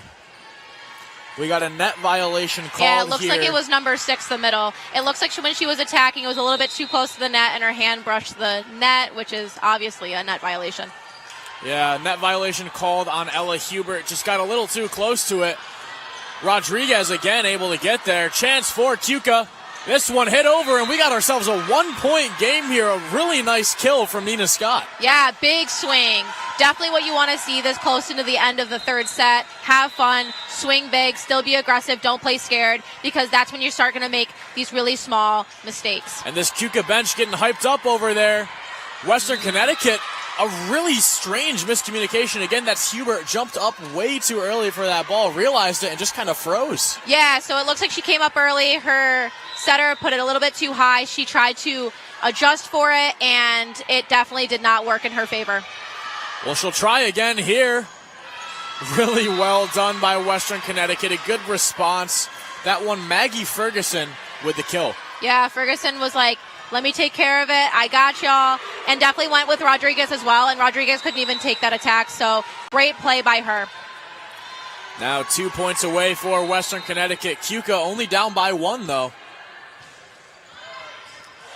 They'll return this one. Chance to tie things up again. They hit it way up in the air. Jersey Jones gets there. Oh, my goodness. Rodriguez. And on the second hit, they'll try and sneak one over. Now on the backside, Chance. And a kill there on the far side again. It's Nina Scott all tied up at 23. Let's break down that play that just happened with West Connecticut. Wow. Almost a shank. The libero comes, grabs it 10 feet off the net, and still has the play for the free ball over to Keuka. Incredible, incredible hustle by that team. Yeah, really nicely done from both teams there. I mean, just great volleyball to watch. And Keuka comes out with a point, but now tied up at 23. Sending it over the net is Phoebe Swartz. Jones on the first hit. Chance here now. Well done by Keuka. That's Swartz. Rodriguez. And tipped down by Western Connecticut again. Keuka will try that one into the netting. Nina Scott unable to get that one over. So now game, set, match point here for Western Connecticut. They score, they win it all. Yeah, so with the previous match with Brockport and Oswego, we saw this for a set. And there's definitely room of opportunity for overtime, like we saw in the Utica and Canton game, 31-29. So there's definitely is opportunity for Keuka to get 24-24. Then it's a game to 2. There's Allie Rondeau serve this one for Western Connecticut. This one sent over, saved by Keuka. And we've got some extra volleyball. We've got a game here. to 2. We are officially in overtime. So it definitely is up to serving. This is up to good defense and aggressive but smart offensive plays. And Nina Scott's been a presence in front of the net for this Keuka team. Service goes too long, though, so now Western Connecticut back on top. A point will win it for them. We'll wait and see who's coming back to serve. Looks like it's going to be Isabella Pinchinse, who's been phenomenal for this Western Connecticut team all afternoon as well. Yeah, with this small of a margin, serving is all that you have. Definitely keep, even if it's an easier serve than you usually do, try to keep it in that line. And a chance for Keuka. Too much on it and not a fun way to lose. Castaneda tries to put that one down. A really good opportunity, but Western Connecticut will finish with the sweep. They sweep this one 3-0, winning this final set 26-24. Battle of the Wolves and West Connecticut came on top. Definitely exciting to see an overtime play for Keuka and West Connecticut, especially with how the first set definitely did not go in Keuka's favor. Every single set, they increased their points by at least 5. So that is incredible to see the grit and resilience that Keuka has. Being a younger team, I definitely want to see, with the years going on, how they're going to improve. And over on the far side of things, just ran into a timeout over here, but it's a tight one over there as well. Second set between Utica and Pitt Bradford. Utica leading 23-22 after dropping that first set 25-18. So Utica looking to get this second one back and force obviously if there will be a third, but maybe force a fourth or a fifth here. Yeah. And it looks like a great matchup over there as well. For sure. I mean, Utica just had a set to 5. Or a match to 5 with Canton. So I feel like this being their first match, they're used to long plays. They're used to being tired but still pushing through. So I definitely like to see more than 3 sets for this matchup because I think it is quite competitive. And there's differences with a stronger offense on one team and a stronger defense on the other. It's really interesting to watch and see the adaptation of each team figuring out the go-to plays and the not-so-go-to plays. Well, as I mentioned, Utica leading 23-22, but a really tight one. You can see them way down on the far side. Pitt Bradford on the left, Utica on the right. Service comes in from Pitt Bradford. Utica laying out for this one to keep it in play. A really nice hit there across, and we've got ourselves a tie game over there at 23 apiece. Wow. Definitely late in the second set, but interesting and exciting to see a tie this late into the game. Bradford's going to have the serve. Definitely see if they can make it to match point. They send this one over, and just way too long. Utica now up 24-23. And this is set point here for this second set. We'll wait and see. Utica on the service. Could win it with an ace. They'll line this one up. And another timeout taken over here. Really making all the viewers back at home wait to see how this one ends. So definitely smart that Utica is taking the time out, making sure that they have a second to breathe, a second to think, a second to go over plays, and maybe they are talking about spot serving, saying this player on Bradford's team is not the best passer, and maybe we should make a play on them and serve towards them because there's a greater chance of a ace. So definitely a lot of talk about with this last serve on Utica, and definitely seeing if we can get to 4 for this match. Yeah, and over on court 1, we'll check back in quickly. You can see the Oswego State Lakers, hosts of this tournament, warming up over here. They walked away with a clean 3-0 sweep in their first match over Brockport. They'll face off against Keuka, who just got reverse swept 3-0 by Western Connecticut. Should be a good matchup between these two teams, though. We'll have to wait and see. But back over to court 2, the action's back on. And this is match point here for this second set. Utica, 1 point away. Serve comes across. This one in play. See what Pitt Bradford can do with it. They put it across the net. Chance for a hit here. And a nice block. Can they get there? No. So some more extra volleyball, Una, on the far side. And I love extra volleyball. I love an overtime moment because it really does show how these teams play within such a small margin of only 2 points and how hyped up and how competitive these matches can get in overtime. And a nice service there, but I don't think there was a whistle blown, so... Looks like she served a little bit early. The official, the up ref, did not blow the whistle just yet. So a little test run to what to see from the libero on Bradford's team. Yeah, looks like Danielle Sasuga just got a little too excited, was ready to serve that ball across, but officials weren't ready yet. So she'll try again here, and this one goes long. Maybe should have waited and just hit that first one the way she did. Yeah, definitely a little bit overexcited. I would be overexcited if I went to overtime as well, but definitely having that first round saying, oh, wait, no, you have to do it again, definitely puts more pressure on the server to serve well once again. Nice service there from Utica. Pitt Bradford puts it back across, and now Utica trying to put this one over. Hard spots a hit from. Well done by Pitt Bradford to put it back in play. Utica with a chance here. A really nice spot, even better save there from Pitt Bradford. Chance again. This one hit high, saved. Kept in play, doesn't have enough. It does not.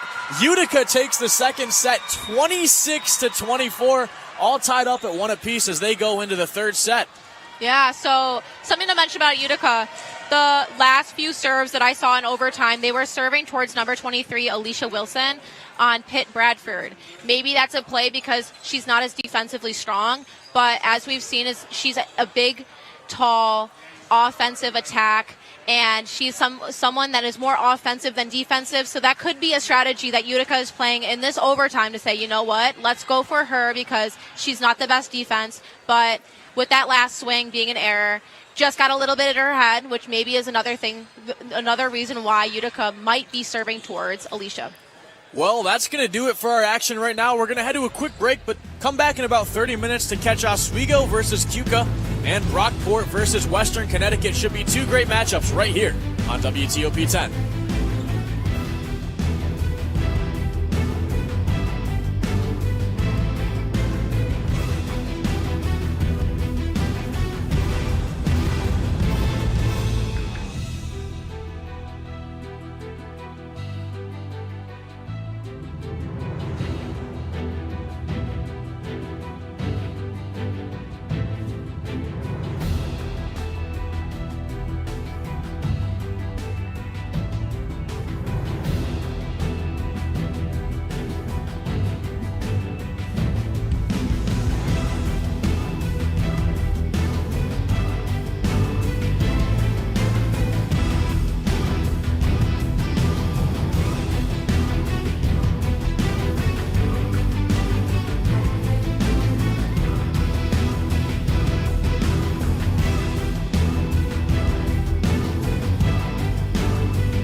Oh, yeah. And welcome back into the Max Zeal Gymnasium for Game 3 of 4 here on Court 1. My name is Mike Neckers. Alongside me is Una O'Brien. We've had 2 phenomenal matchups so far today. Una, tell us about what everyone's missed so far already. Yeah, so we've had a great day of competition today for this tournament. So the matchup that we are seeing right now is against the Keuka Wolves and the Oswego Lakers. Keuka just played against the West Connecticut Wolves, ended in West Connecticut getting a sweep on the Keuka Wolves, but having a match with the Lakers right now.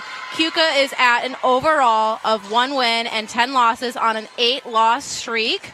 So definitely need to pick up the pace with the start of this season, getting some wins on the board, making sure that they're a little bit more versatile players, but definitely a lot of growth to see for the rest of the season. And the Lakers coming back after was it a win or a loss on Brockport? I'm losing. A win over Brockport. A win over clean Brockport. Sweep. And a clean sweep. So with this first match being a dub, energy is high on the Oswego Lakers side, and let's see how they match up against the Keuka Wolves. We apologize for any mistakes we may make. It's been a long day here at the Max Zeal Gymnasium. A very long day for us. But we're thugging it out for all our lovely viewers at home who want to enjoy some volleyball. And here it's the Oswego State Lakers taking on the Keuka College Wolves. As Una mentioned, Brockport fell to the Lakers in 3 sets back at 2 p.m. and then at 4 p.m., Keuka fell to Western Connecticut. Again, 3 sets, but Keuka brought that third one nice and close, losing by just 2 points and went to overtime in that one. Lakers starting out on the receiving end of the first serve here. Dovin taps it over.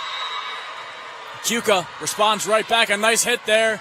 McReynolds, this one up top. Dazinski, a nice kill there to kick things off for Oswego State. Yeah, the setter, quick pace of the ball to the middle. A good old 1 ball, straight to the 1 spot, right where the setter's supposed to be. Great play overall. And Dovin on the serve sends this one over. Keuka sends it right back. Chance here for McReynolds. Well done by Rodriguez, who was so solid for this Keuka team in the first game. And Oswego goes up for the block. Well done by Keuka to make that one go out of play. Yeah, so great swing, knowing where your block is, hitting off those hands, out of bounds. So it's a point for the Keuka Wolves. And now it is the Keuka Wolves back on the serve. Phoebe Swartz, the setter for this team. That one went just across that line. Looked to be very close from up here, but rulings that it's out. Yeah, so definitely close to the line, but good eyes on the Oswego Lakers, knowing that that is out and getting a free point and the serve. Absolutely. Another service over from Dovin. Nice hit there from Keuka, and we're all tied up at 2 apiece. A beautiful kill from Nina Scott. Yeah, so definitely a little bit late to the spot, a little bit late in transition going for that defense. The kill was made, and Keuka now is serving. Yeah, Scott on the service. That one too long. Another service error for Keuka. Seemed to be their kryptonite in that game we just saw for them. It's all been a bit high and a bit out of bounds. Definitely need to focus up on some serving for the Keuka Wolves. And here's the Lakers now. A nice service there. Nice hit from McReynolds. Rodriguez ready for it. Chance the other way. Santa Femia tries to get there in time, but unable to. So now Keuka take the serve here. Yeah, so like I said with this last match of Keuka and West Connecticut, Rodriguez, the libero, has been such a defensive specialist and definitely getting every ball up. Nothing touches the floor, and with that attack, definitely hit it right off the hands of the block once again. Got it in out of bounds. Nice tool from the outside. And out of play there for the Lakers. One thing I want to touch on a little bit, the Lakers really had that core 6 playing their entire first set. We see a new fresh set of legs out here. Julia Santafamia, phenomenal player, sometimes fills in as a libero for this Lakers team, and we'll see what she can bring to the table here. Yeah, for sure, mixing it up a little bit because they know that Keuka is a small team, a younger team, so let's mix up a few different matchups, see what works, see what doesn't, and get some new players on the court.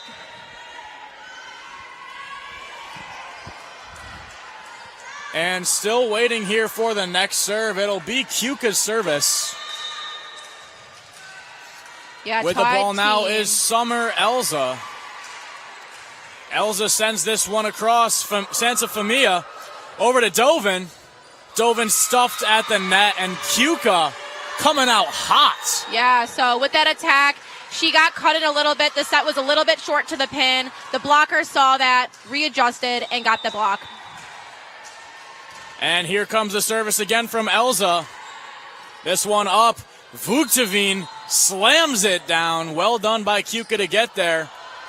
A nice hit from Keuka. This one up again to Vuktavin, who comes across the back. Keuka still in it. Rodriguez puts this one up. Just barely goes over. Vuktavin gets there just in time. Rodriguez again to that middle spot. Scott McReynolds item over to Dovin once again. Dovin. And Keuka's not going down without a fight. Scott once again tries to float it into that center area. And Dovin on the near side. Another good return there from Scott. On the far side, a nice hit. McReynolds gets there. Can Item make it? She cannot. A huge kill there from Castaneda. Wow, what a great rally from both Keuka and the Oswego Lakers. Defense was a huge highlight of that rally. People keeping it up, getting those 3-option passes, getting those attacks varied. And Sansa Famia, a miscommunication there from the Lakers. I believe that was McReynolds' ball, just maybe a lapse of judgment there. Yeah, personally, I feel like number 12 had that ball. She was running towards it. She saw the other player, got a little scared, and then let go of the ball. Definitely a miscommunication on the Lakers. And Sansa Famia up top. Dovin. Well done by Keuka to keep that one in play. On the near side, this one hit across McReynolds. And a nice hit from Callie Vuktavin. Keuka keeps it alive. McReynolds will try again here. Vuktavin on the far side, hitting across. And just a miscommunication came off the mouth, it looked like, of Summer Elza. Yeah, so unique play from the Oswego Lakers. The middle actually went back to do a back two. So went around the setter, hit a short ball, and it proved effective on the Keuka Wolves. And Vuktavin served just a little long on that one. In comes CJ Idem for Vuktavin. Vuktavin talking to head coach John Stenman, probably giving some words of wisdom, but in comes the service now from Castaneda. She lines it up, sends it across. Idem gets there. Nice dig from her. Another little miscommunication on the Lakers. And Sansa Famia does phenomenally there. This one down low. Really well done by Rodriguez. Dovin with it. Nice block there from Keuka to slow things down. Scott sends it up. Sansa Famia again. Over to McReynolds, hitting from the back. And like you've mentioned, hitting from the back, very difficult. And Lakers couldn't get it done on that one. Yeah, so with a back row attack, you want that super far in front of you, right around that 10-foot line. Definitely not going over the 10-foot line, but definitely a different way to play than the front row. Sansa Famia again. Over to Dovin on the near side. Dovin hits it down. Nice kill from Dovin. Rodriguez couldn't get there on time, and that ball rolled right through the door and outside into the lawn next to Laker Hall. Hey, little unique play, but it happens. It's volleyball. Things are going to go outdoors, and it is what it is. That's why we have these amazing helpers out on the field for this tournament, having extra balls on hand. Now Samantha Madigan sends this one across. A nice service. Scott on it. Nice block from the Lakers there. Dudzinski and Basile on that one. This one goes up top. Chance for McReynolds from the back row. And just too high on that one, right into the netting. Yeah, a little bit too far down on that attack. Definitely need to keep it high, but you end up running the risk of hitting it out of bounds. Definitely a fine line between a great hit in the back row and in the net. Here's Rodriguez on the service. Very well done. And Dudzinski with the hammer. What a kill for Dudzinski. 10-7, Keuka with the lead here. Yeah, so definitely a little bit of lagging on Keuka Wolves with their defense, standing straight up when they should be down. Nice serve there from Dovin. Keuka ready for it, though. Block tips it up in the air. Item with the set. And McReynolds slams it down. Rodriguez, what a hit there. Keuka puts it back over. Item again. Maya Bush not on the court for the Lakers, who really has been that setter the entire time. But Item filling in very nicely. Keuka just trying to get this one over. They finally do. Dovin, Madigan, Dudzinski again. Another huge kill, back-to-back for Dudzinski.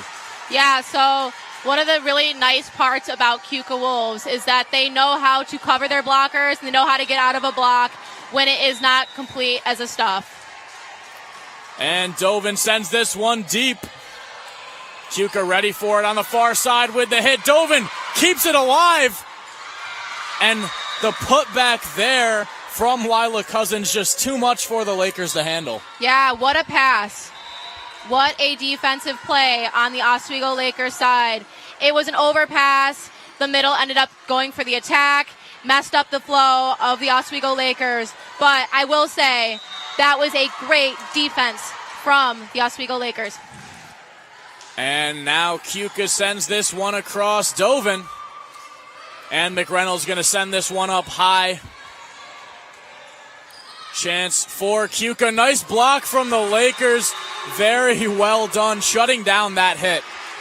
Yeah, important to note that the Oswego Lakers know when the ball is too far off the net and when to throw a free ball to the Keuka Wolves. And then go in for the block. It wasn't complete, and they didn't end up covering it. And Keuka trying to return this one. Going to be a free ball for the Lakers. Item, Madigan, Vugteveen, nice dig there for Keuka. Really well done by Castaneda. And Vugteveen again stuffed by the net. Basile's going to put this one across. Vugteveen finally connects and gets that one down to the floor. Yeah, definitely. We've seen a lot of sets to the middle, finding that connection. Very excited to see how this offensive plays will continue for the Oswego Lakers. And CJ Item with the serve here now. This one sent long and deep, stays in. Well done by Keuka to control that one. Nice block from Basile and Vugteveen. And Basile with a nice dig there. A dangerous spot. Keuka just unable to get a hit on that one into the netting. And we got a tie game at 11. Wow, what a great start to this first set.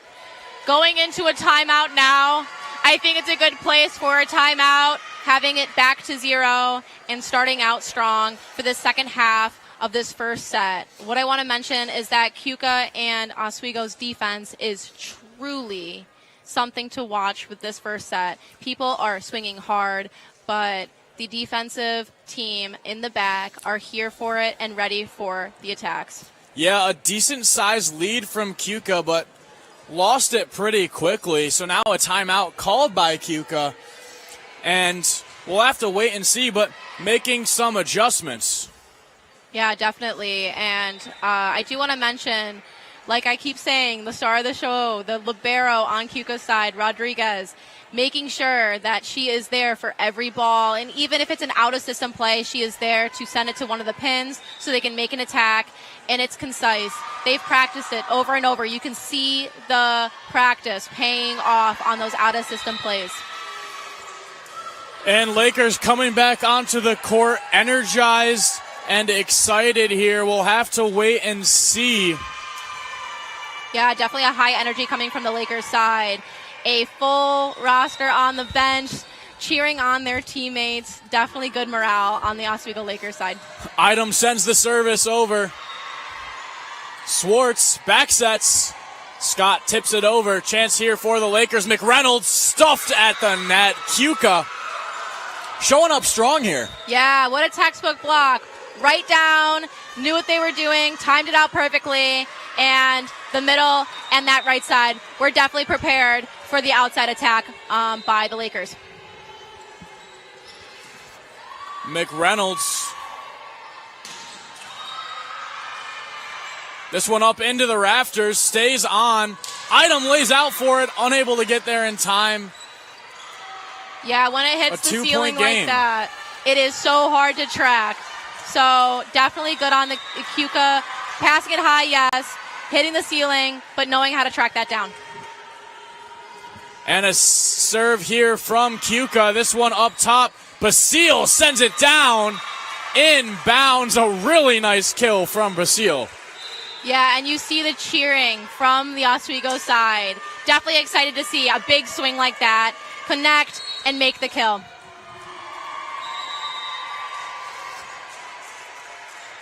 In comes the service from Santa Famia.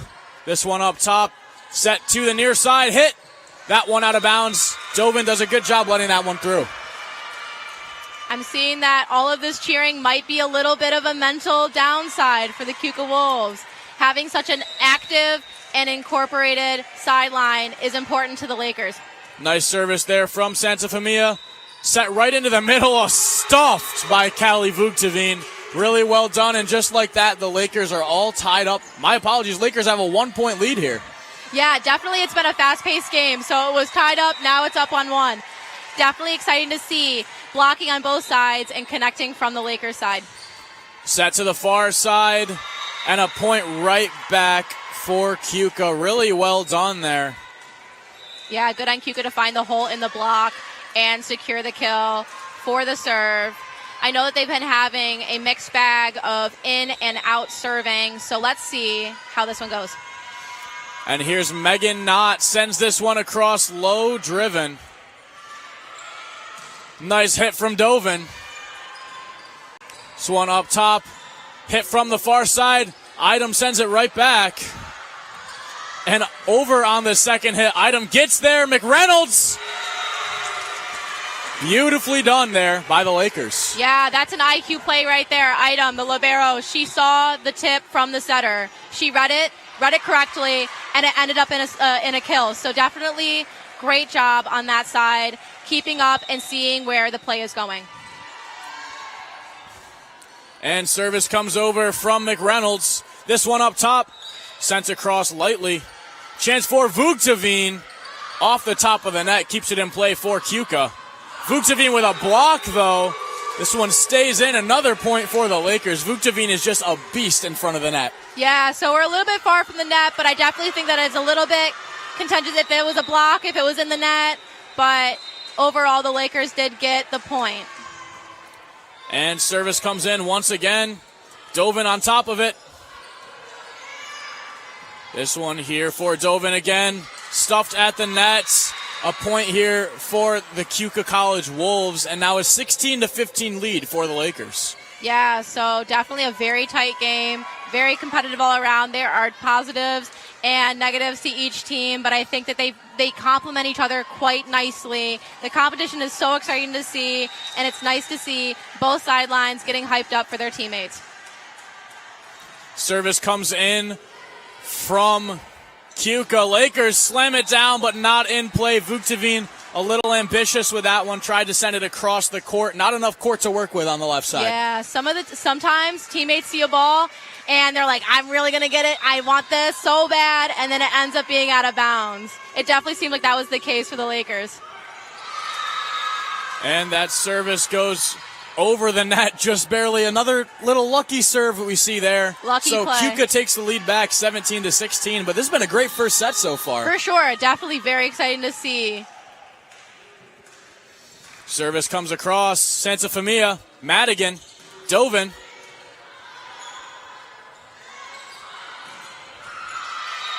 And that one just barely in that back corner. Keuka extending that lead to 2. Oswego takes the timeout here. Yeah, so I definitely see from the previous match that the Keuka played with the West Connecticut Wolves, there has been a connect with the offense as well as the defense staying consistent and getting those 3-option passes. So definitely a little bit more competitive, a little bit more aggressive with their offense.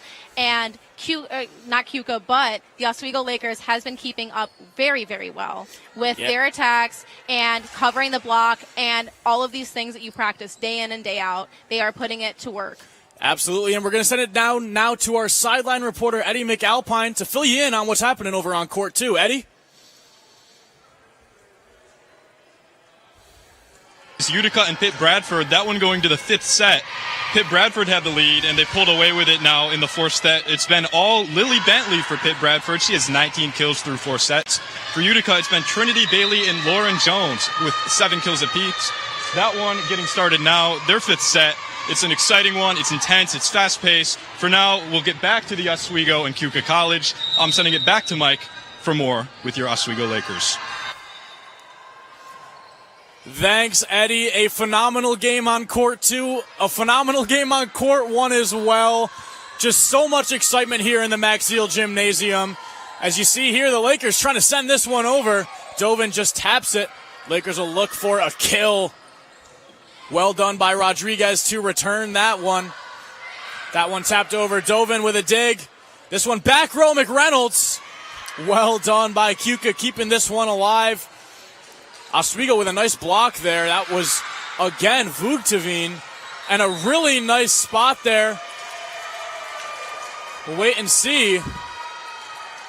Just like the gentleman over there working the flag said it was out. So going to be a Lakers ball here. Yeah, so what's really unique about Oswego's defense is that they're really covering the campfire, really covering that middle of the court, where tips, no problem for the Oswego Lakers. This one comes across. Santifamia just can't get the hands up fast enough. Keuka leading 19-17 here. Yeah, this is definitely a very competitive game. I definitely feel like there is a flow state to each team. Definitely some communication errors on the Oswego side in the beginning, but I think those have ironed themselves out. This one up for Dzinski. Goes up a little too early and just gets underneath that ball too much, unable to hit it over. Yeah, so the middle's actually supposed to align themselves with the setter. The setter was a little bit far out, right by that 10-foot line. Watched it. She set it really tight to the net. Didn't have enough time to reach and grab it. And Dovin's going to send this one over. Free ball now for Keuka. A chance. Back set to the near side. Santifamia puts it up. Madigan tries to put it over. Nice set from Madigan. Dovin gets it across, and Keuka unable to control that one. Yeah, so what we've seen is that the Lakers, the outside is crucial as their safety player. If there's a ball that's slightly off the net, if there's a ball that's slightly too close to the net, the outside is going to take care of that ball and send an attack to the Keuka Wolves. Nice service there from Madigan. Keuka going to have to send this one over to the best of their abilities. A nice hit, though. Dovin on the near side. Slams that one down into that back left corner. Yeah, what a great play. It was quick. I feel like it caught a little bit off guard from the Keuka side. Great spot, right in the one. Definitely what you want to see from a pin hitter. And service comes in from Madigan once again. Keuka slams it down. Item gets a hand on it, but it's not enough. Keuka leading 21-19 as we're nearing the end of this first set. This is honestly the game to watch for today. I feel the energy. It's exciting. It's electric out here in the gymnasium. Service comes across. This one put up by Item. Madigan sends it over. Now on the far side, a hit there. Scott unable to put it over the net. Well done by the Lakers. That's who else but Priscilla McReynolds in front of the net sending that one down. Yeah, so definitely hit the net on that one for contact. It happens. Next ball. That's what I'm saying with the Keuka Wolves. Dovin sends this one across. Chance for a set. Hard set, but really well executed there. And now Basile just flips this one over, drops it in right in the middle there. Yeah, so the big difference between these two teams, the Oswego Lakers is really taking care to see that center of the court and see that ball. If it goes right in there, they're covering it. Keuka on the other end, leaving that campfire wide open. Another nice service there from Dovin. Well done by Keuka, but Item lays out for it. Madigan sends it up over the net from Basile. Right here, Keuka does what they can. Oswego with it. McReynolds blocked. That one just across the line and out. So Oswego takes the lead back 22-21. And we've got ourselves another timeout. I mean, what a matchup this is turning out to be here in this first set. Definitely. It's been so fun to watch Keuka really battle it out with the Oswego Lakers and seeing the defensive differences between the two. One has a very perimeter type of defense. The other has a very closed, almost 10-foot line, tip-based defense, which plays well together. Really well done there by both teams for sure, and it's all coming down to the wire here, Una. The Lakers, like I said, leading by one, 22-21 the score. We apologize for some fans maybe stepping in front of the camera by accident. We'll try our best to keep their heads out of frame. But the Lakers retaking the court now. Keuka already out here. Dovin on the service. She's had 4 in a row where the Lakers scored. I mean, what a run, what a turn here. Just 3 points away from taking this first set. Sends this one across. Nicely placed. Keuka responds. Nice hit from Scott, and we're tied at 22. Yeah, so definitely covering the block, but with an attack like that, slipping right through the fingers of the block, it's hard to grab that far off the block if you are covering, since you're supposed to be super tight because blocks usually end up in the front of the 10-foot line, but that was right behind it. And now Phoebe Swartz on the service. Sends this one across. Item. Madigan. Basile. Well done there by Swartz to keep it alive. A nice hit across. Madigan. Good return. Item. Basile again. This one tipped up. Saved by Rodriguez. Chance for Scott. Blocked by Dazinski. And again to the near side this time. Dovin just can't get on it. Off the basketball hoop. Stays alive. McReynolds puts it back across. And this time it's Scott again. Finally, Keuka breaks through. A little luck for the Lakers off the basketball net, but just not enough. Keuka up 23-22. Yeah, that's why you always keep playing until you hear that whistle. Definitely a great play by the Oswego Lakers, keeping it off the basketball court. Swartz serves to Dovin. Chance for McReynolds, tips it across. Well done to stay out of the net there. They put it over Item. Madigan. Dazinski. And Scott goes again. She's so dangerous hitting this ball over the net here. McReynolds, 23-23. Just back and forth here, Una. Yeah, and that sweet spot right in the one, that's their weakness. Keuka's weakness is that one spot. Hitting there all day will get them points for the Oswego Lakers. Now CJ Item on the serve, an important one here. Sends it across, nicely placed right to Rodriguez, though. Back set here, blocked by the Lakers. Vucevic and McReynolds, possibly the deadliest combo I've ever seen in front of the net. Yeah, they definitely have a good matchup. They know each other very well. They know how to block together, which is perfect for the offensive line for the Oswego Lakers. Item sends this one deep into that back right corner. Chance for Scott, blocked again. Keuka has to put that over. And McReynolds says game. No thank you. Oswego walks away 25-23, takes the first set. Yeah, let's talk about the resilience of each team. They never stopped playing until the whistle hit. Definitely a lot of scrappy plays on the defensive side and a lot of big swings and a lot of big blocks on the offensive side. Definitely a very, very fun game to watch. Absolutely, Una. It's been a phenomenal matchup. Oswego, of course, took a win earlier. Keuka unable to come out with a win in their first matchup, but just been phenomenal volleyball all around for all the teams, whether we've been on court 1 or court 2. But at this time, we're going to send it down to our lovely sideline reporter. I'm being told not yet, so we'll hold off for a minute here.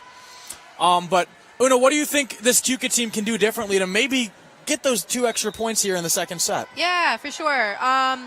Definitely, I think having that underdog mentality of, hey, I know that we're a little scrappy. Hey, I know we're a little bit of a smaller team. We're a bit younger, but let's embrace that and use that mentality against the Oswego Lakers. I mean, also keeping in serves, keeping in plays, being smart when you're down are very basic things and very strategic things that Keuka could use against the Oswego Lakers. Absolutely. And now we're going to send it down to our lovely sideline reporter, Eddie McAlpine. Eddie, what do you got? Thanks, Mike. I got an update on the far court here. It's 6-7 Pitt Bradford over Utica at the moment. This one here, Oswego winning that first set. It was Priscilla McReynolds closing it out with a clutch block and kill to give them the 25 they needed. Now we're heading into the second set. Oswego Lakers and the Keuka College Wolves. We'll get ready for that one. From the sideline, I'm Eddie McAlpine.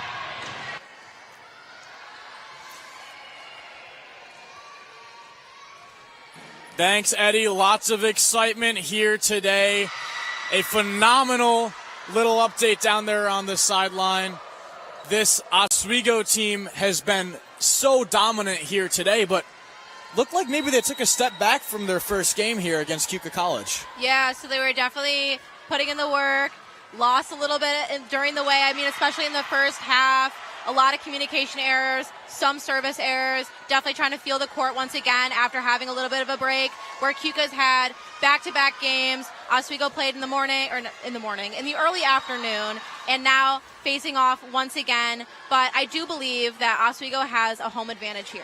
They know this court. They know how tall the ceiling is. They know the rules of the game, and just having the supporters on the bench, having the supporters around in the gymnasium will help the Oswego Lakers in the long run. Absolutely right. The Lakers and the Wolves both retaking the court now. See Oswego with that same lineup we've seen, but one difference, if you look over to that sideline, you'll see Lauren Kropp has switched into that yellow jersey. Maybe they're looking to give CJ Idem a little break from working so hard out here on the court. Yeah, definitely. Switching up your libero and switching up your defensive side can definitely assist in varied plays, in even mentality. Like I keep saying, volleyball is such a mental game. One thing can make or break a team, and I think switching out a libero is one of the good options that can switch up the defense, maybe make some better plays. But I feel like overall the defense from this first set of the Lakers has been stellar. Yeah, this Oswego defense, a very scary defense to have to face off against, as we've seen today. I mean, everyone just working their tails off, doing whatever needs to be done to win a point. Oh, of course, definitely. Like making sure that even when you don't think it's going to be fully good, definitely play until the whistle. And Keuka sends this one over, drops into that ones corner. I believe that's what you call it, the one spot? The one spot, yes. It's right where the setter lies. And usually, like with this play on the Lakers, the setter is hiding behind the libero and she's going to cheat in front. And that's usually the play that most people go for, is because they know that that setter is moving towards the front. And a miscommunication there between Dovin and McReynolds puts Keuka up 2-0 early here. Seemed like neither of them knew who was going to get that ball. Yeah, definitely. With defense, it's always about communication. Rodriguez sends this one across into the net, just not enough height on that one. So I feel like that's one of the first service errors we've seen from Rodriguez. Gabby Rodriguez has been so good for this Keuka team. Very consistent player overall. Service comes in from Dovin. Keuka sends it back the other way. That one out, tied back up at 2 apiece. Just like that, it's a brand new game. Yeah, I understand the Keuka's strategy of hitting high, but you run the risk of hitting it out of bounds. Dovin with this one. Sends it across. Chance here for Keuka. Hit hard, and that one in. Just barely. A nice kill there from Lila Cousins. Yeah, so definitely right on the line. Definitely a close call. So definitely something to watch out for the Oswego Lakers is those line shots right on the line from the Keuka Wolves. Service comes in here from Keuka. This one pops back up in the air. McReynolds. Rodriguez receives. Near side hit. And Scott earns another point here for the Wolves. Yeah, looks like a little bit of frustration from Oswego, saying, I was there, but I didn't know what I was going for. Definitely with covering the block, it's these knee-jerk, very quick reactions that you need to have.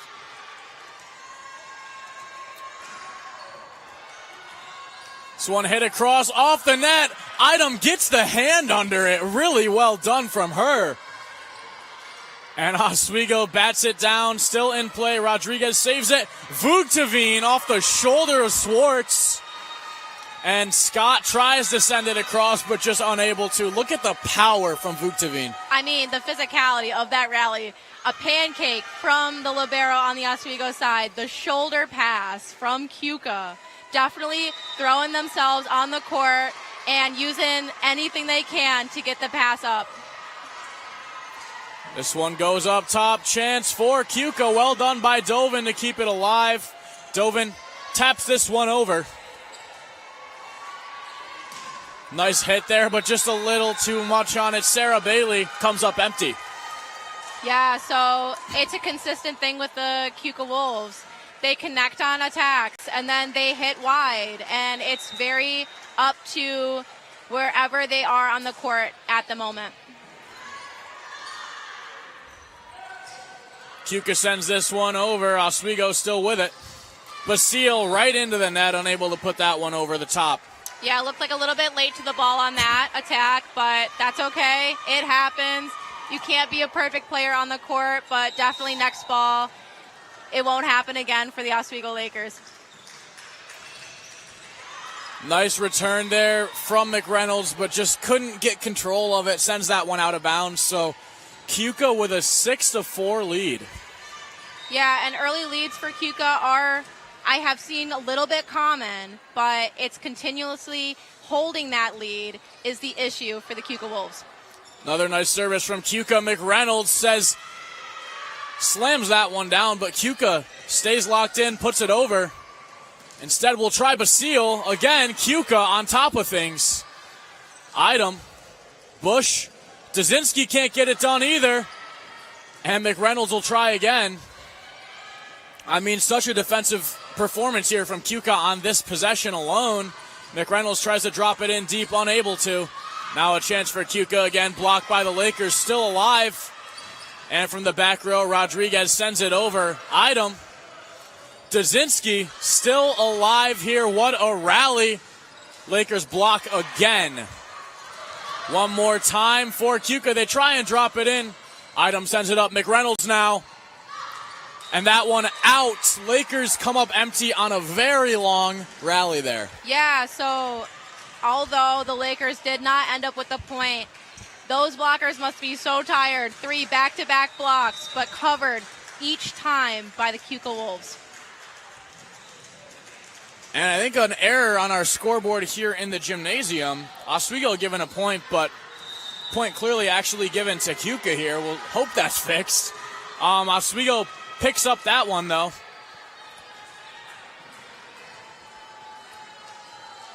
My apologies, loses that one again, and having some issues with the score table over here. Yeah, it definitely happens, especially in a high stress and a high activity game like this. And Dovin just can't get there.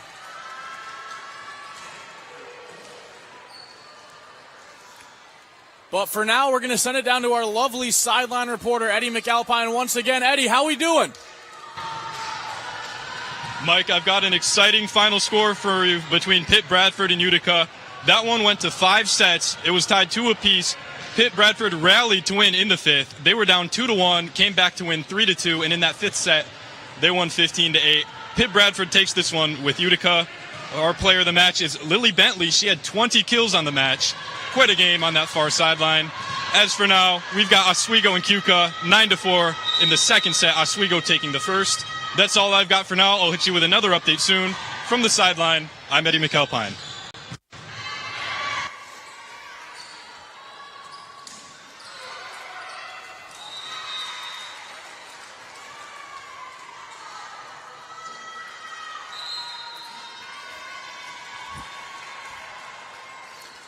Thanks, Eddie. Like you said, Lily Bentley finishing that 5-set match with 20 kills as Pitt Bradford comes back and steals the win from Utica in that 5th and final set.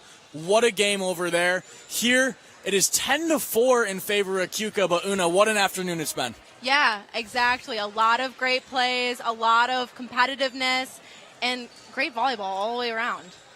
Yeah, and a timeout taken here by the Lakers, a much-needed timeout as they've had a very tough time in these past few points trying to hang with the Keuka College Wolves. Right, exactly. Definitely trying to hang. Keuka's having a little bit of an upset. Let's see if they keep it early in this set once again, but definitely seems to go in favor for the Keuka Wolves. It looks like the scoreboard is back up and current.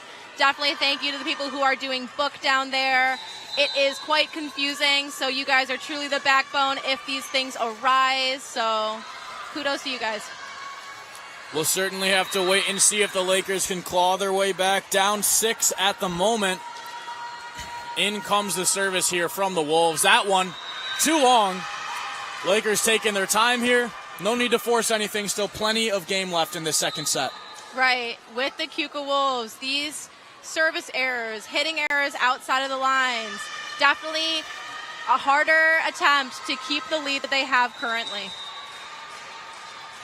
And now service from Madigan.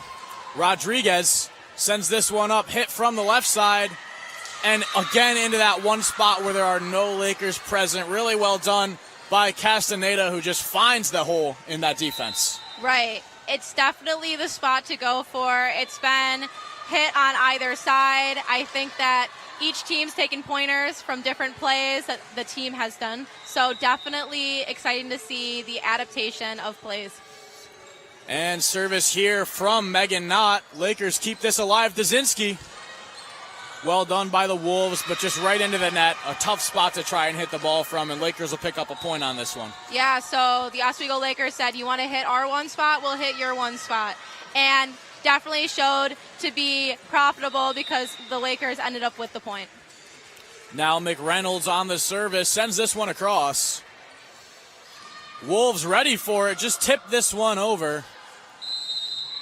And some confusion there, bounces off the top of the net. It'll be a point here for the Wolves. Yeah, nice cut done by the Keuka Wolves. Tried to send that back, and it ended up hitting the pin. And we see CJ Idem finally taking a break.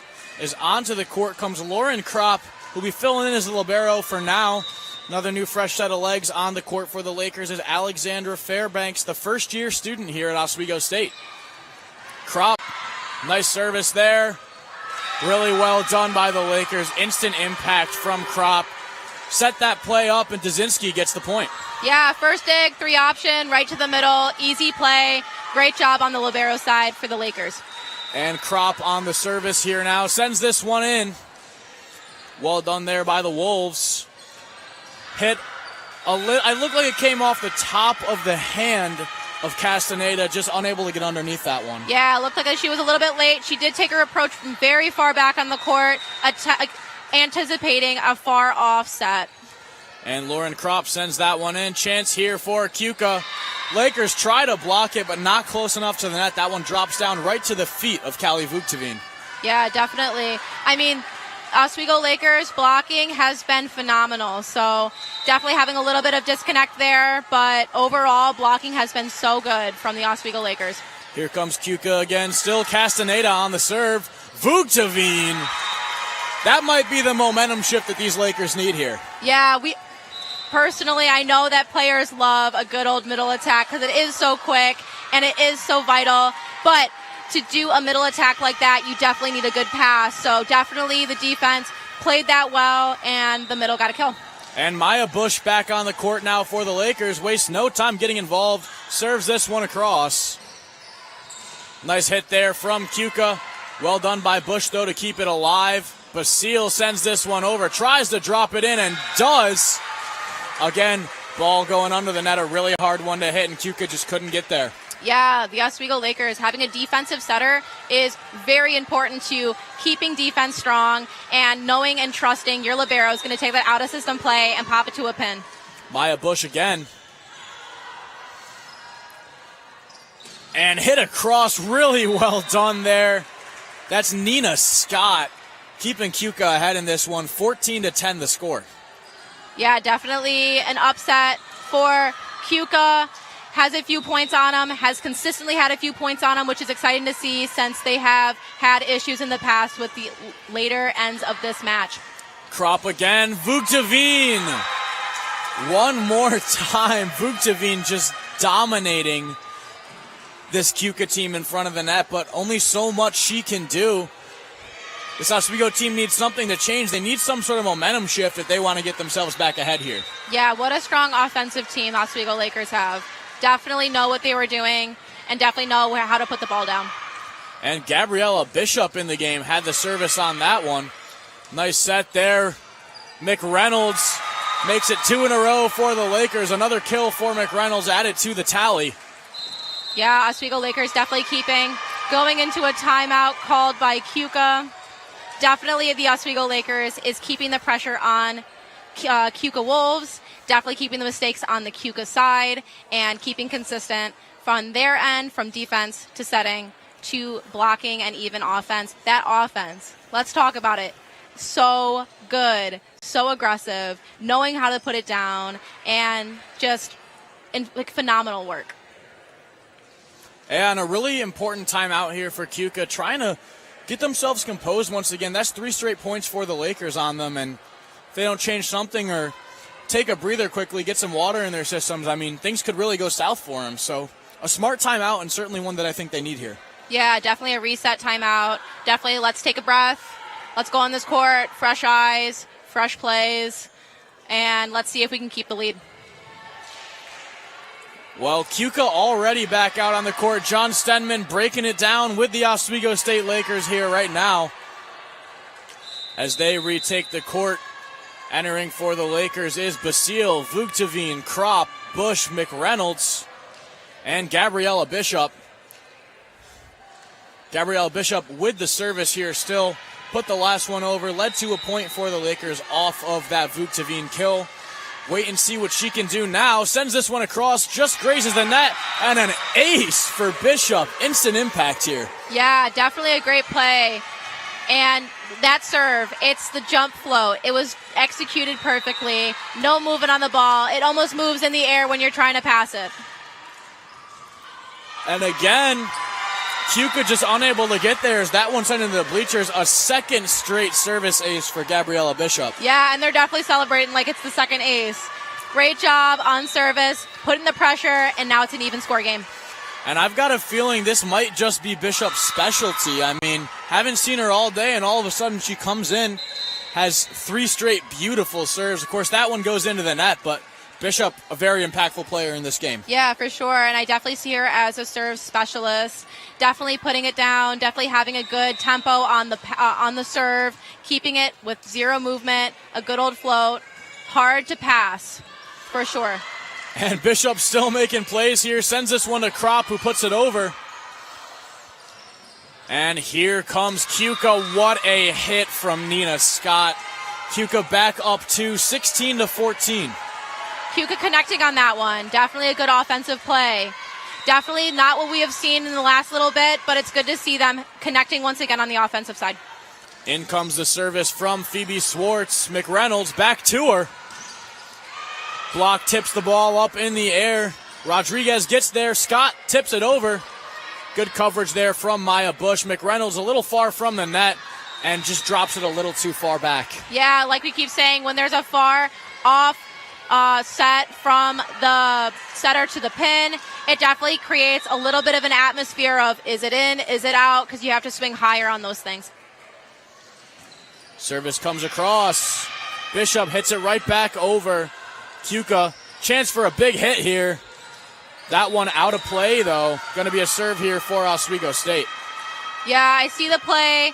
They're trying to cut it to the corner of the libero since she is in the 5 spot. So it's not as easy for her to dig that up. And the Lakers without a libero here now. Vugteveen sends it across. And right into the net. Oswego back within 1. Keuka still leading, but 17-16. Yeah, Keuka a little bit behind on that offensive play. The set was there. The hitter was a little bit late. Vugteveen once again. You'll see after the hit, she makes her way right to the front row, ready to block. This one's still up for Keuka. Tip it over the blockers. Now a chance for Basile. Floats it in. Keuka on the far side. And saved there. Really well done by Lila Cousins. Chance here. McReynolds stuffed at the net. Keuka makes it 18-16. Yeah, good on Keuka to swing hard because the libero was out since the middle was serving. So the defensive line was a little bit weakened, but now the libero is back for the Oswego Lakers. And service coming in here from the Wolves. A nice service. Bush with a set. Basile. This one tried and kept alive. Rodriguez again just dominating off the top of the net. No touch from Keuka. And now 19-16, Keuka extending that lead. What a morale boost. A very scrappy play with the libero one arm, Hail Marying it over, and then ended up getting the point. And clearly a bit of frustration here for the Oswego State Lakers. This one sent over. Basile. Rodriguez with the return and a hit from the back, just unable to get that one over. We've mentioned it so many times. Hitting from that back row is so difficult, and just weren't able to get it that time. Yeah, it's definitely if you can do it all day. It's a great play. If you're iffy on it, definitely take the safer approach, especially with this close of a game in the back row specifically. And Alexander Fairbanks coming back onto the field here, or the court here for the Oswego State Lakers. Service coming from Madigan. This one set to the near side. Lakers tip it up. Bishop gets there, but Kropp cannot. 20-17, Keuka leading here in this second set. The hustle was there. The line judge slightly in the way. It's happened, but great hustle by the libero, by the Oswego Lakers. Definitely a close match. Let's see how the end of this second set will go. And on the service now for Keuka is Megan Knott. Knott sends this one and is way too low. Drills Sarah Bailey, her own teammate, in the back. You can see they'll have a laugh about that down on the court. It'll be Priscilla McReynolds here for the Lakers serving this one across. I can definitely see that as like a comedy low light for the Keuka Wolves. Definitely smacking players is something that has to happen at some point with service. And McReynolds with the service. Keuka tries to get it across, but blocked there by Fairbanks. Rodriguez has to put this one up. Madigan sets it to Dzinski, who somehow gets a hand on it. Jumped a little too early, but got it over. And then a block from Dzinski.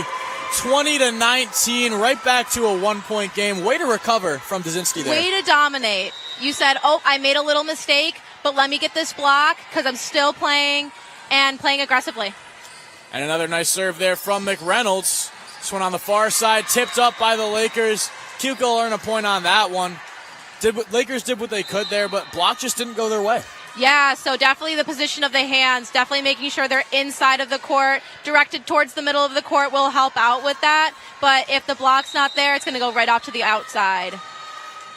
Keuka still with a 2-point lead here, as again, it's Megan Knott sends this one across. And really well done, beautifully placed again by Dzinski, who's having a really nice few points here. Beautiful play, 3-option pass right to the middle. Middle saw the open of the court in the middle and said, you know what, I'm going to tip it. Nice service there from Kropp, just a little too long though. Keuka still leading by 2, 22-20.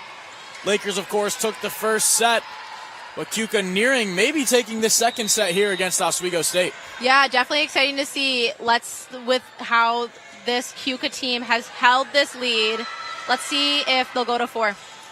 And Fairbanks tips that one right into the middle. No one there to return it. Fairbanks with some excitement hitting that one over, getting the point. Yeah. Now a 1-point game again. Like I keep saying, the difference between these two teams on defense, Oswego Lakers has that center of that court covered. Keuka, not so much. We've seen 2 tips go right into the center, and no one's grabbed them. This one sent up top. A huge kill for Nina Scott. 23-21. Keuka retains that 2-point lead, and we got another timeout here by the Oswego State Lakers. Definitely to talk about strategy for this next 4 points for Oswego and 2 points for Keuka. Definitely seeing what holes we have on the court for Keuka, what opportunities. Center of the court is 1. In the corners of the 1 and the 5, line shots, open all day on the Keuka side. These are things that the head coach is talking about to the Oswego Lakers. Opportunities to make quick plays, to make sure that this lead is even shortened or even closer. Maybe we'll see a 23-25 by Oswego once again, or maybe we'll see Keuka come dominant in the second set. Yeah, Una.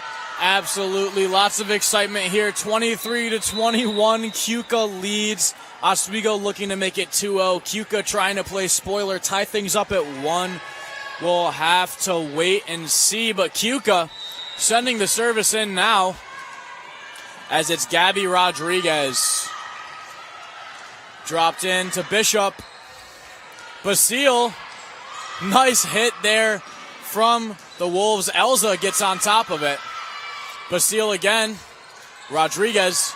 Elza. Really well done by McReynolds. Crop. Basile again. This one off the top of the net stays in play. Keuka again on the far side. Tipped up off the block. And a really nice set there from Maya Bush. Sets up Vuctavine, now a 1-point game again. Yeah, you can definitely see the Oswego Lakers using that advantage of the middle of the court being open. 2 tips received by Keuka, but that kill, Keuka could not pick that up. Yeah, another timeout here. This one, I believe, taken by Keuka. Just trying to settle in here. 2 points for them to win. Lakers could tie it up with 1 more point. So both teams really just trying to figure out what they need to do to try and come out on top here. Yeah, definitely seeing the grit and the perseverance on each team. I mean, the first set, 25 to the Lakers, 23 to Keuka. And we're seeing it once again, 23 Keuka, 22 Oswego. Very well-matched teams and teams that don't quit, teams that keep the ball up. And small mistakes are out the window at this point. We're playing in a flow state. We're playing very smooth and comfortable with each other on the court. Definitely exciting plays to see. Yeah, and Keuka taking a really quick timeout here, coming back out on the court in less than 30 seconds. John Stenman still talking to the Lakers over there on the sideline. And here they go, breaking it down. And one thing I love about this Oswego team that we've seen so far today is just the energy that they have on their sideline. Whether they're winning or losing, it always seems like it's so upbeat over there. And I think that's how you sort of build such a powerful culture within a team. Yeah, a loud team is a dominant team.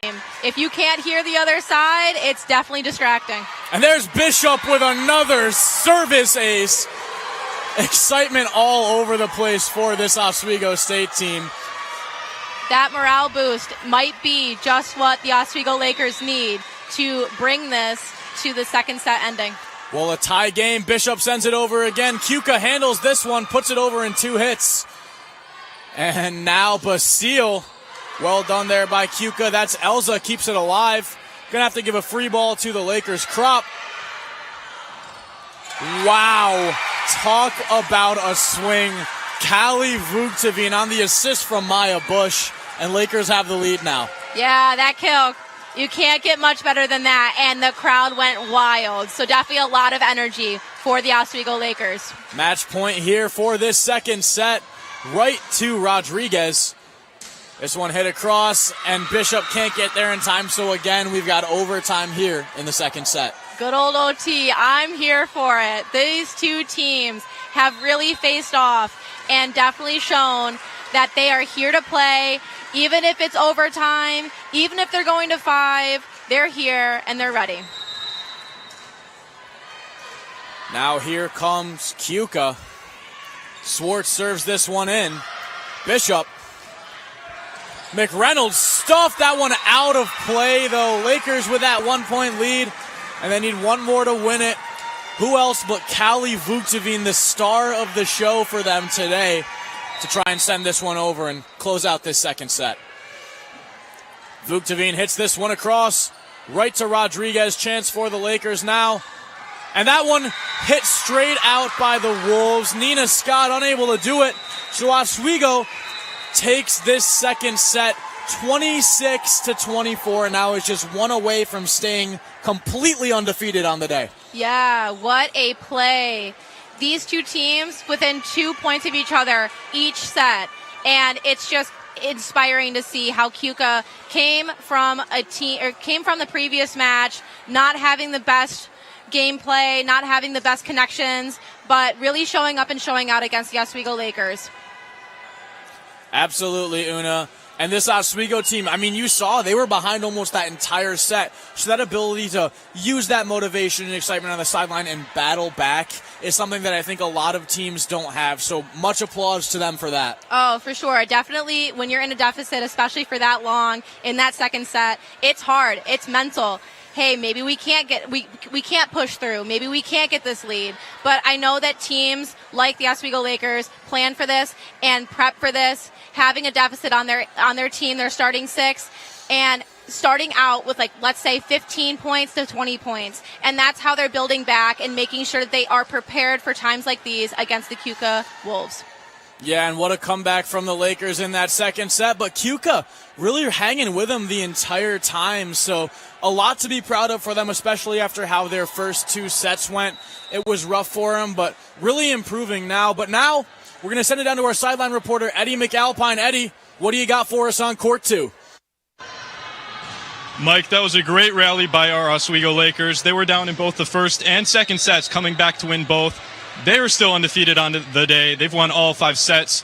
I've got a pregame matchup for you on the far court. We've got Brockport and Western Connecticut State. Brockport lost to Oswego earlier in 3 sets, while Western Connecticut State beat Keuka. Brockport is looking for their first win today, while Western Connecticut State is looking to stay undefeated. We'll have an eye on that one. That's all I have for now. I'm going to send it back up to you guys. Take it away, Mike. Thanks, Eddie. Western Connecticut State versus Brockport over on court 2, starting up very soon. Should be a really good matchup over there. As you mentioned, both these teams already played, and they happen to play the 2 teams currently playing on court 1. And what a matchup it's been here on court 1. The Lakers leading 2-0, but still anyone's match here. Yeah, mentioning the West Connecticut and Brockport, 2 tall teams with an intense offensive line blocking. I can't wait to see how those teams will match up. But with the Oswego Lakers and the Keuka Wolves, we're just getting out of this set break. About 8 seconds to go. Oswego Lakers is already out, ready to play, getting excited, waiting for their libero to go back in for set 3. Yeah, and Lakers all out on the court. Only one Keuka player on the court, Phoebe Swartz, ready to go, waiting for the rest of her team. Not something you see too often. Usually they all come out together. But here we are. Lakers excited and motivated after a crazy comeback in that second set. Keuka been in every set and really still, I think, could win this entire game here. But we'll have to wait and see. For sure. I feel like they have the heart, they have the drive, and they have the grit that it takes to beat a team like the Oswego Lakers. Being a smaller team, being a younger team, I keep saying these things because they're important. It's a different mentality change from, let's say, club or high school volleyball to NCAA volleyball, a lot more rules and a lot more stat tracking, which can get in the head of some players. But as of right now, the Keuka Wolves are staying steady, and I'm very excited to see how this third set goes. Me as well, Una. Me as well. And CJ Idem back in the game here for the Oswego State Lakers as the libero once again. We saw got a little rest in that second set. In came Lauren Kropp, who did a phenomenal job filling in for her. But Idem back in the game. And we'll wait and see. Looks like Keuka's going to start with the service here. Yeah, definitely excited to see Idem back out as a libero. Definitely exciting to see. She's excited. We're all excited. But let's see what the Keuka Wolves have for the serve. And Gabby Rodriguez starting with the serve here for the Wolves. Going through her routine, sends this one across. Really well done. Lakers on top of it. That's Bishop. Bishop goes for the hit, just drops it in. And Bishop, instant impact here in the third set for Oswego State. And it looks like from the officials, I think Rodriguez got that pancake. So definitely a defensive player to look out for, but the Lakers have the serve. And Bishop again sends this one flying across. Tries to get to that ball, but just doesn't quite make it. Ball almost hit our sideline reporter, Eddie McAlpine, down there. Luckily, he was all right. But Bishop just unable to get a hand on that one. So now service coming in here from Phoebe Swartz.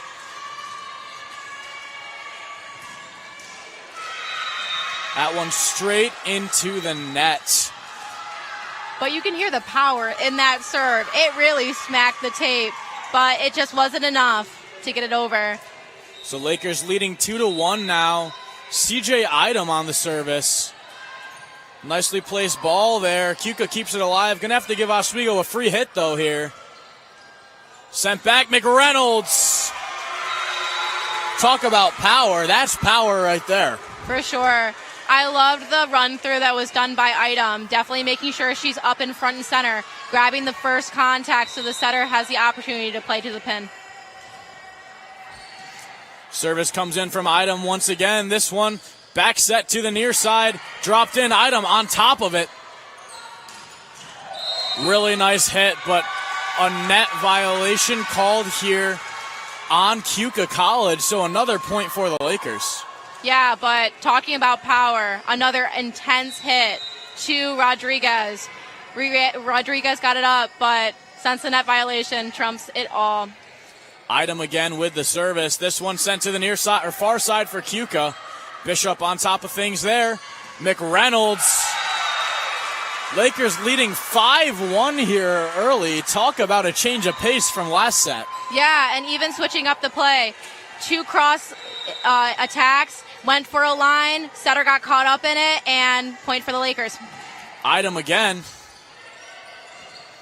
This one set to the far side. Bishop with a nice dig, but just can't direct that ball where she needs to. Yeah, what a run by Item. Definitely making sure to keep it controlled, but also keeping her line in sight as a defensive specialist, getting up, running through those plays, and making sure she's there for her team. This one sent across now by Scott. On the far side for Basile. Comes off the hand of Lila Cousins and out of play. So another point here for the Lakers. Yeah, nice attack by the right side. Definitely making sure she knows where that block is and swinging right into it, knowing that it's going to go out of bounds due to the hand position of the block. Service will go to Lauren Kropp here now, who's back in the white jersey.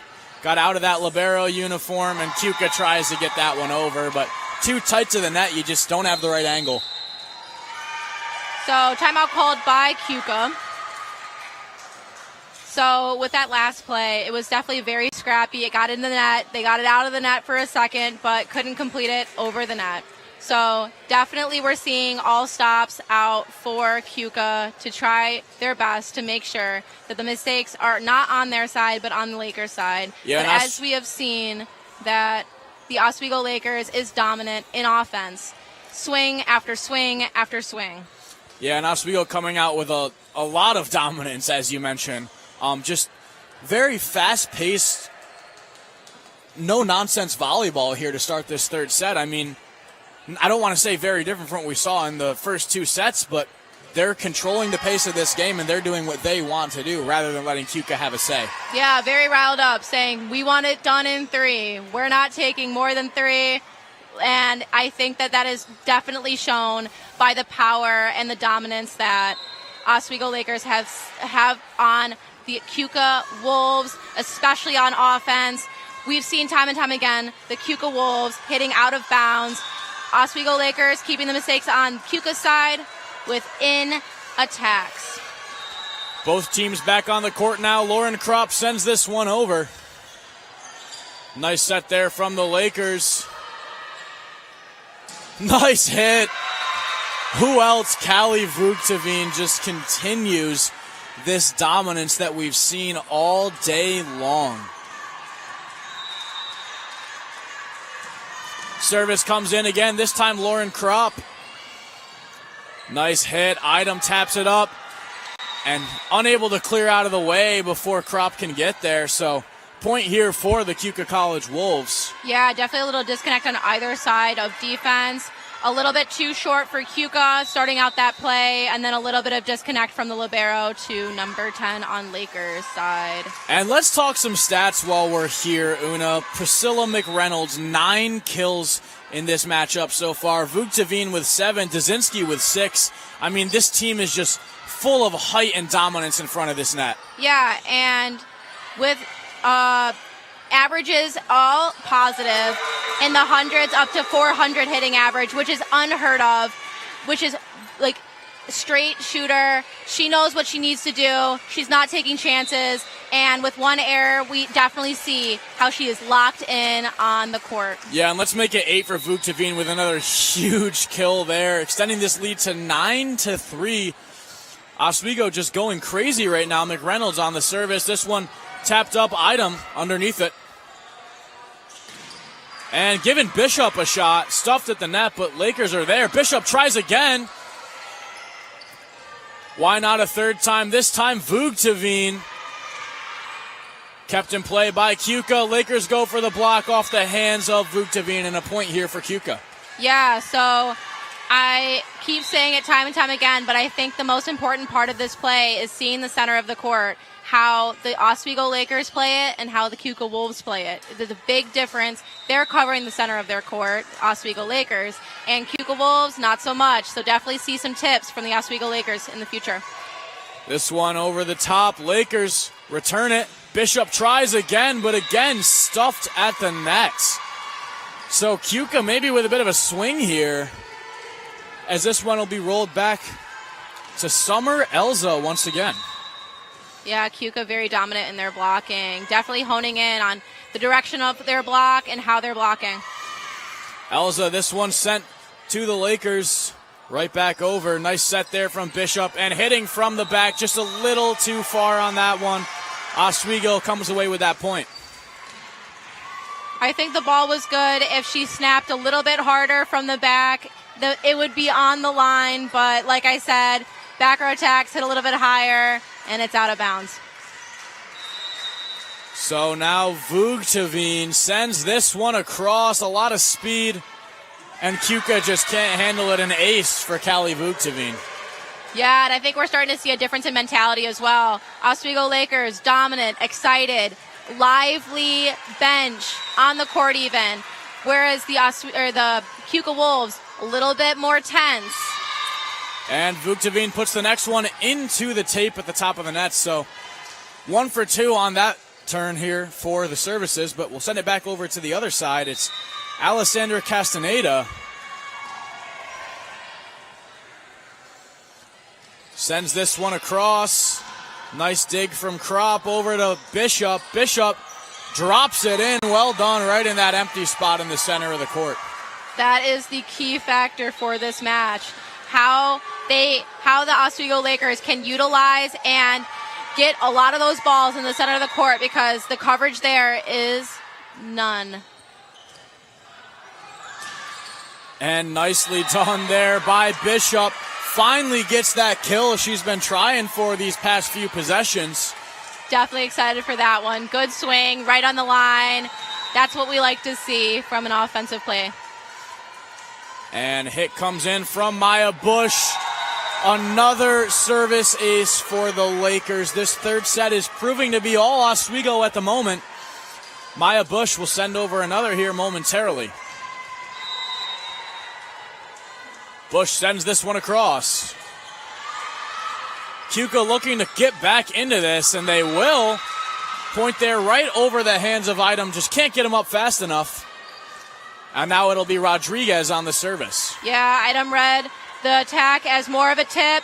That's why they were cheated up. But the swing was line right above. So good play on Keuka. This one up top. Basile hits it down. Well done by Rodriguez, keeping things alive for the Wolves. And off the top of the net. Another point here for the Wolves. Yeah, definitely trying to earn some points back. Definitely try to make it as competitive as these last two sets are. But the Oswego Lakers do have a pretty sizable lead. This one hit up in the air by Bishop. She'll go for the kill herself. Lakers keep it alive here. Idom on the far side looks for Basile. Basile can't get on top of that ball, straight into the net. Yeah, it looked like that out-of-system play was a little bit short to the pin. Had to adjust, and not an ideal position to attack for the Oswego Lakers. Again, it's Rodriguez sending this one in. Nice dig from McReynolds. Far side, Bishop. Keuka keeps it alive. And now Rodriguez has to send this one over. Free ball here for the Lakers.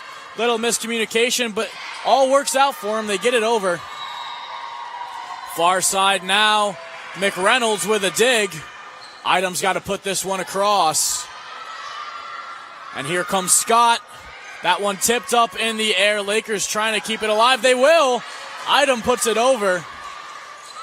And on the near side now, that one blocked by the Lakers, and a point for Oswego. 15-9 they lead. Yeah, look at the Pins had a little bit of a hand on that last play by Keuka. So definitely keeping an eye on the ball and keeping an eye on their attackers for a block, even if it's a tip and a cut on the Keuka side. And another new face on the court for the Lakers as Piper Adams comes in. And another error from Keuka here. Nice serve there from Bishop, but Keuka just unable to handle it. Yeah, definitely mentality is a big thing here. Strong, loud, bench on top of dominant play definitely puts people in their heads. Bishop again, this one into the net. So a point here for the Wolves. 16-10 Oswego leads. Still both teams in this matchup, but Oswego has some cushion to work with here. Yeah, so definitely this is the time where Keuka needs to keep it consistent, keep it smart, keep the mistakes off their side, and get some points. Well done there by Bishop. Sends it up top. Dzinski looks for it. Lakers trying to get there. Item lays out for it, but just not enough control there to get that one across the net. Yeah, for sure. The effort, the tracking was there. They knew what they were doing with that. Definitely the free over would be super cool, but it didn't connect. Service coming in now. Schwartz. Adams, her first hit of the ball here. Go for a kill. And that one out, smartly played by the Lakers. Adams let that one fall. Yeah, definitely. I see the effort done by the blocking on Keuka, trying to get out, but it was over and out of bounds. Now CJ Item sends this one across. Deep service. And another point for the Lakers, now up 18-11. Yeah, quite the communication error. The setter said, no, I've got it. But that other person was like, you know what, maybe I'll help her out. And definitely not something you need to do this late in the game with this much of a deficit. CJ Item once again. This one very deep, played by the Wolves. Item gets the dig in. Tipped over. Lakers still with it. Adams tries to get it across, but off balance, hits that one into the net. Yeah, so definitely varying her hitters because she has such a strong defense. She has the ability as the setter to vary them up and make sure that everyone's getting attacks and changing up the line. Service coming across from Scott. Adams gets under it. Not a great hit, but does enough. This one set on the near side. And a double hit called on that one. Yeah, double contact. It happens. Most of the time it's let them play, but if it's not the setter, there's a little bit more regulation with that double contact. So Lauren Kropp here now. Sends this one across. Set to the far side. A huge kill there for Keuka College as Alessandra Castaneda takes that one, makes it 19-13. Oswego still leading. Yeah, definitely. The offensive player on the Keuka Wolves definitely saw that opening, saw the window, and took it. On the service now is Megan Knott. Knott sends this one deep. Lakers there.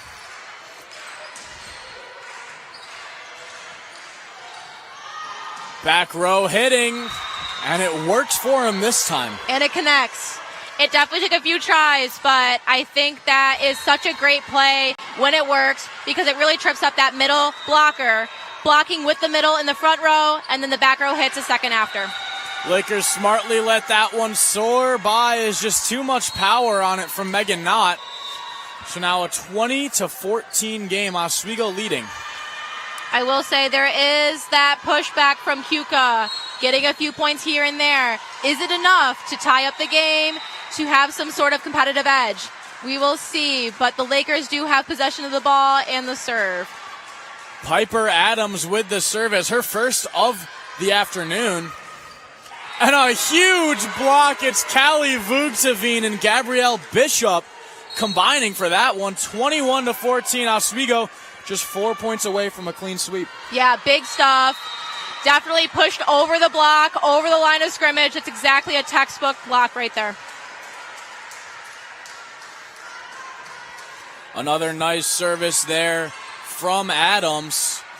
Back the other way, and again, Callie Vugteveen says not today. Yeah, Oswego is putting up a wall for Keuka to try to make it over, but their team is so much taller than Keuka. So blocking is such an advantage for the Oswego Lakers. And another fresh set of legs, Emily Liga entering the game. My apologies, Emily Liga. Service again here from Adams. This one dropped in nicely on that sideline. Lakers again, and it's Liga with the block. Instant impact there from her. 3 for 3. Blocks are what you want to see. Obviously, it hypes up your team. And definitely the set off of Keuka was a little shoddy, so I definitely can see how that offense was a little bit tripped up. Adams again. Chance now for Keuka to try and get one back. Idom doesn't like it. This one sent over by Bishop. Keuka trying to get something going here. They'll chip it right over those blockers. And now Bishop hits this across. Rodriguez is on top of things. Back row hitting again. They'll fake this one and float it in. And on the second hit there, Setter puts it over. And Lakers again, not really blocking that one, but the presence is there and it goes straight into the net. Yeah, so definitely hit the tape, but you can definitely see the Keuka Wolves putting out all the stops, trying to tip. It probably works in practice, but now with these Oswego Lakers, they are covering their tips so well during this set. And now Piper Adams for the game, set, and match. Keuka gonna battle back here, though. Again, the Lakers. Emily Liga calls game. Yeah. Another 3-0 sweep for Oswego State as they improved to 2-0 here at the Oswego State Classic. What a game this was. This honestly was the game of the night. I definitely have not seen competitiveness like this in a long, long time. So definitely love to see the passion and resilience on either side. I just think that for this third set, Keuka got in their heads and continually get in their heads. And Oswego used that to their advantage and came out with the win. Absolutely, Una. So the Lakers done for the evening, but they've got 2 more games tomorrow. First against Western Connecticut State, which I'm thinking will be a phenomenal game. And then second at 4 p.m., they're taking on Utica University. All of those games here covered by WTOP 10. So super excited for tomorrow as well. Yeah, definitely excited to see different matchups, how different plays are going to work for the next day, because every day is a new day in volleyball. You could have an up day or a down day. We'll definitely have to see how it happens tomorrow. Yeah, and Keuka with some games coming up tomorrow as well. Keuka 0-2 today. Not the best way to end your first day in Oswego, but they'll face off against Pitt Bradford at noon and then Canton at 2. So Keuka looking for some redemption. They were in both of the games that they played. It wasn't like they got blown out. They were very much competitive in both of these matchups. And it's only a matter of time before they squeak out a win, I think. Yeah, for sure. I definitely can see them watching film back, seeing what they can improve, seeing the holes that they have in their defense, how they can improve their offense for tomorrow, because Pitt Bradford and Canton are both strong teams, both taller teams. So underdog story once again for Keuka for tomorrow. Absolutely, lots of underdog stories here today. The Lakers 2-0 in the Oswego State Classic. Keuka 0-2, but at this time we're going to send it down to Eddie McAlpine to tell us about a couple of the other teams playing right now. Closes the day out undefeated. They won all 6 sets they played today, taking down Keuka College and Brockport. Over on the far court behind me, we have Western Connecticut State taking on Brockport currently with a score 9-6 Western Connecticut. Brockport is looking for their first win today. Western Connecticut is looking to stay undefeated. As for the Lakers, they end their day with a successful 6-0 set record, a 2-0 game record. A great day for the Oswego Invitational. I'm going to send it back up to you guys. I'm Eddie McAlpine.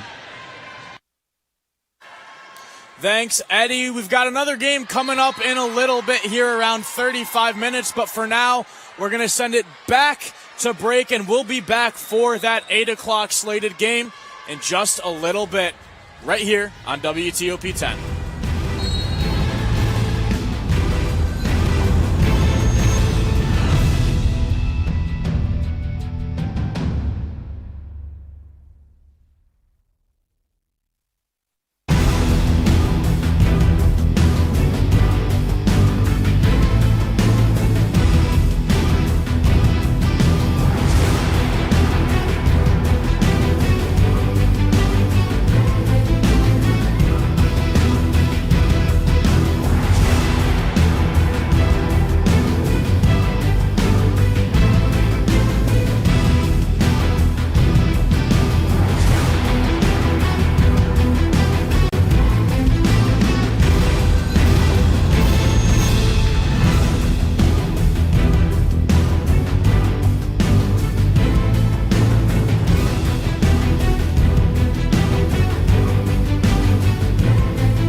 Good evening and welcome into the Max Zeal Gymnasium. My name is Mike Neckers. Alongside me is Una O'Brien. Tonight we bring you coverage of our last game of the night. The Canton Kangaroos taking on Pitt Bradford. It should be a phenomenal matchup here. Una, both these teams have already played a couple of times today, but we haven't gotten to see either of them play over here on Court 1 yet. I know, back to the main stage. I'm very excited to see how Canton and Pitt Bradford will match up. They're both tall teams. We've seen them play on Court 2 with a lot of competition on both sides. So definitely excited to see how this plays out. Me as well. And this Canton team had a really tight match earlier today against Utica. Came out on top in 5 sets, but a battle all the way through. We're up 2-0. Utica got 2 back, and then in that 5th set, they came out on top. Of course, only playing the 15 in that one, but they've been here all day. They've been working hard, and they're ready to get this game done and get some sleep for tomorrow. Definitely. And a set to 5 with that 5th set being to 15, it really is a different mindset. First to 5, first to 10, bring it home with 15. So definitely kudos to the teams who have gone to 5 and have done that 15 match. And this Pitt Bradford team, also one we, like I mentioned, we haven't really seen a lot of, but also just finished up playing against Utica. And what a game they had, another comeback story, right? They were down 1-0, came back, tied at 1-1, then down 2-1, and ended up winning in 5 sets. So both these teams have played a lot of volleyball today. I'm sure they're a little tired out, a little fatigued, but the last game of the evening here at the Max Zeal Gymnasium in Oswego, New York. It's been a long day for us, long day for all these players, but we're happy to be here. We got one more, and we're excited to get started. Definitely. I know that we've had a long day. These players have had a long day. Let's see if that impacts play, if that makes them fired up even more. We're getting into the first serve from Canton. And it's Isabella Cruz sending over the first service of this final match of the night. We'll see what she can do with it. A really nice serve right to the center of the court. Pitt Bradford does well there to respond, but it's a little too much power on that hit from Jenna Lauser, so Canton gets the first point of the game here. Yeah, Pitt Bradford definitely seems like this is their warm-up, definitely starting to get back into play, but to mention, they were doing jumping jacks and jump rope while the other team was playing pepper, so definitely an interesting way to warm up for the team. Kangaroos again with Isabella Cruz. This one up to the far side, a nice hit, nice dig from Cruz. And over and 2 there. See what they can do on this one, and a beautiful kill there. Jenna Lauser connects this time, tied up at 1-1. Yeah, right in between that 6 and 5 spot, definitely tripping up the libero as well as that 6th player. On the service now, Marissa Bowman, the junior, sends this one across. A nice service. Well done by Canton to receive that one. And a nice hit there. Emerson Coulter, whose name we've said so many times, even though she hasn't been on this court yet tonight, has just had a dominant afternoon here at the Max Zeal Gymnasium. Yeah, Coulter definitely broke through that block made up by Pitt Bradford. Definitely with the power of that swing. Easily done for her. And Daisy Bain, the libero, serving here for Canton, also a team captain. Can't get the point on that one. Tied up at 2 apiece. And it'll go back to Ruby Smith for Pitt Bradford.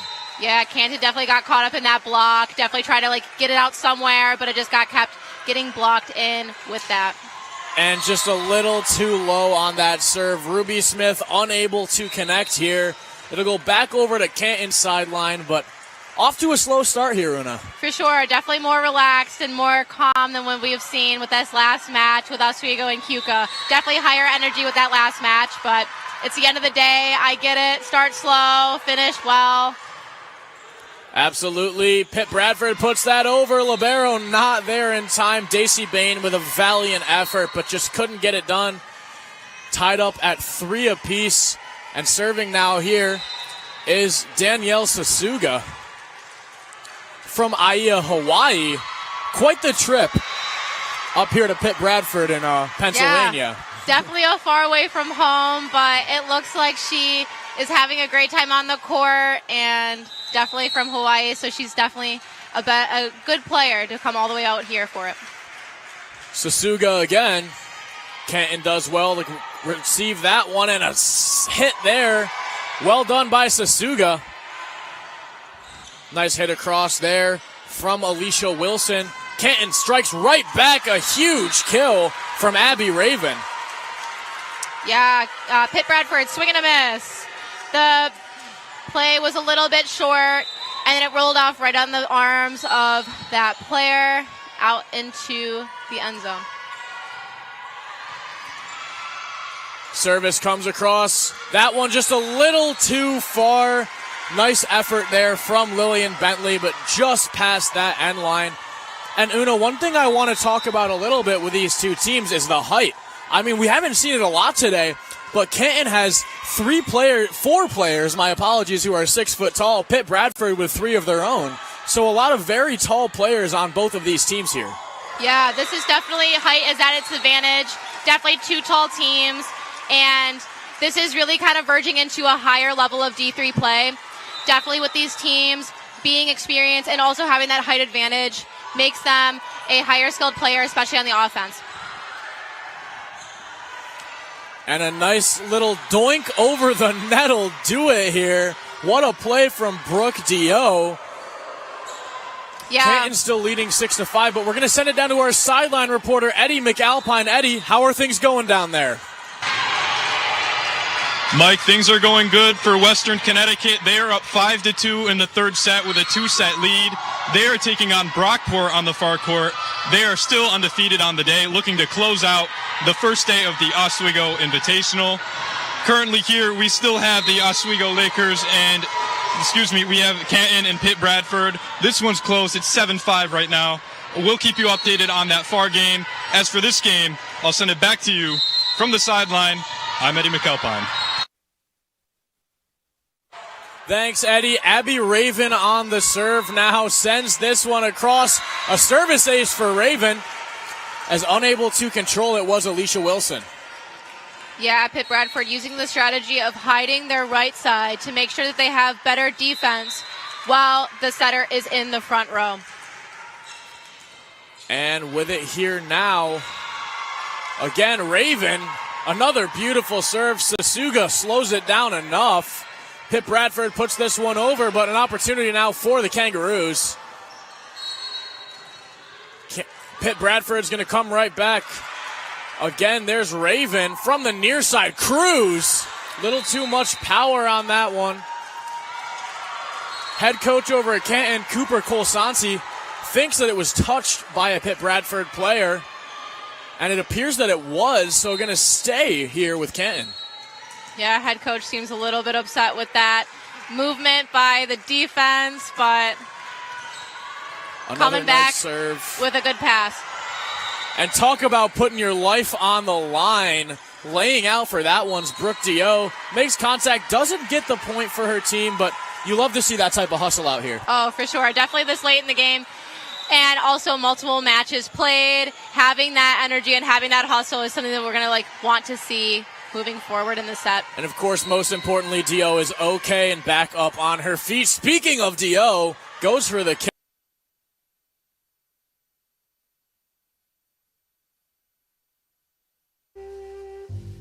It's been a week and a half since Chris and Austin went missing.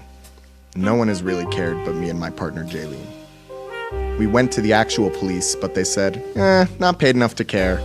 So we took the matters into our own hands.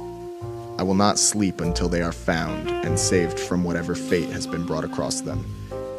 It seems in this dark world we find ourselves in, it's gotten ever darker with the disappearance of Austin and Chris.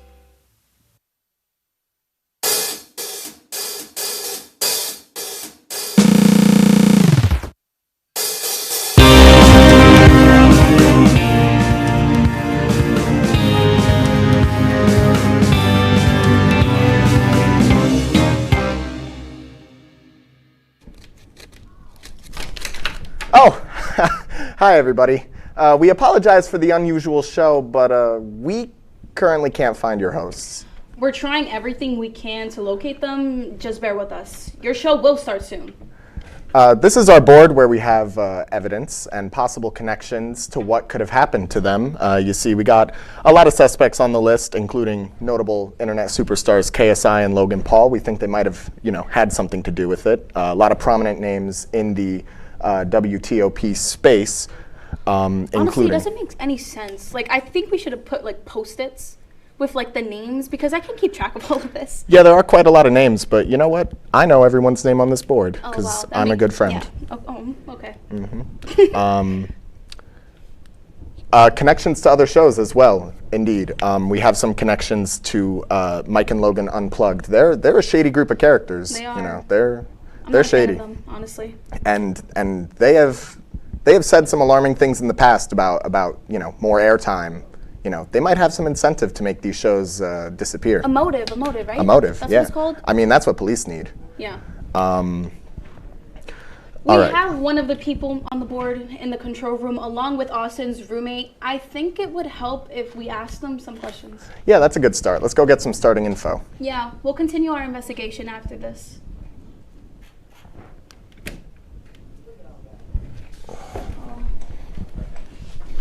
Oop. Whoops. All right. In this, it says Jake holds up the card. Oh my god, this equipment is awful. All right, nobody move. This is a matter. It is a police matter. All right. I need your hands up in the air. Yeah, I need to see everybody's hands. I need to see everybody's hands. Unconstitutional. Where's my lawyer? You don't need a lawyer. We're not real police. Where were you last Monday? Last Monday, I was at 120 Sheldon Avenue with my friend Lucas McGarry. Oh. And can this Lucas McGarry corroborate that story? He certainly can. Allegedly. I think we should start with this one. He's looking at me a little suspicious. I'm the lawyer. This is unconstitutional, and I will get you for assault. I'm not a real police officer. Who are you going to report And me nobody to? touched you. If you're not a real police officer, Makes the case even better. All right, let's stop talking to him. Name. Ryan Oh my God. Frechtel. Grade. First semester sophomore. Major. Broadcasting Mass Comm 5-year program with sales minor. Name and major again. Ryan Frechtel. You're sweating a bit too much. First semester. Yeah, you're awfully sweaty. You're awfully sweaty. Okay, the 5-year broadcasting mass comm program. I don't think we asked all of that. Where were you? I was at the gym. When? When? Why are you? What day? What day are you asking? What day did we ask? Last Monday. Last Monday. Last Monday. Yeah, I was at the gym. Oh, what time? 3 o'clock. Criminal says what? 3 o'clock. Oh, that was a good one. Well, might have had him. I think there's one more suspect that we haven't interrogated. Awfully suspicious. Awfully suspicious. Wait, she's kind of cute. Hold on. What's her name? Patrick. Oh, where were you on Monday? I mean, not like it matters, but. I was doing laundry. Ooh, what time? From 7 to like 9. I was also doing a puzzle. I can show you. Yes. Clothes? No, I don't. No comment. No. I think she's good. But I did kind of like find this. I don't know if Oh. it's important or anything. It's like a Do I need SD gloves? card. You don't need gloves. We're not real police. There you go. 1 minute. A little gift for you, just because you're so cute. Thank you. What do we do with this, Jake? I'm not a techie person. Okay. Yeah, I'm not much of a techie either, so. I may be able to assist you in this. You might? I may be able to assist. So, from what I can tell, SanDisk Ultra, 140 megabytes. That's what MB stands for, right? Should we give it to him and put his fingerprints on it? I mean, oh yeah, actually, can you hold this real quick? Well, there's really no need for that. There's really no Lori need for doesn't need that. it. Be careful there. Just place it in my hands. Oh, okay. Just let it go. Whoa! Tampering with evidence! I think we might have. I think we might have our lead suspect. So this is a 128 gigabyte SD card. What does SD stand for? SanDisk. I just said that. So all you have to do is plug it into a laptop, and there should be files on it. Maybe we'll help you find Chris and Austin. Huh. You have 10 seconds left in this part of the show, by the way. Well, You're not one to tell us how much seconds we have. That is actually my job. And you're not one to badger my client. Did I ask you? Well, too bad. I'm the lawyer. All right, you guys have to take a break. Show them going. Yeah, show the going to break. Show going to break. Show pressing the button. Take VTRB. Would you like to try snacks from faraway lands? Or snacks with bizarre flavors? How about snacks in new ways? Or snacks you've never tried before? You don't have to go far to find these snacks. They can all be found here at Snacks on West 1st Street.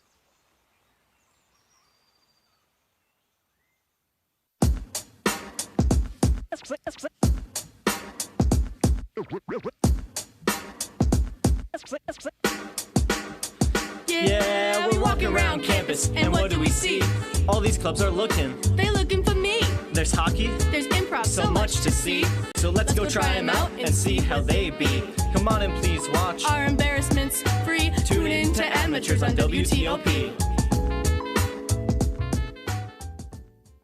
Happy Friday, Lakers, and another beautiful day here in Oswego, New York. I'm DJ Don Perone, and I'm happy that you're starting your weekend off right listening to WNYO 88.9 FM, the Laker Radio Network. I said, darling, can you see? There's no room for us. There's no room. Now our lives are changing. Promises keep slipping. And I've always knew it wasn't you. It wasn't you. Now our lives are changing. Promises keep slipping. And I've always knew it wasn't you. It wasn't you. Welcome back to our investigation. Where we last left off, we just got some information out of the control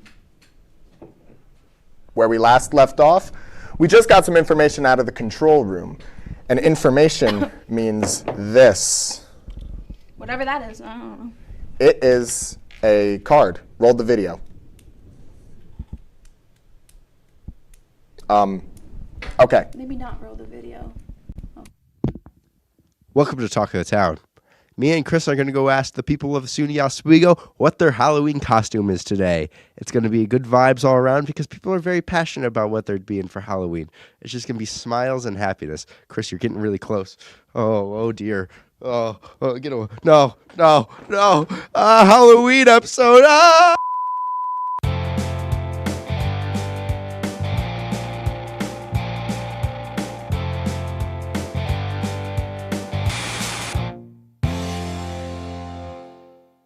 All right, who am I here with? Quinn Galuski. What are you going to be for Halloween? Me and my girlfriend are going as scary clowns. That's a good answer. Good costume. For the third time this semester, who am I here with? Emily Mike. What's your Halloween costume, Emily Mike? I'm going to be a shark. Okay, I have to go. Okay, bye. Goodbye. Shark. All right, I'm here with Nick. All right, what are you gonna be for Halloween? Ricky from Trailer Park Boys. That's a good answer, Ricky. You got like the other two with you? Other two, like Trevor and Corey and all those guys. Bubbles, right? We were trying to get a Bubbles, trying to get like a Julian. It might fall through, might not. I might just go with solo Ricky though. Solo Ricky, you know what? It's a Ricky. That's what I'm saying. I can pull it off. Yeah, you could pull it off. That's good. I don't know. I'm not sure if I'll be anything. Sorry if that's boring. No, that's me. I don't know what I'm gonna be. Maybe I was thinking about being PC principal. Put on the glasses, just be like, "What's up, bro? What's up?" Scream, the new Scream. The new Scream. You know, I love the what's up. Yeah, right? Yeah. That's a good pick. What are you gonna be for Halloween? I'm gonna be Chapel Roan, but the Statue of Liberty. That's a unique costume. I've never seen that before. Great question. I have 3 different costumes. Thank you for asking. Let's hear them. A lion, Merida the Disney princess, and Giselle the princess from Enchanted. I only know the lion. I don't really have any costumes. I'm just going to be myself, and I think that's scary enough sometimes. To make a good stuff and to track the hit more accurately. And Alicia Wilson back in the game here for Pitt Bradford on the serve. See if she can do anything with this one. Clears the net right to Coulter. Bain sets it up. Cruz. And a battle at the net rolls the way of Pitt Bradford. Keep this one in play. Bain with the first. Now a chance, but a poor set, just too close to the net. And 4 touches called on this one. Yeah, so it looks like there was some sort of miscommunication, some sort of touch that wasn't supposed to happen, because it looked like 3 clean touches to me, but there was some confusion right at the net, so the 4-touch call is called by the officials. Alicia Wilson with another beautiful service. This one over to the far side. Well done by Canton to keep it alive. Back row set. Will they save it? This second hit very nicely done. Bain barely puts it over. We've got a net violation here on this first court. Looks like Isabella Cruz just got both of her feet under there and can't do that. Yeah, so definitely a lot of ankle injuries if that was allowed. So definitely good on the officials to call that as a net violation. Even if she didn't touch the net, her feet were over the line. Alicia Wilson again, maybe being the difference maker here for this Pitt Bradford team with her services lately. And another point, that kill going to Brooke Dio. Just like that, we're back to that 4-point deficit we talked about so long ago, and it'll be a timeout here for the Canton Kangaroos. Yeah, so just that last play, the outside was in the middle position due to rotation. The setter said, why not, let's make a play because I'm in the front row, there's no right side, want to have some fun. And she went around that outside, did a slide, and it proved successful. Pitt Bradford, that was a really great play, unique, and way to use your players where they are in rotation.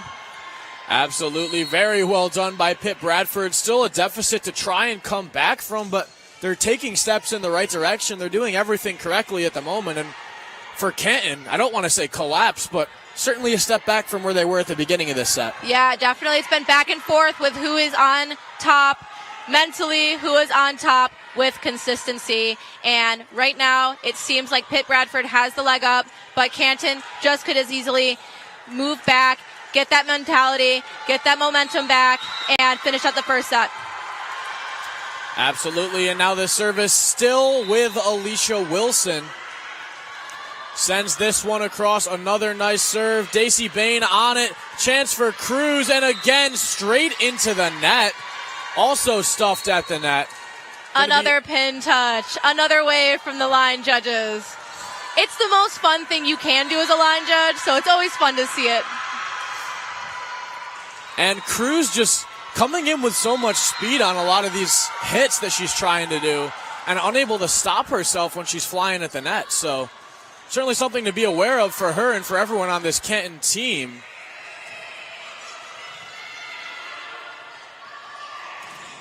And Lakers can't get the block in. Pitt Bradford's really taking that dominance in stride, saying we have the ball, we have the serve, and we're going to finish the play afterwards. My apologies. I just realized I said Lakers. I meant Kangaroos. As I mentioned, been a long day, but here's Alicia Wilson. Nice dig there. This one coming over the backside. And finally a point here for Canton. Now just one away, but Pitt Bradford back to a very close game. That was Tiana Edgehill. Yeah, what a comeback for Pitt Bradford. Staying aggressive, knowing that they can do what they're designed to do as the 6 on the court. So set point for Canton. We'll see if Pitt Bradford will put up a front and make it even closer. And service comes in here from Lauren Norman. A back row hit. Back set there to the far side. Well done by Taylor. Nice dig once again from the Kangaroos, and now a chance. Cruz stays out of the net this time. And a block still up in the air. Sasuga sends it over. Chance now from the far side again. Back the other way from Pitt Bradford. They try to keep it up, and they can't. What a rally, and what a point for Pitt Bradford, now within 2 of Canton. Yeah, and what a play from the back row. Since the setter's up, we are down a hitter and also down a blocker, which means that there's an opening for back row attacks. We saw 2. Both were successful. 1 was the kill. Here's Brooke Dio on the service. Puts this one across. Well received by Coulter. Backside now.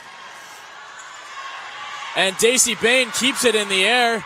Third hit here. Well done. Pitt Bradford saves it, though. Daisy Bain on the second. Now far side, looking to hit across and try and close out this set, but Pitt Bradford is relentless. Emerson Coulter again. Now over on the near side, a nice hit there. That one almost drops in. Daisy Bain again with the defensive stop. And finally, someone strikes. It's Riley Pago. Now 24-23, Canton still in the lead, but up by as much as 7 points earlier on in this set. Yeah. Definitely you're seeing the maturity on both sides. They know what to do when anything comes their way, and that's why these long rallies are happening so close to Well the end done of the by first Daisy set. Bain to the outside. Pitt Bradford sends it over. Coulter. Nice hit there. Well done by Brooke Dio to keep that one in the air. Attempted kill there, but good defense again from Pitt Bradford. This one hit right to Daisy Bain. Now a chance again. That one in, and that'll do it for this first set of action. Brooke Height, the senior, gets the set-winning kill here. Yeah, definitely something that after a long rally, you're tired and you're ready for this first set to be over, but swinging nonetheless and being aggressive is how Canton, over a long rally and a few long rallies before that, won 25-23 to Pitt Bradford. Completely agree with you, Una. I think both these teams played a really solid game. And I think for SUNY Canton, there's certainly some things to improve upon, especially, I mean, holding a lead of that big of a value and then almost letting Pitt Bradford get themselves back into this first set and winning it is certainly not something that you want to see, and certainly something that they need to improve on in this second and third set, because they might not have themselves a lead here in the second and third set if Pitt Bradford plays the way they just did. Right, very even competition and very different approaches to how they're playing defensively and offensively. We saw different plays from Pitt Bradford, like I said, with that outside going in for the slide when they were in the middle for rotation. Canton taking it a little bit differently, a little bit more traditional with those 3 set, but overall I think this team is, I think both teams honestly have the maturity, have the height, and you can see it, the difference between the matches beforehand. There was a little bit more scrappiness. This is very standard play. We're getting the 3-option passes more consistently. And without the libero in, we're still getting these good passes. We're still seeing a variance in offense. And overall, this is an exciting game to watch. Yeah, and we'll send it down now to our lovely sideline reporter, Eddie McAlpine. Eddie, the other game just finished up. How'd it go? Mike, there's been a lot of volleyball played today. I've got a final score for you from the last game on court 2 of the night. It was Western Connecticut State beating Brockport in 3 sets. Some stats for you. Julia Stolicker finished the match with 13 kills. It was Maggie Ferguson with 30 assists. They close out a 3-0 sweep of Brockport. They're done for the night. We'll see them again tomorrow. As for us, we're still here. We've got Canton and Pitt just about underway. The second set. I'll send things back up to you. I'm Eddie McAlpine on the sideline with more updates. Thanks, Eddie. Second set just about to be underway. As you said, clock ticking down. Both teams on the court, raring to brawl and ready to go. It's only a matter of time before we see that first service come through, and it should be another exciting set. First one came right down to the wire with Canton taking it 25-23. Yeah, definitely. And I think that with these teams, they're evenly matched, not just in skill, but also in height. We haven't seen this yet. That's the reason why I keep bringing it up, because multiple people over 6 feet tall, especially for teams in this area, is hard to come by. So definitely really exciting to see these two teams play it out and see how the second set goes. Pitt Bradford with the first serve. Here it comes. That one sent over the net. Back set here to the near side. A nice hit there. Just a little too much power on it. Brooke Height unable to keep that one in. Yeah, a bit wide for Canton. Definitely hitting high, trying to get over the block, and a little bit more snap from the wrist, and it would be inbounds. And in comes the first serve from Pitt Bradford. Daisy Bain with a nice dig there. And Canton's going to send it over. Called for a double on that one. Yeah, so the push is definitely a risky play, especially on the third. There's more rules and regulations for a second contact. The setter gets a little bit of a break, let him play. But that was obviously more rotation on the ball, so double contact. Daisy Bain unable to control that one, so a quick 3 points from Pitt Bradford to start off this second set of action.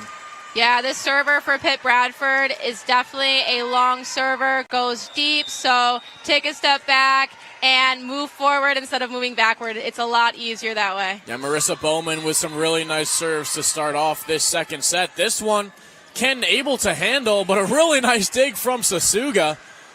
Now far side, well done there by Cruz. And Emerson Coulter gets Canton on the board here. Swing and a miss for Pitt Bradford. It looked like two people tried to pass that, and it was 0 for 2 on that play. Bain sends this one across. Sasuga with the second hit, and now a chance. That one just too long from Lillian Bentley. So now a 3-2 game. Canton right back in this. Sasuga has been such a dominant player for Pitt Bradford, really taking charge with out-of-system plays. Great to see. And a nice dig there again from Isabella Cruz. That one sent in play just down that sideline. Looked to be out from where I was, but what do I know, right? So with that play, she definitely saw that blocking cross. She aligned herself a little bit more straight with the net and hit a beautiful line shot. Follow it up with a service ace from Isabella Cruz, and Canton back on top 4-3. Daisy Bain sends this one over, a nice service. Pitt Bradford all over it. Bain gets the dig, and another point here for the Kangaroos. This time it's Abby Raven. Yeah, it looks like they were just completing their rotation in the back for a defense, and the ball just came a little bit too quick for Pitt Bradford. Sasuga with another nice dig. This one over to the near side of the court. Nice back set there. And a nice hit there. We had one official signal in, one out. And it's going to be a serve here for Pitt Bradford.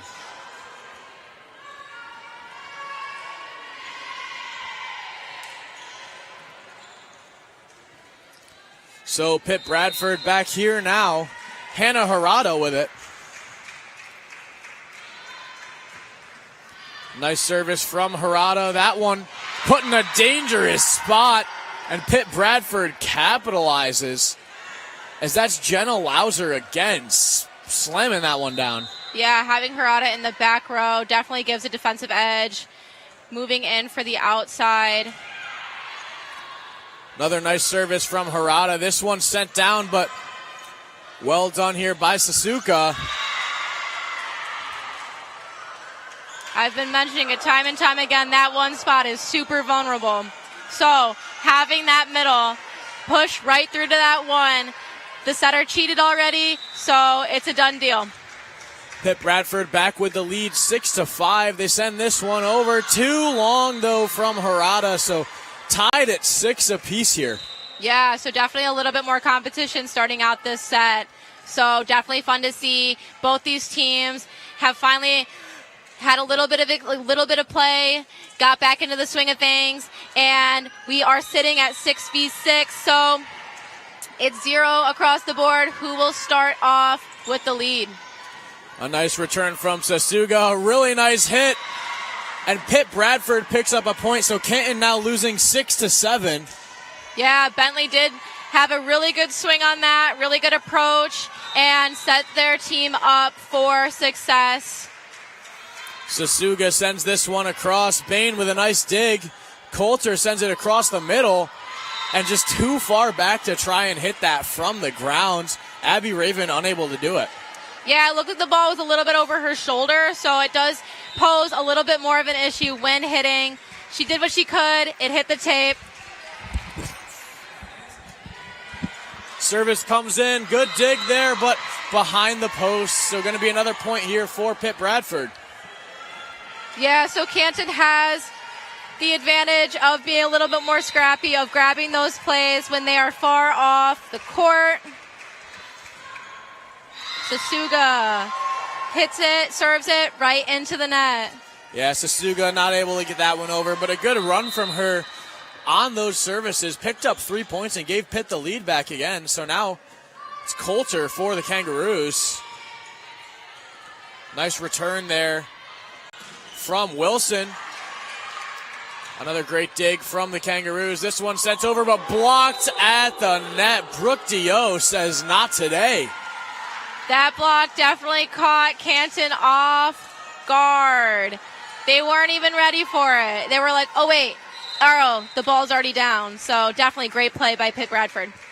Yeah, this Pitt Bradford team, very strong. Service comes across here. Set to the far side, but again, Canton struggling a little bit here. Isabella Cruz. Wouldn't be too surprised if we saw Cooper Colasanti and Canton take a timeout here soon. Right, and especially with offense, your number one offense is your outside hitter. Hitting into the tape is just not what we're looking for. And well done there by Canton, letting that one float on by, go out of play.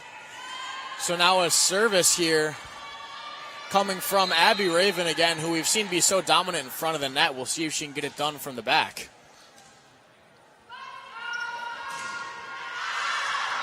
And I guess not. Just a little too long again. That one out of bounds. One positive from that is that the libero is back because she was a middle, so defense is back and strong for Canton Kangaroos. Yeah, and I will say Bain has been phenomenal for this Canton team all over the court, making whatever plays are needed to be made at any given time. But again, that hit just a little long and it's out. Yeah, the approach was good. The ball was good. I'm not sure what disconnect there was, but slightly out of bounds. And once again, this offense needs to have a little bit more offensive plays that are more aggressive. Nice serve from Wilson, but Canton does a good job getting there. This one sent over by Pitt Bradford. A back set to this near side and stuffed at the net is Tiana Edgehill.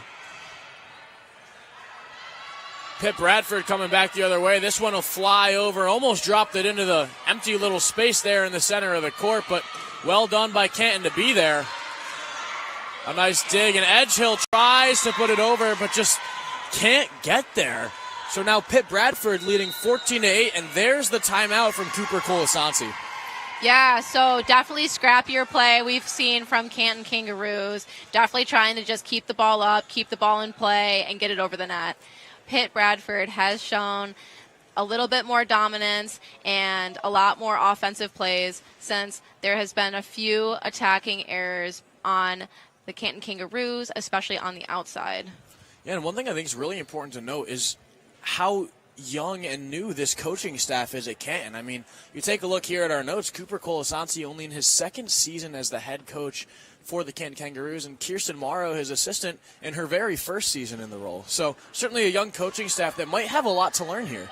Yeah, and honestly, with younger coaches and with like a newer team being led, there definitely is this sense of new beginner's luck, but I don't think this is luck for Canton as of right now, just because they're down right now, but they won their first set. So we'll definitely see how the next little bit of the second set will play out for Canton. And Pitt Bradford retaking the court now. Interesting to see Canton coming out of their huddle first. Being down 6, you'd think they might have a few more adjustments to make over on the sideline, but nevertheless, we're back. Alicia Wilson with the serve.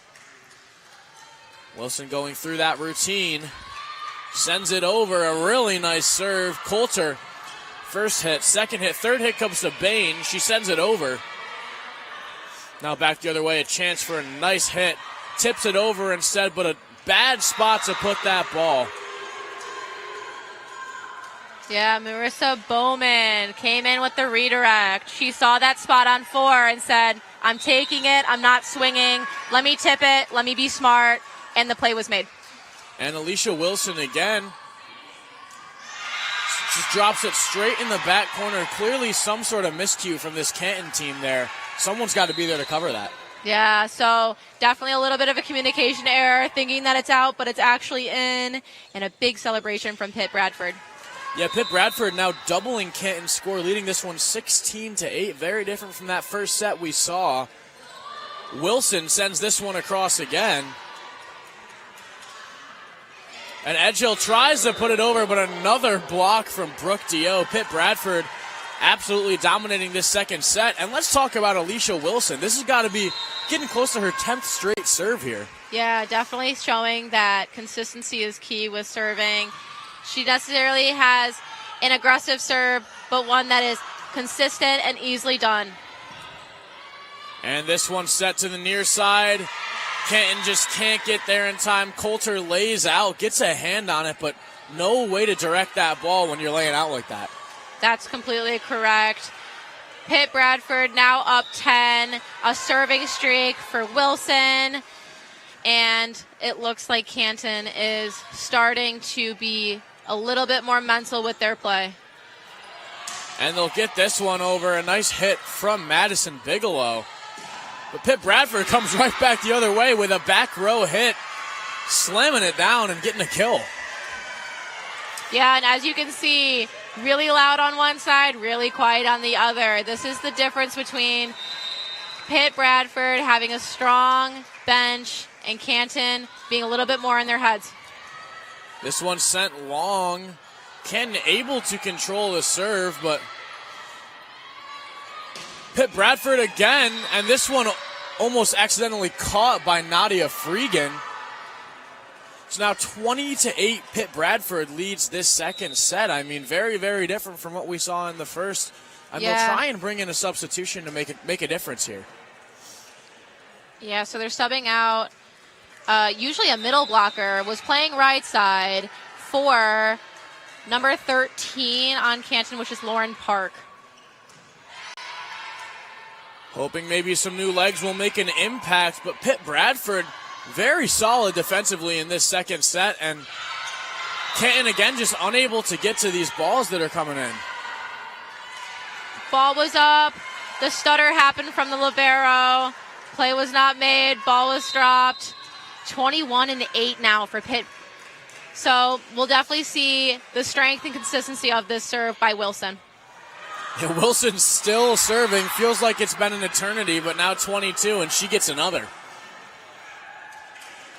Wilson headed back again.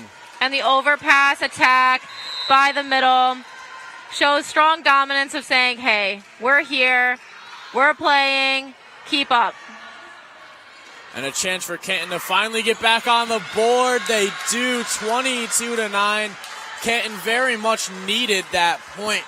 And while this may seem like uncharted territory, and you may think Canton's out of this, I mean, we not to this extent, but we saw a pretty big comeback in that first set from Pitt Bradford, so I'd say don't count anything out. I mean, both teams still in this set. Yeah, these teams definitely have a less mental perspective, but anyone's susceptible. And a nice set there to the far side. This one sent down. Sasuga gets underneath. And a huge block from the Roos. Pitt Bradford keeps it up. Another big block. 22-10 now. Yeah, definitely hitting into the tape. I think we're getting a little bit tired, but Canton has this top spin serve, which is beautiful when it works, and it does. And that one took a deflection off the arm of Lauren Norman, so going to be a Pitt Bradford point. Pitt Bradford now just 2 away from taking this second set, leading 23-10. Huge lead for Pitt Bradford. This one sent over. Bain with a nice dig. Back set here to the near side. And a back row hit. Too much power on that one. Clears the end line, and that's going to be another point here for Canton. I see the play that they're trying to make. The setter's in the front row. Let's use our back row offense because this block is huge. Let's throw them off their rhythm. Nice service from Bigelow. This one to the near side and just straight into the netting by Ruby Smith. Pressure was there from Canton, but wasn't really needed. Just never made it over the net. So now, again, it's going to be Bigelow. Bigelow sends it back over.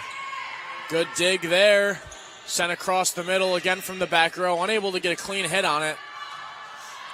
This one might do it, though. A huge kill there for Canton. And talk about a momentum swing.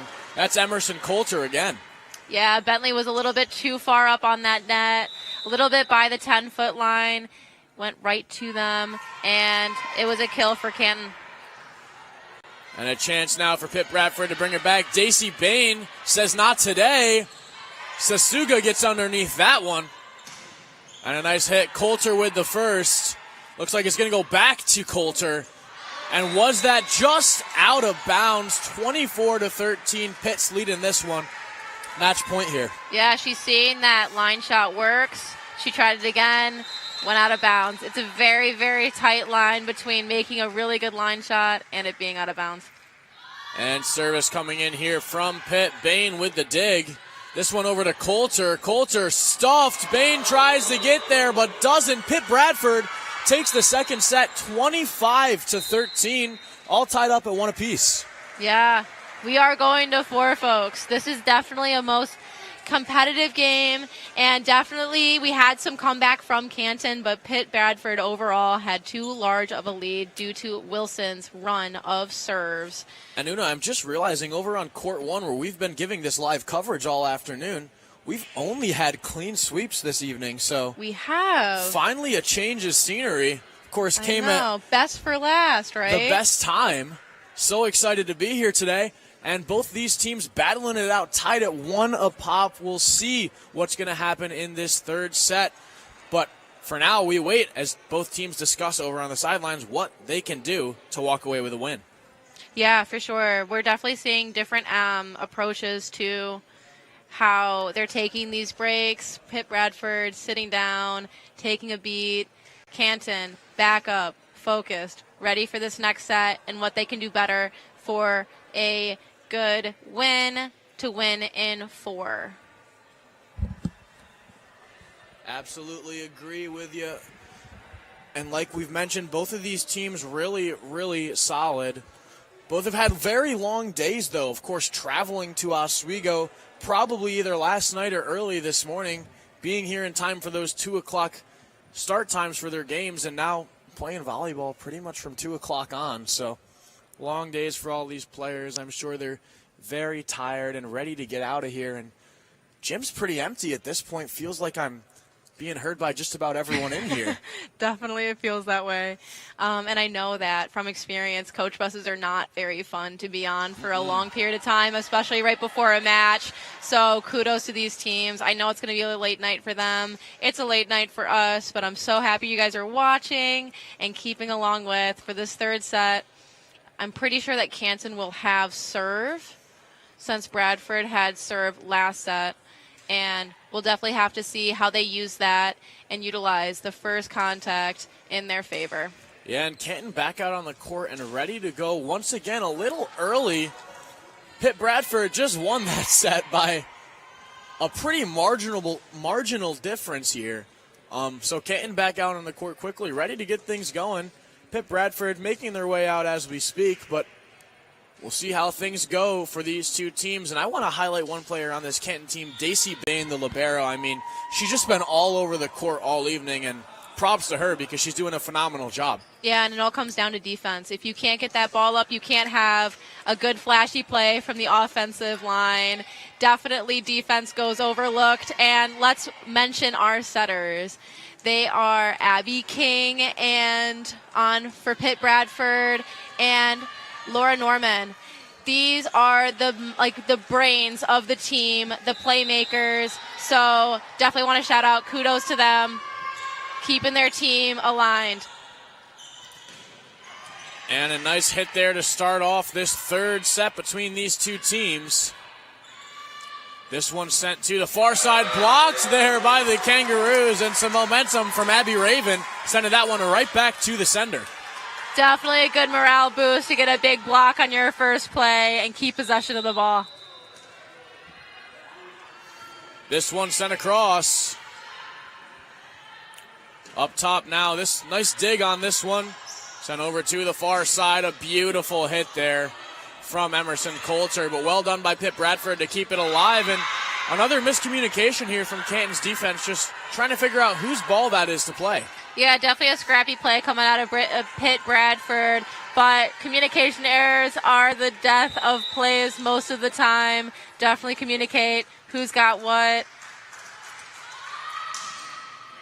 This one comes over the top, sent over to the far side, a nice hit. And now Pitt Bradford back the other way, that one out of play. Canton maybe getting a little lucky on this one, but a really nice ball there.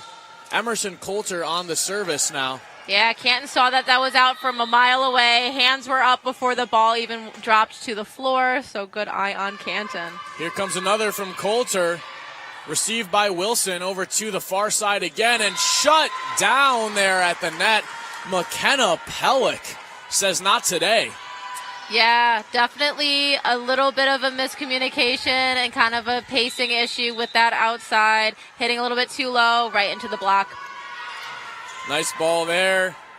This one sent to the middle, a nice hit. And Canton does well to keep this alive, just putting it over the net. Sasuga sends it back. Nice dig from Coulter to the backside.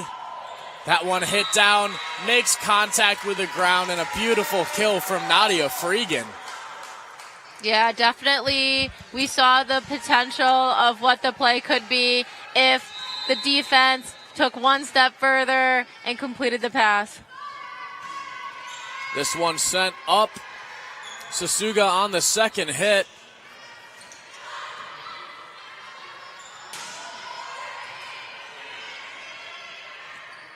This one coming back across. Coulter tries to get the dig, but just can't get any control on it. Goes flying backwards. Bain can't get there in time.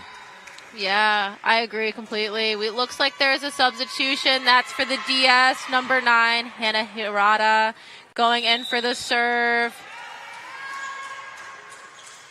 Hirata sends this one over. Nice dig again from Coulter. This one sent across by Pellick. And Wilson, Coulter again on the near side now. A nice hit from Bigelow, and Pitt unable to get that one over and free. So another point for Canton, who now lead 5-2. Yeah, it looks like Wilson on Pitt Bradford's playing a little safe on the offensive line, playing outside, definitely making sure that those are in. Even if it's an easy hit, it's in and consistent. And service coming over now. A nice hit there, as that's Abby Raven.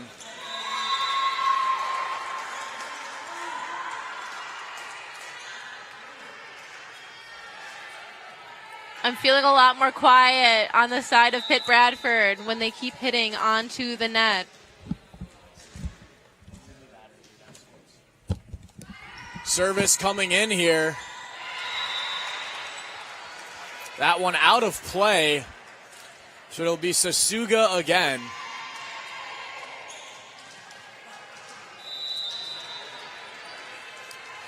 Sasuga on the service. Canton leading 6-3. Coulter with the dig. This one sent to the near side. Hit over by Bigelow. Now coming the other way, a big hit. Coulter just unable to control that one. It's going to be Lillian Bentley hitting that one over. Coulter had the correct platform. Hips were in the wrong spot. It traveled, it went, and it was definitely not the passes that we've been seeing. This one chipped over. And on the near side again, that's Bentley. Another one back to back for Lillian Bentley. Brings us back to a 1-point game. Bentley seems like a well-rounded player, hitting not just in the front, but also in the back. It seems like she's the safety player, even when she's in the back row. A nice hit there again from Sasuga off the shoulder of Coulter. And another huge hit there. Again, Coulter able to control it very nicely.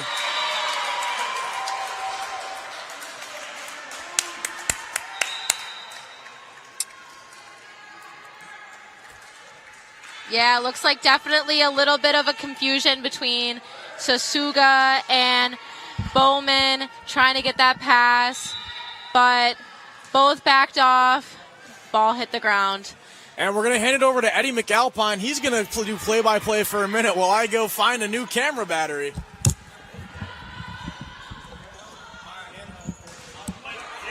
Big block by Pitt Bradford, done by Bentley. Now Bentley's in the back row, ready for serve. And looks like the setter is in the back row for Canton as well. Going in for the serve. Bit off tempo, and a free ball from the libero. Outside, swing, and kill from Wilson. Big swing, no block. That's what you want to see from Pitt Bradford.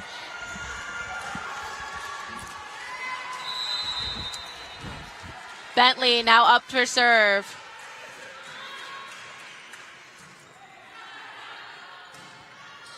Overpass and redirect. Got it out of the net. And the ball's down. It would have been a four touch call anyways. So let the ball drop on that one from Canton. Well, Una, this is the type of excitement you'll only get at a WTOP 10 broadcast. Switching out play-by-play commentators in the middle of a volleyball set. But I'm back on the call here. Pitt Bradford leading 8-7. A lot of excitement here today. Been a long day. Running low on equipment and battery for our cameras as well as ourselves. But here comes Canton. They're not out of battery yet. That one a little wide. Now 9-7, Pitt Bradford has the lead. Yeah, Bentley back up to serve. This is her third or fourth serve in this set so far. Here's Canton again, trying to get back. And back row attack from Bentley. This one sent to the far side. Sasuga gets underneath it. A back set to the back row. Nice dig again. Bain sends it straight up. A good hit there. Sasuga sends it over. Whistle blows early. We're going to replay the point, I believe. It looked like there was an early call from one of the officials, meaning a replay is at stake.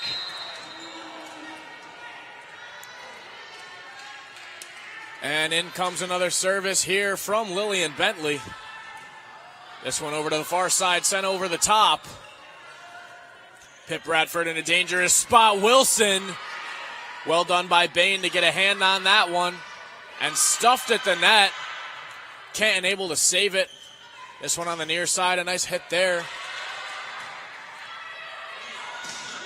Back across, and too much on that one. So another point here for Pitt Bradford, extending that lead 10-7.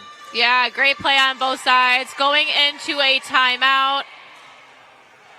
Not sure who called that. I'm thinking it is Canton, just based on points. And to also ice that server. Bentley. She's served multiple times with consistency. Taking a timeout is a way to ice them out so they miss their next serve. Yeah, and certainly a much-needed timeout for Canton. Again, just kind of how we saw in the first set, just sort of letting this slip away from them. You know, they were very competitive with this Pitt Bradford team in that first set. Had a huge lead, and then since then, it's really gone downhill for them. I mean, I don't want to say not competing with them. It's been a close matchup all throughout, but Canton not how they looked in their first set. Yeah, definitely. We're seeing a little bit of that miscommunication, a little bit of that disconnect. I'm hoping to see that after this timeout, they've regrouped, evaluated, and reset so they can end up getting closer to Pitt Bradford, but Bentley with the serve. And maybe some of it has to do with fatigue, but here comes Lillian Bentley, sends this one over the top. Chance here for the Roos. This one hit down. Nice dig, though, from Pitt Bradford, keeping things alive. And now on this side, Brooke Height. This one set to the back row. She's unable to get there is Isabella Cruz, and a huge kill from Marissa Bowman. Yeah, looking like that Bentley is keeping the serve streak alive. Good defense, as well as a good serve. And good joust. Canton does a good job to try and get that over. But a point here, net violation. And it was actually, they overplayed, so they went across the line of the net a little bit too far in that joust, ending up calling it for Pitt Bradford.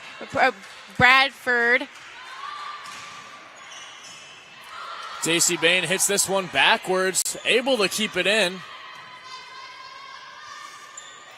And a nice hit there, even better block. Back set here to the front, and another block.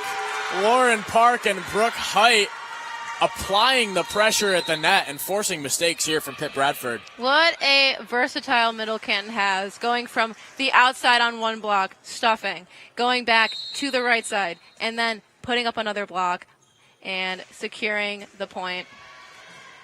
And Sasuga with another nice dig there. Block just not enough there. Got to angle those bodies inward and try and direct that one back across the net. Definitely a good attempt, but that's why it's so important to cover your blockers, cover your hitters, make sure there is coverage, because the ball that comes off of the block is usually quite tight before the 10-foot line. This one hit over. Set to the near side. Coulter. Emerson Coulter continues her dominance in the front here. Another kill for her. An attempt by Wilson, but proved as a shank. And Bain sends this one across. Wilson keeps it alive. Sasuga puts it over. And a nice hit there from Brooke Height. Pitt keeps it alive. This time in the middle. Abby Raven unable to get that one into too dangerous of a position as well. But Coulter's going to try again. A nice little tip. Well done. Big hit again. Pitt Bradford playing stellar defense and pays off for them. And that's why they're playing this kind of shorter court with the person in six far out for grabbing a tip and then immediately having a push and having someone in the back to cover that. Great play by Pitt Bradford. Now Brooke Dio on it. Dio sends this one across. And a service ace here. Pitt Bradford really putting the pedal to the metal on Canton here. Yeah, with that serve, grabbing the tape. Good attempt on Canton to try to get that up. Dio once again on the service. This one makes its way across. And a point here for the Kangaroos. A much-needed one. Still down 5, though. If Pitt Bradford's defense was one step up, if Wilson put one step forward, the pass would have been more achievable. But that kill going to Canton. And a nice service there from Freegon. Canton's going to tack on another. Just like that, back to a 4-point game. The Kangaroos down 11-15, so still some work to be done, but steps in the right direction as Freegon sends this one over as well. And a nice second dig there. Bain puts it over. Good set there. Nice dig. They will not get to it in time, though. Pitt Bradford back to that 5-point lead. It might be the time of night, but we're definitely seeing a little bit more of a lax approach to defense. A lot more balls flying after attacks, even in serve. Here's Bowman on the serve. And a smart play. That one called in, so a point for the Kangaroos. A really nice finesse touch there from Madison Bigelow to score a point here for the Roos. Yeah, definitely we're seeing the tiredness into the third set. We're going to 4, so definitely seeing frustration and a little bit of disconnect with defense on both sides. Yeah, and there's Emerson Coulter with another ace. Coulter sends this one across with some power. Set right here. Bain on the other end of it. Sasuga lays out for that one. Now coming the other way, and a point here for Pitt Bradford.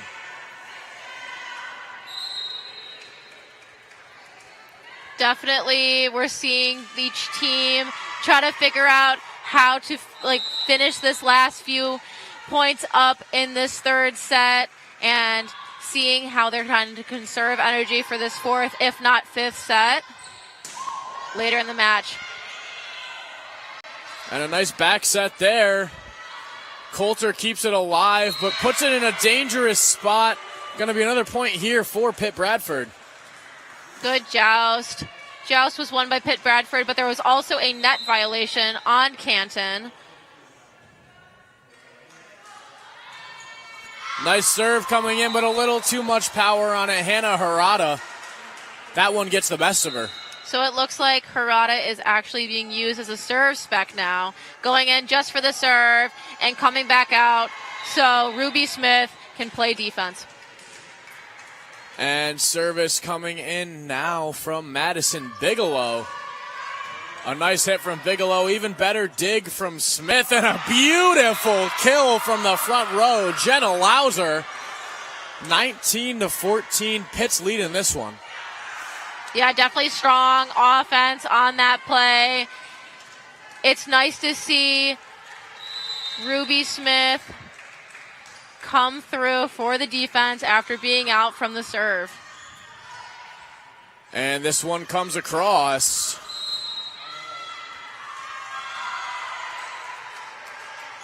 Point here for Canton, down 4, 19-15 the score.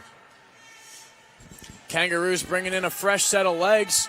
Looks like someone new on the serve. Lauren Norman comes in for Canton.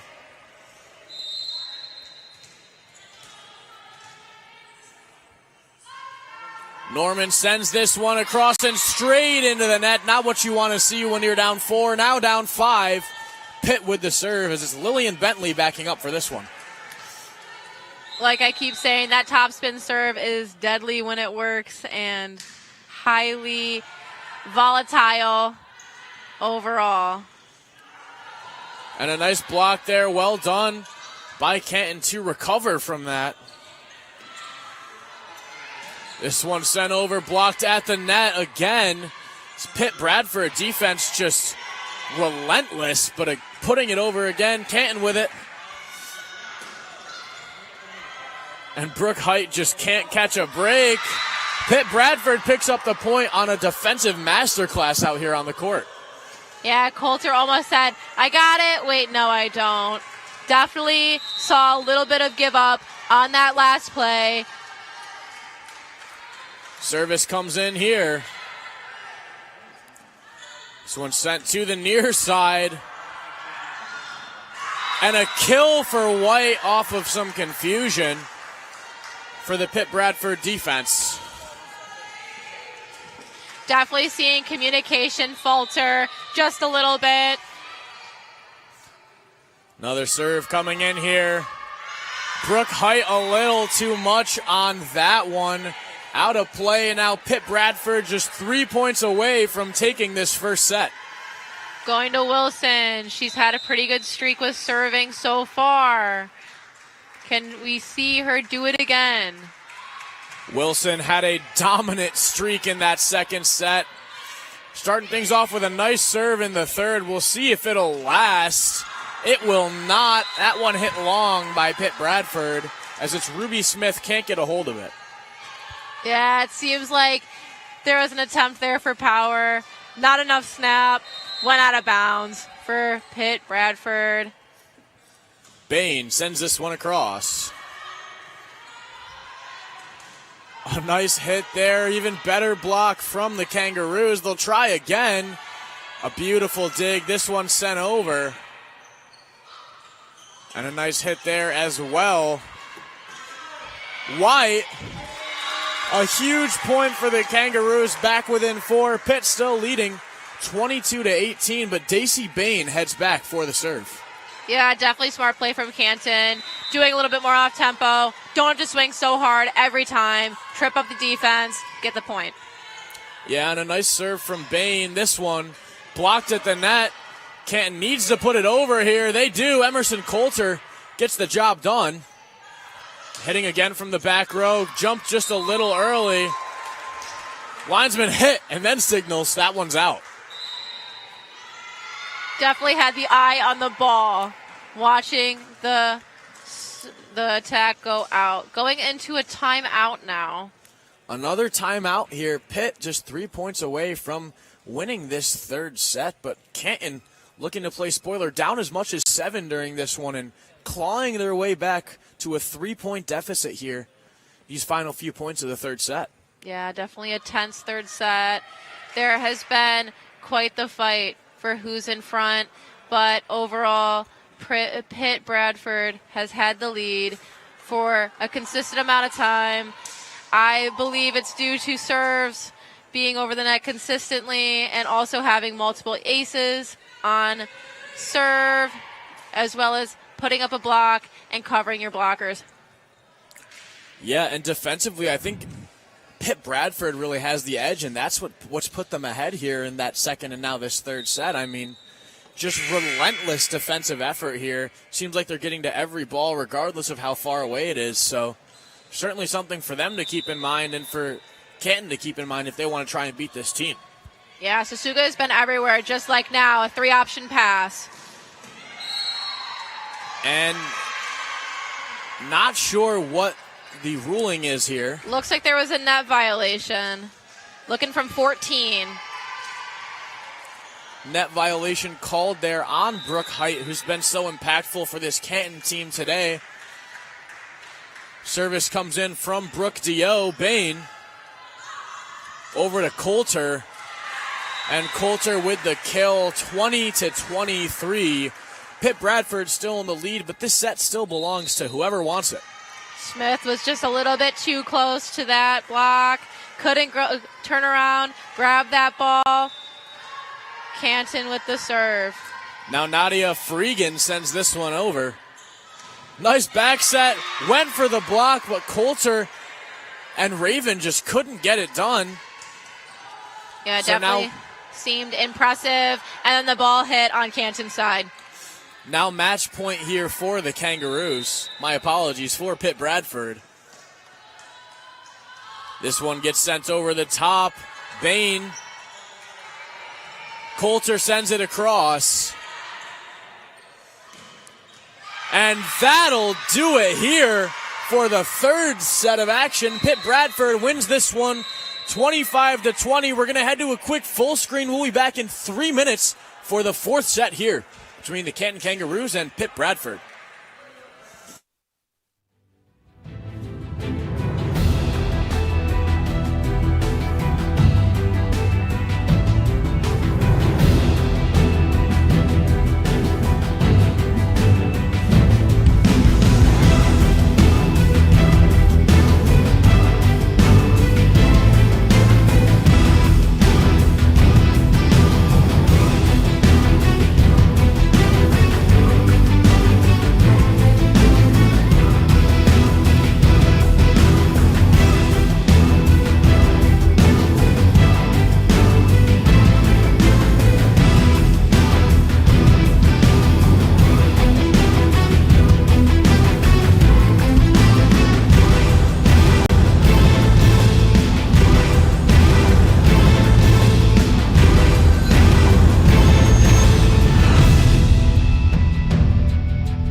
And welcome back into the Max Zeal Gymnasium. We're here for the fourth set of action between the Canton Kangaroos and Pitt Bradford. It's been a great battle between these two teams. Pitt Bradford currently leading 2-1, taking this last set 25-20.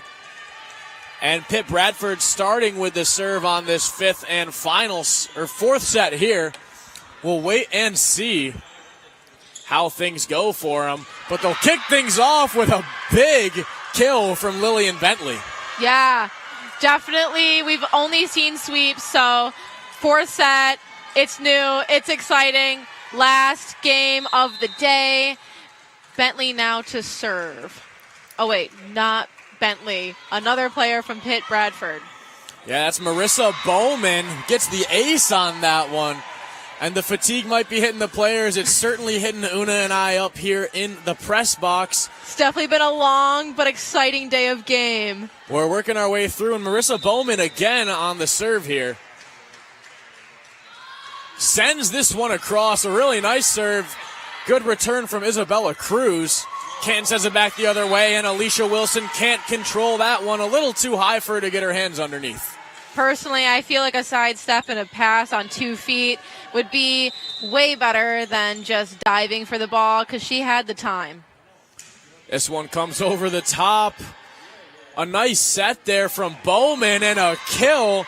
Jenna Lauser looked like a slam dunk on that one. Yeah, almost picked up by the foot of Canton. Couldn't make it, but that is legal. Lot of plays done by kicking the ball, especially off the court. So it's a unique but legal play. Here's Harada with the service. Bain. This one set to the far side. Cruz can't get over it. Pitt Bradford extends that lead now 4-1. Definitely not what you want to see from an outside. Going into the tape. And still Harada on this one. Harada with a nice service, but just too low driven straight into the net. But I must say, Harada's float serve is but the best. That's why she's a serve specialist. That's why she's in Just a Serve. Service coming in here now for the Kangaroos. A nice hit there from Abby Raven. Canton able to get underneath that one and sent over by Cruz. A beautiful set. And a net violation called here, I believe. So looks like Wilson definitely did not grab the play, hit the tape, fourth contact. Canton has the ball. And now Abby Raven on the service again for the Kangaroos. That one, Wilson does well to let that fly right past her shoulder and out of bounds. 5-3 Pitt Bradford with a lead, and Sasuga goes back to take the next serve. I will say Sasuga has been a dominant player with her defense. She's all over the court. Wherever the ball is, you'll find her. A nice return there from Coulter. Coming the other way is Cruz. Cruz stuffed at the net. Canton keeps it alive. Other side now. A nice dig there. A chance again for Williams. Looks like they'll try the other side. A nice dig. Canton somehow gets there right in front of the scores table. And Pitt Bradford still battling on the net with the Kangaroos. This one eventually sent over. A nice set there. This one's Wilson stuffed.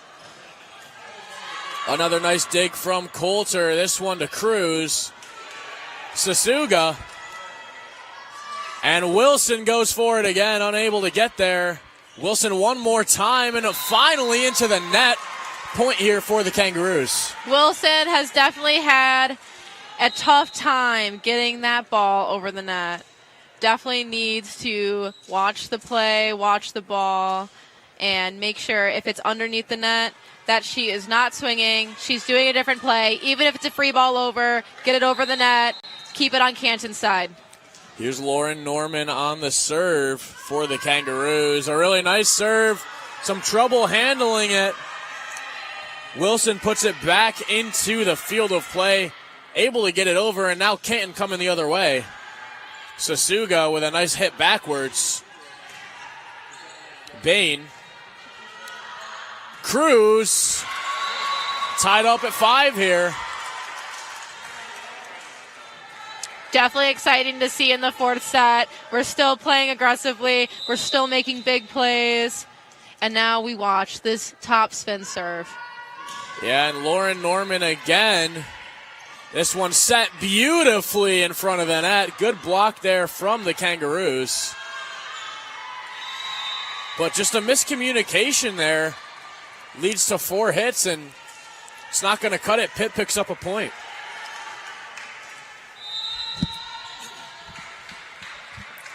Service coming in here now from Lillian Bentley. Bentley puts this one right in the hands of Bain.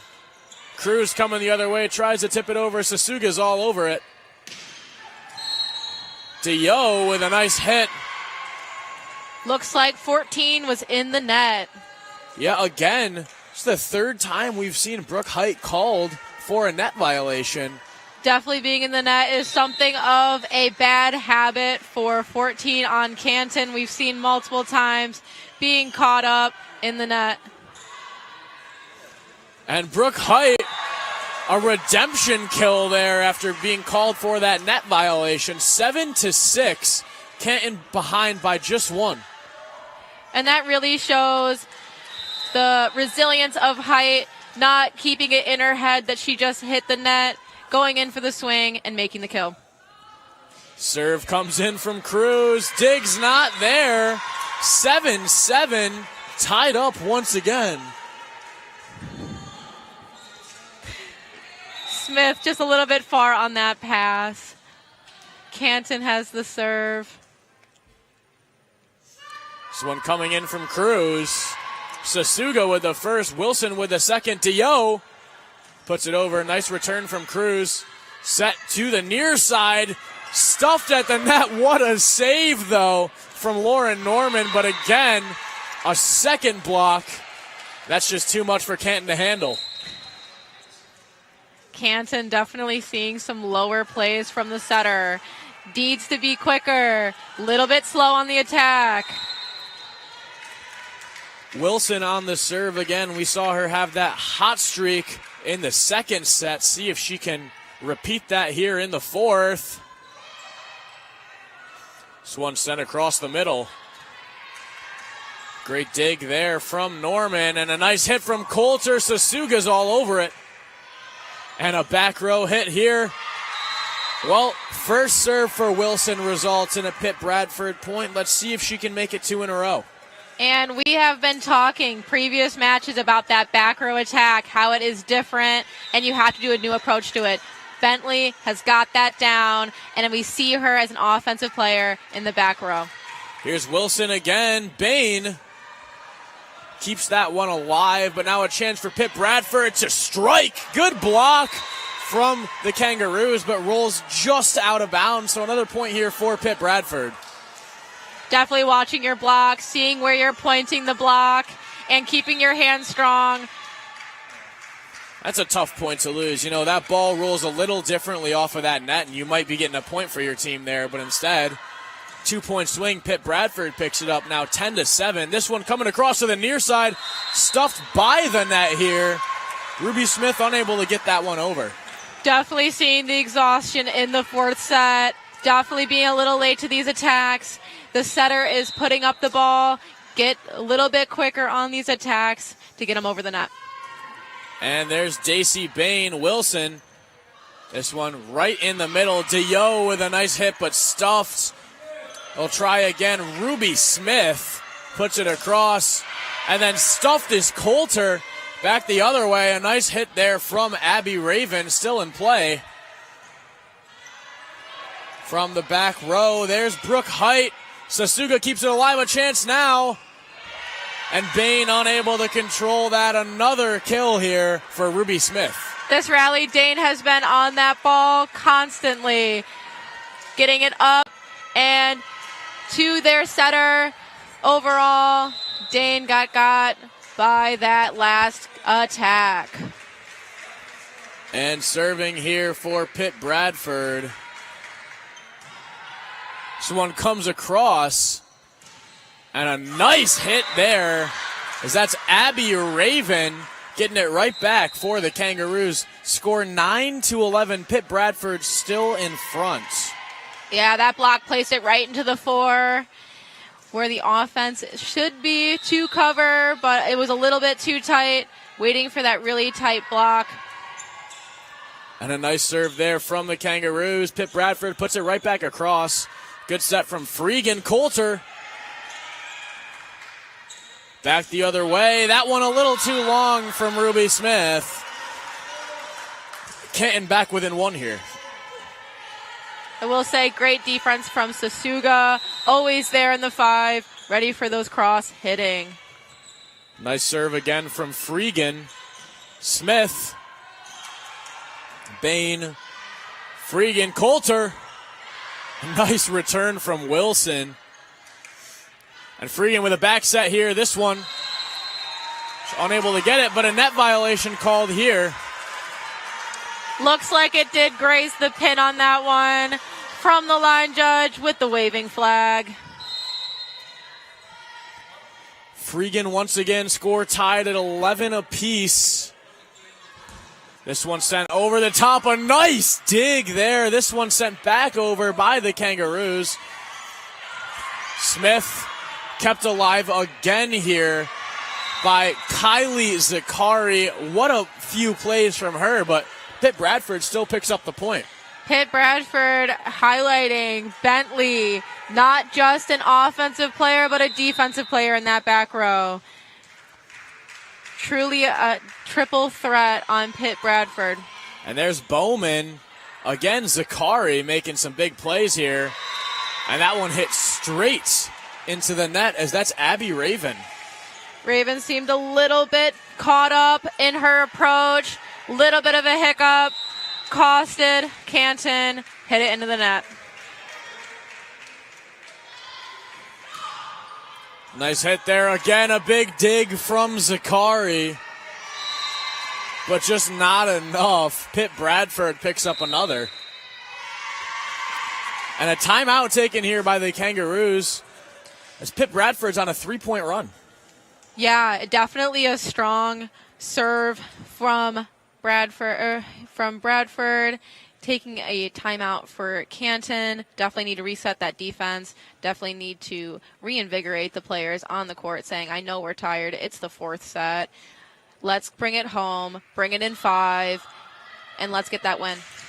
Yeah, Canton already coming back out onto the court, ready to rumble. But, Una, I just want to take a moment to reflect on how exciting of a day today has been. I mean, so much volleyball, so much excitement, so many teams here representing their schools, representing their programs, and it's really great to see all these teams playing such high-level volleyball. Of course, yeah, I agree completely. This day has been full of fun, competition, and seeing different matchups, especially from far away, like these two teams coming to Oswego to play a 2-day tournament and have fun.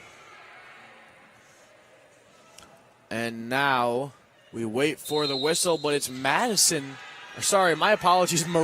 Bowman on the serve here for Pitt Bradford. She sends this one to Zakari. Nice return. And a huge hit from Coulter. Flagged as in play. A really nice hit from Coulter. I don't think you get any more in the back corner than that. No, definitely right on that corner. Great play by Canton. This one sent right back over the top. Emerson Coulter on the serve. Coulter goes down to try and get to the first ball. Miscommunication. Freegan tips it right over her hands. No one's there to get the second. Looks like we have a new substitution as a serve spec. Number 2, Fitzsimmons for Pitt Bradford. Bailey Fitzsimmons, the junior, is going to send this one across. A nice serve as well. This one coming down from Canton. Sasuga gets underneath it. Coming back the other way, Wilson with a nice hit. Sent over the top by Cruz.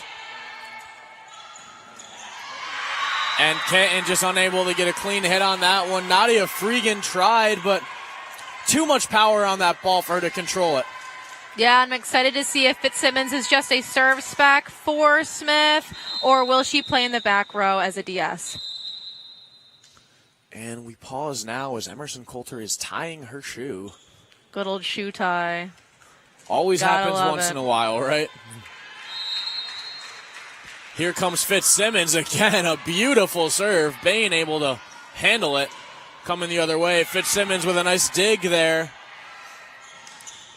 And hit straight into the net by Lillian Bentley, just unable to get it clean. Looks like Fitzsimmons is out for Smith, just as a serve spec, but great serves all around. Serving now for the Kangaroos, Abby Raven. Pitt leading this one 16-13 here. Raven sends it across straight into the net. So back to Pitt Bradford will go. And it's going to be Sasuga sending this one across. Sasuga been dominant for this Pitt Bradford team as a libero tonight. And has been pretty darn good from the serve as well. Yeah, Sasuga has been a strong player, not just on the defensive end, but also on serve. Well done there by Smith. This one to the backside. Now a chance for Cruz. Tries. And Wilson does well to put that one over. Miscommunication from Canton, nice and tight to the net with pressure coming from Pitt Bradford, who now lead this one 18-13. What a smart play from that middle. Faking, saying, it's over, I'm redirecting, but it's actually still on Canton's side. Faking out Canton, thinking that they're in the clear. That one was close, just barely missed the line there, but a point for the Kangaroos. Emerson Coulter heading back to serve, I believe. Got the ball now, for at least for now, but no, she'll hand it off to Lauren Norman, the setter here. Norman ready to send this one across. And too much on it from Norman. Pitt Bradford back up by 5, just 6 points away. It's always good to see somebody with such a complicated and complex serve keep swinging, keep jumping, even in the fourth set. And this one straight up in the air. A nice kill there from Lauren Park, the 5'8 freshman. Really well done by Park. 19-15 reads the score. Pitt still in the lead.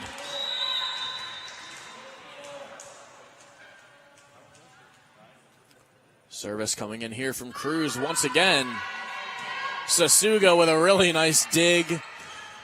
Wilson, Cruz gets there. Now on the near side, that's White.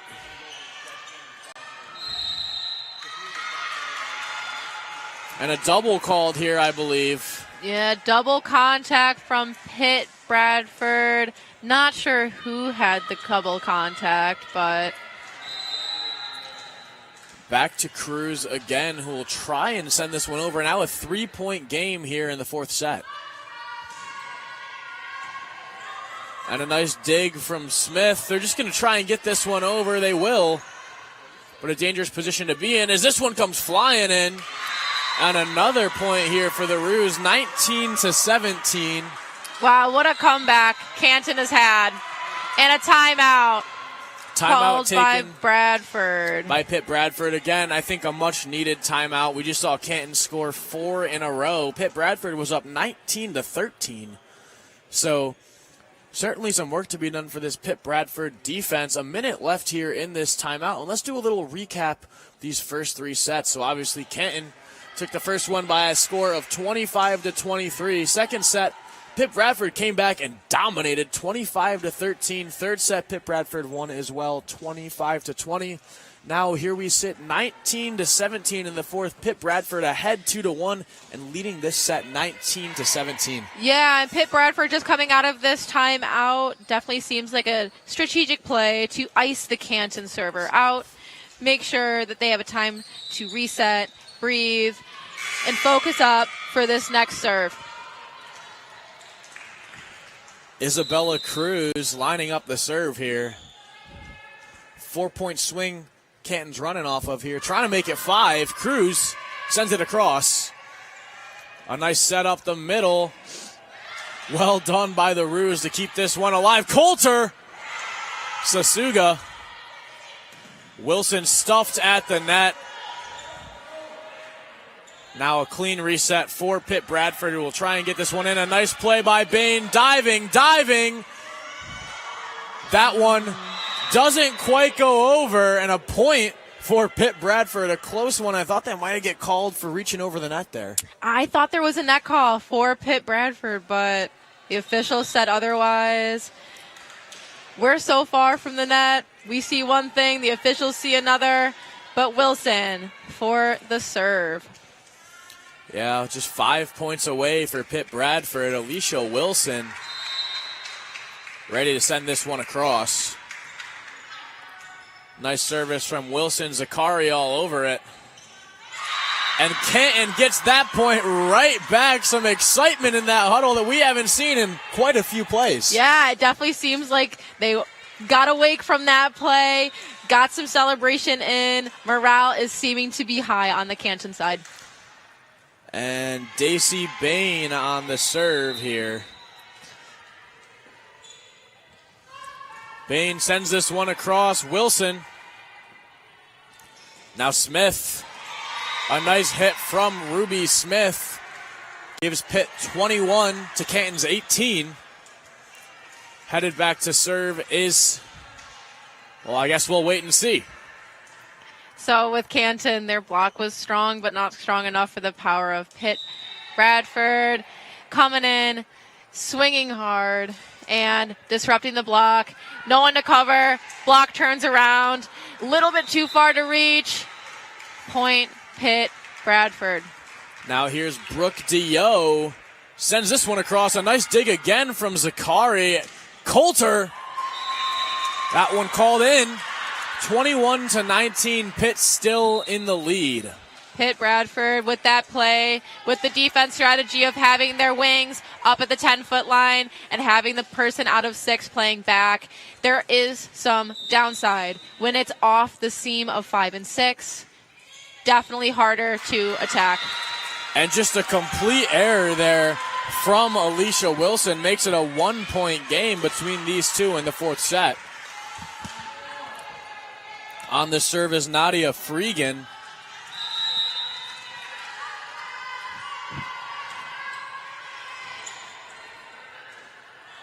Smith.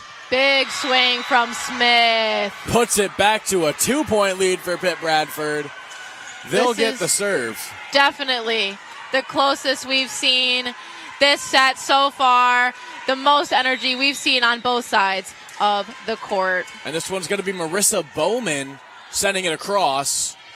A nice serve from Bowman. Bain underneath it, though. Smith keeps it up. Wilson.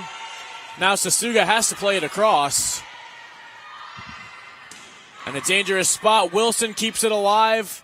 Nice second ball and a nice third to put that one over for Pitt Bradford. Tip there on the block. This will be the third hit for Smith. Smith puts it in the back corner. 23-20. Pitt Bradford now 2 points away. And now going into a timeout called by Canton. I think this is the second timeout called by Canton in this set. So last timeout for Canton. Definitely the head coach is talking strategy, talking how to get these 5 points and get it away from Pitt Bradford for the 5th set opportunity. Yeah, Cooper Colasanti bringing his team together, trying to save this. Down 3, Pitt Bradford just 2 point away. Canton needs 5 to win this game and to shut Pitt Bradford out here. But Pitt Bradford, with all the momentum it seems at the moment, as they'll come together in their huddle, break it down, back to the court for what could be the final moments of this matchup. Canton's also hoping to ice Pitt Bradford's server so that they can get closer and closer to the 4th set goal, go into 5, win the match. This is the strategy that Canton's playing as of right now.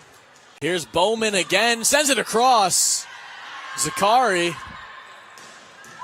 Nice play from Sasuga to keep this alive.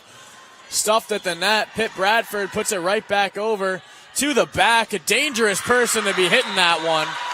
And a nice point there from Abby Raven. Big swing. Block tried to take care of much of the brunt of the force. Wasn't enough. Couldn't grab the dig. Canton has the ball. And here comes a serve from Emerson Coulter. Wilson puts it over. A 1-point game here. Pitt still ahead 23-22, but the pressure's on for both these teams. And that's what I call getting the green light from an overpass into a kill. Canton with the serve. Coulter again. That one out of bounds, and now 24-22. And Bailey Fitzsimmons, the serve specialist, coming in here to try and seal this game. Yeah, she definitely has a pretty good float serve. We'll see how Canton receives. Bailey Fitzsimmons puts it up. Coulter returns. And it's no good. That'll do it, folks. Pitt Bradford takes this one 25-22 in the fourth set, winning 3-1. A great matchup between Pitt Bradford and the Canton Kangaroos. Una, any final thoughts before we call it a night here? What a hard-earned win by Pitt Bradford. We haven't seen 4 sets on this main court just yet, and definitely these teams are professionals in their own sense. They are calm and collected on the court, but overall, Pitt Bradford comes through with the win. Well, folks, that's going to do it for us tonight along our lovely sideline reporter, Eddie McAlpine. I've been Mike Neckers alongside Una O'Brien. We hope you have a great night, and thanks for watching WTOP 10.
Chris, I'm really glad you invited me out to dinner tonight.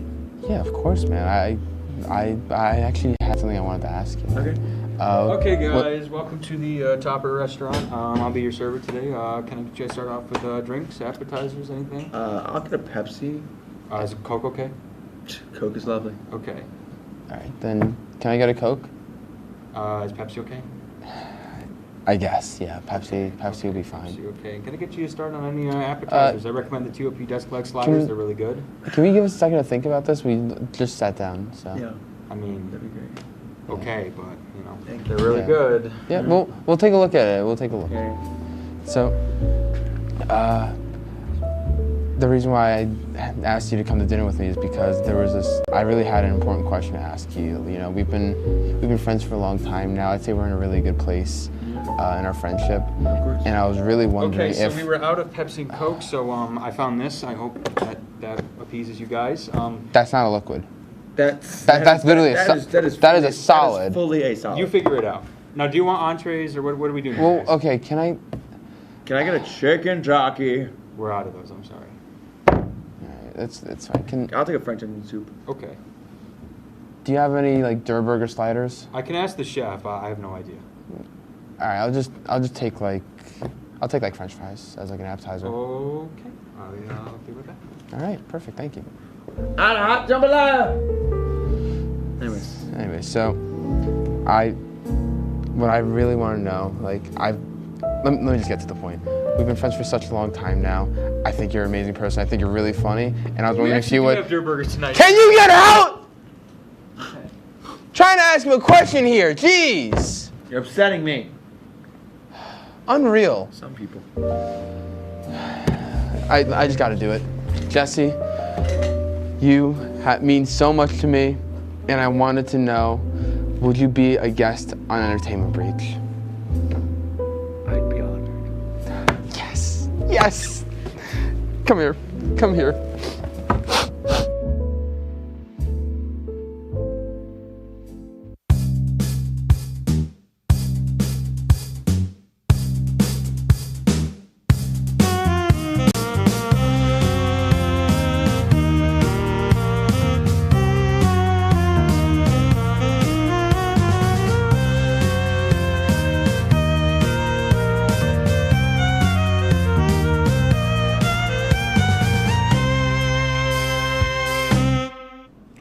Welcome back to Entertainment Breach, and this is the final episode.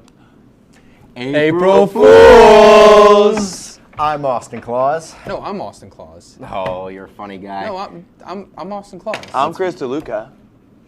What? What? What? April Fools! All right. We have a very, very special guest today. Very special to me, especially. Oh yeah. Jesse Senegato. Hi guys. Hi everybody. You said my last name right. I you know, did.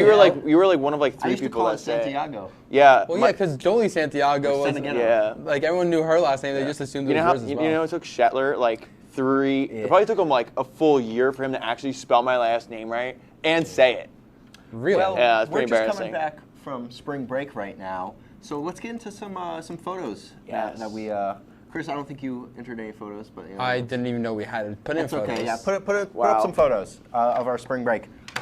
I went to D.C. over spring break. God, Abraham Lincoln. That's a really well lit photo. Thank you. Austin. It's very dark in there. It's so dark. I'm gonna be honest. I don't even think they can tell who's who on that one. That's my friend Cameron. I stayed at him. He goes to American University. Which I one? him. The one on the left, the taller one. This is all right. Next image. Yeah, because you're not tall at all. Yeah, that's a terrible photo. These were interesting photos you chose. They're in front of the Capitol. That's my friend Cameron. Wait, so DC, how was that? You drove down there? I drove down, 7 hours down, 7 hours back. What a trip. Immediately to Oswego. I had like 4 days there. It was beautiful, good weather. I saw the pandas. I feel like you always see these kind of photos. I do. Wait. I love these. Hold on. Really, pandas? Yes, the pandas. They are like the Minecraft ones. Yes. The black ones with Jack Black? No, not with Jack Black.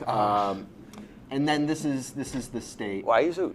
You look miserable, dude. I do look miserable because that's the state of his life. That's the miserable. That's the state of your life. That's the state of the country, man. Anyway, moving on. But that is crazy take. Jesse, you got some photos? Yes, I do have photos, guys. All right. Ooh. I started off my break by leaving early on Thursday, and I went to a Sixers game on Friday. They were like $25 tickets because the Sixers stink. Yeah, because they stink. They stink so bad. The Sixers already are eliminated from the playoffs. Come here. Come over here. Whoa. Let's go. Who? No, the camera. Let's go. We can go camera 3. Camera 3. Come here. Why is it that every other sport is so good with tickets, but the sport that I like, the New York Rangers, anytime I want to go see them in New York in Madison Square Garden, anywhere in general. We're moving on. Why is it so expensive? Why is it so expensive, dude? Yeah, we have. Well, the Sixers stink. I'm sorry. I had to get that off my chest. We have 5 seconds till break. Okay. Water. Wow. Water. Wow. Look at that. We'll see you soon. When you come back, we're going to take pedal to the metal. Bye. Would you like to try snacks from faraway lands? Or snacks with bizarre flavors? How about snacks in new ways? Or snacks you've never tried before? You don't have to go far to find these snacks. They can all be found here at Snacks on West 1st Street.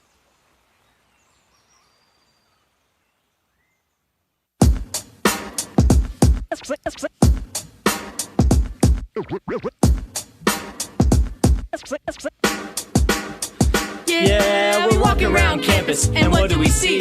All these clubs are looking. They're looking for me. There's hockey. There's improv. So much to see. So let's go try them out and see how they be. Come on and please watch. Our embarrassments free. Tune in to Amateurs on WTOP. Happy Friday, Lakers, and another beautiful day here in Oswego, New York. I'm DJ Don Perone, and I'm happy that you're starting your weekend off right listening to WNYO 88.9 FM, the Lakers Radio Network. I said, darling, can you see? There's no room for us. There's no room. Now our lives are tainted. Promises keep slipping. And I always knew it wasn't you. It wasn't you. Now our lives are tainted. Promises keep slipping. And I always knew it wasn't you. It wasn't you. Ladies and gentlemen, boys and girls, children of all ages, welcome back to Entertainment Breach, the only show that can go 80 in a school zone. Because we're racing today! Yeah. Woo!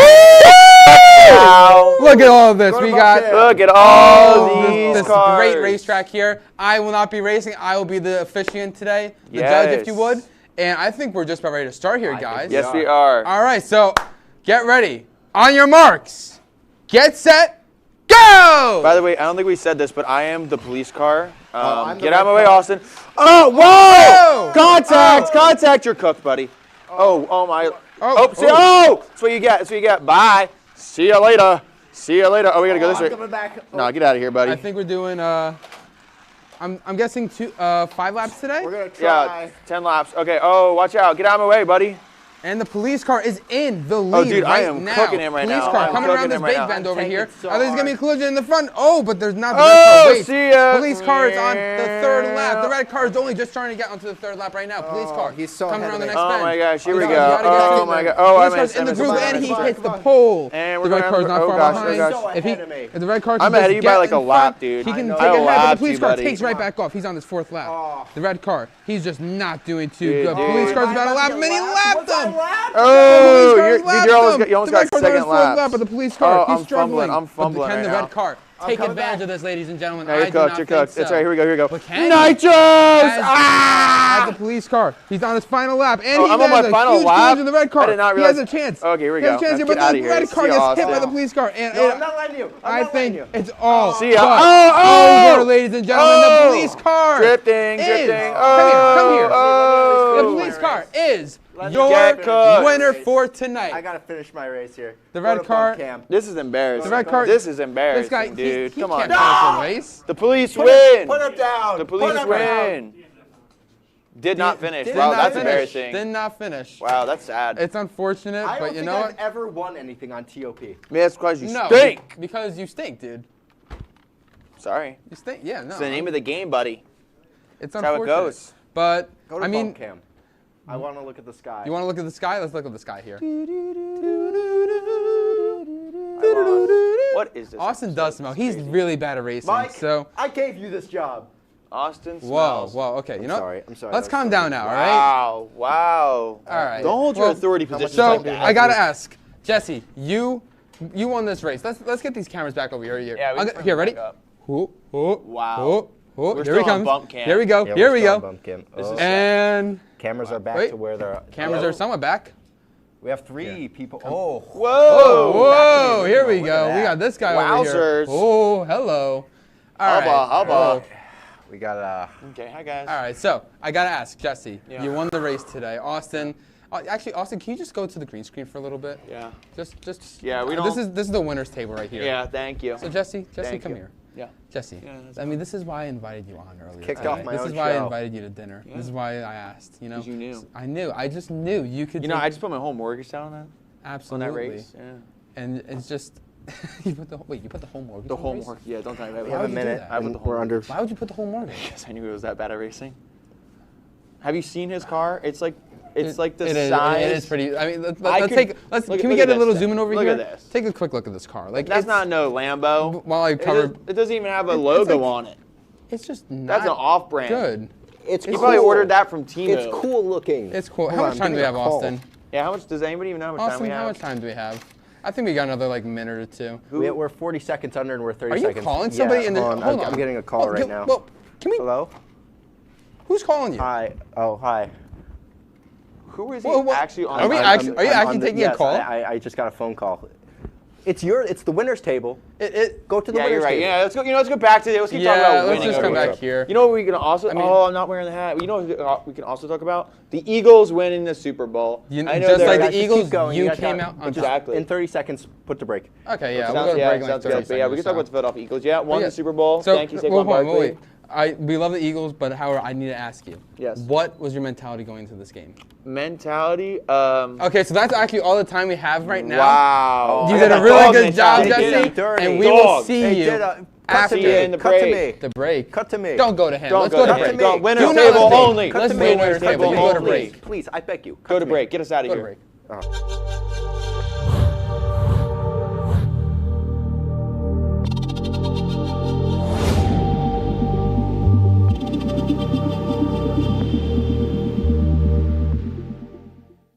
Say, President Stanley, whenever there's bad weather, who would you turn to? I'd turn to Storm Team 10. No, right but you've here. got to say it like this. Storm Team 10. Say it with me. Storm Team 10.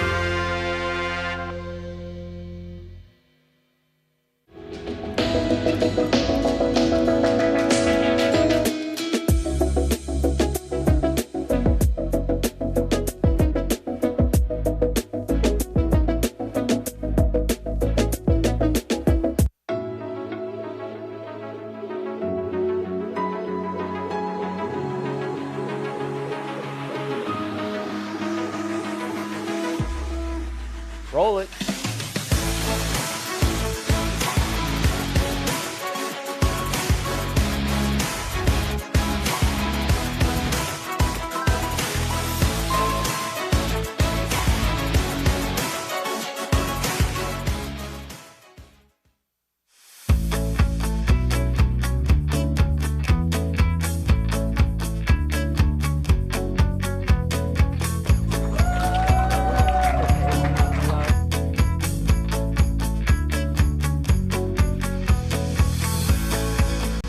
Jill told me it was Kitty from Glee. Yeah, what is it? Al Roker.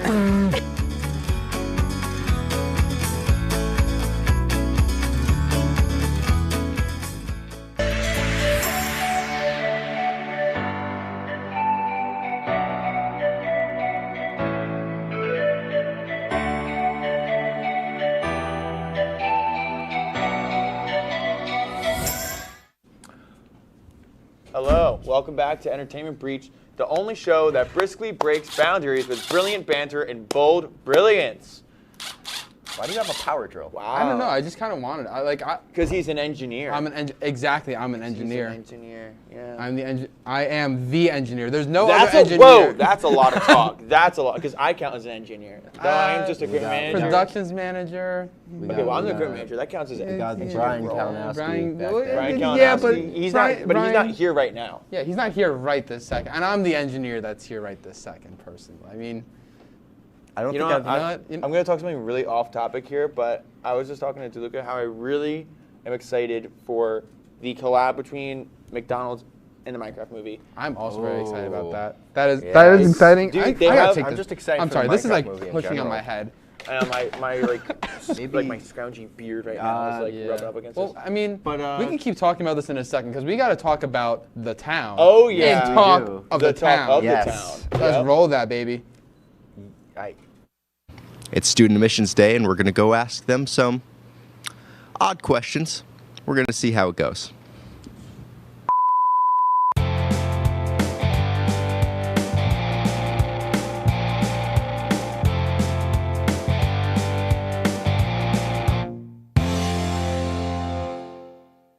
As you can see here, Oswego has a very fine taste of music. Whoever's got the aux right now, you're killing it.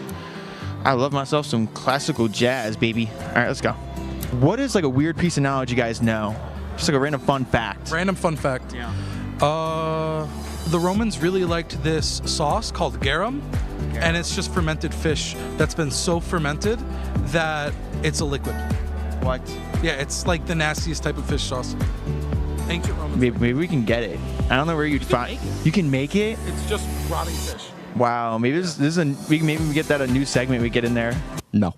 Hi, Hunter. Hi. You got any funny WTOP facts? Anything silly that we do? Any silly? Serious. I think we have some silly stuff that goes on. We're pretty silly out here. We're silly, folks. We're really silly. Who are we here with? Jack. All right, and Jack here is an admitted student. All right, Jack, we got some questions for you. You got any random piece of like good trivia knowledge? Any like fun facts you could think of to tell us here? You know, bumblebees aren't supposed to be able to fly. They're too fat. They're too. Really? They're not aerodynamic at all, and they're too big to be able to fly. They're way. So how do they fly? They just do. Hold up. Wait a minute. Something ain't right. There is no way that a bee should be able to fly. Fat little body. The bee, of course, flies anyway. Bees don't care what humans think is impossible. What's a fun fact that you know, an obscure fact that like people would ask, why do you know that? I know for a fact that Vietnam is excluded out of the Little League World Series because of a cheating scandal, and they go by the name of a micronation of Chinese Taipei. That is an interesting fact. When I was a kid, I dipped my pickles in ketchup. What? Joe, what's an obscure fact you just know that would make people ask, how do you know that? Weird fact I know, I guess I can name all the countries of the world. Every single one of them. Do it right now. I mean, I can. Okay. Let's start U.S., Canada, Mexico, Guyana, Grenada, Vanuatu. How many people live there? Couldn't tell you. Who are you here with? Pablo. Give us an obscure fact, like a fact that's like, how do you know that? An obscure fact off my top of my head? No. Monet, he likes to paint with dots. Who does? Monet, yeah. He paints with dots. That's very interesting. So did you know that pandas are actually really, really stupid? This is crazy panda slander. What'd they ever do to you, dude? Some animals, like dogs, are naturally, they like collaboration and they naturally want interaction with other animals. Pandas are dumb. Like pandas, they eat so much bamboo not because it's nutritional for them, but because they're just dumb. And it's there, and that's what they like. They like it. They don't eat it because it's like, because they need it. They eat it because they like it, and yeah. George Washington became president on my birthday, April 30th. Isn't that great? That's very nice. There has only ever been one Broadway role that two people of different genders have won the same Tony Award for the same role, leading player in Pippin. All right, I know who he is, but what's my name? Jesse. This is Kobe, everybody. Colby, not like the cheese. Like the cheese. All right. Colby, we got a question for you. I'm ready. All right, I feel like he's going to kill it on this one. What's a random like fact of trivia that you know? Just a fun little fact. The moose's main predator is the orca whale. Why? Because in the north, moose dive down underwater to get grass. And in the north, that is also where the orca whale swims. And the orca finds the moose while it's swimming, because moose can actually swim faster than most other large mammals. Yeah, 20 feet underwater.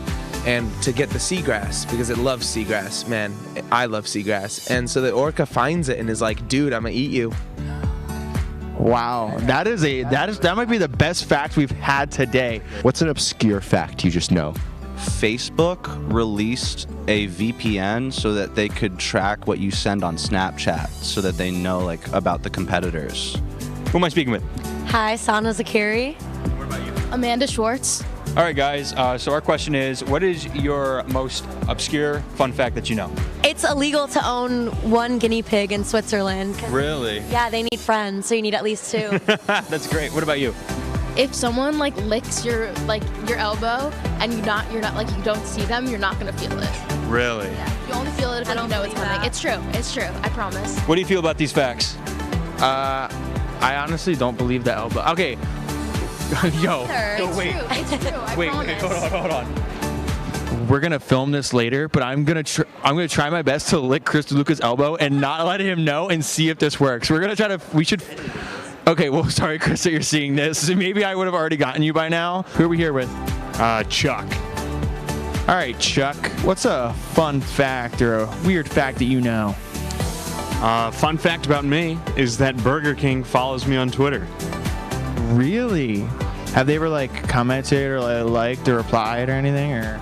No. I'm Chris Brummer. And I'm Alex Claus. And let's go back to the studio. Whoa! Some pretty interesting facts. Chris, can you stop with the power drill? Yeah, enough of that. You've been doing that the entire segment. Okay, you don't need to go faster. Right. But I thought you promised we'd stop. Come on. When we were back on camera. Nuh-uh. Anyway. Nuh-uh. Well, Chris doesn't believe Jesse's a real engineer, but you're not. Let's talk about this, guys. No. We're not going to talk about it. We'll talk about this later, all right? But not for on air. We'll just go to break. It's fine. Just go to break. All right. Yeah, I guess we're going to break. Bye-bye. Because wow.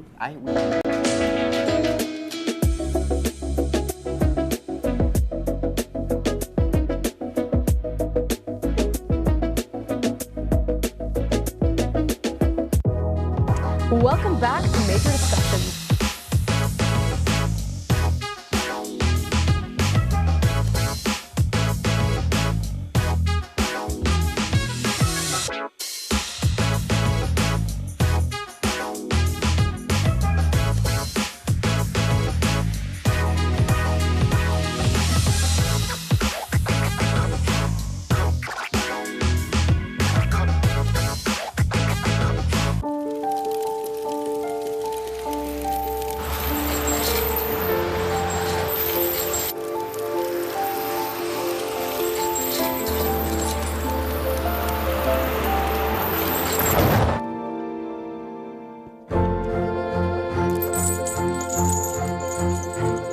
Did you know dragging chains can spark a wildfire? Only you can prevent wildfires. When I was in foster care, I never knew when I would have to move. So I always had my suitcase ready to go. Then one day I was adopted. My new parents opened their hearts and home to me. My parents cook my favorite breakfast for me every morning. My parents take me on trips I never thought I would go on. They gave me a home and an even better reason to use that suitcase. My parents aren't perfect, but they're perfect for me. Hey there, I'm Al Roker, class of 76. Yes, way back in 76. Back when the earth was cooling. You're watching WTOP. Welcome back to Entertainment Breach, the only show that... All right, let's now that we're out of break, we can talk about this. We can talk about... I was doing something there. I don't care. We can talk about the real reason I'm here, guys. Because he invited me, but I had a plan. Because I knew they were going to invite me. And I waited for today to finally bring this up. The beef that nobody knows about except me. And I know you know, DeLuca. I know you know what I'm talking about. You said No, it's time for the whole WTOP and the world to know. You know what? No, we're gonna end this show right now. So you know what? Thank you guys for watching. We gotta go to the back room. We're gonna have a conversation. We're having it off air. We're gonna have talk. Come on. Have a good one, guys. We'll see you later.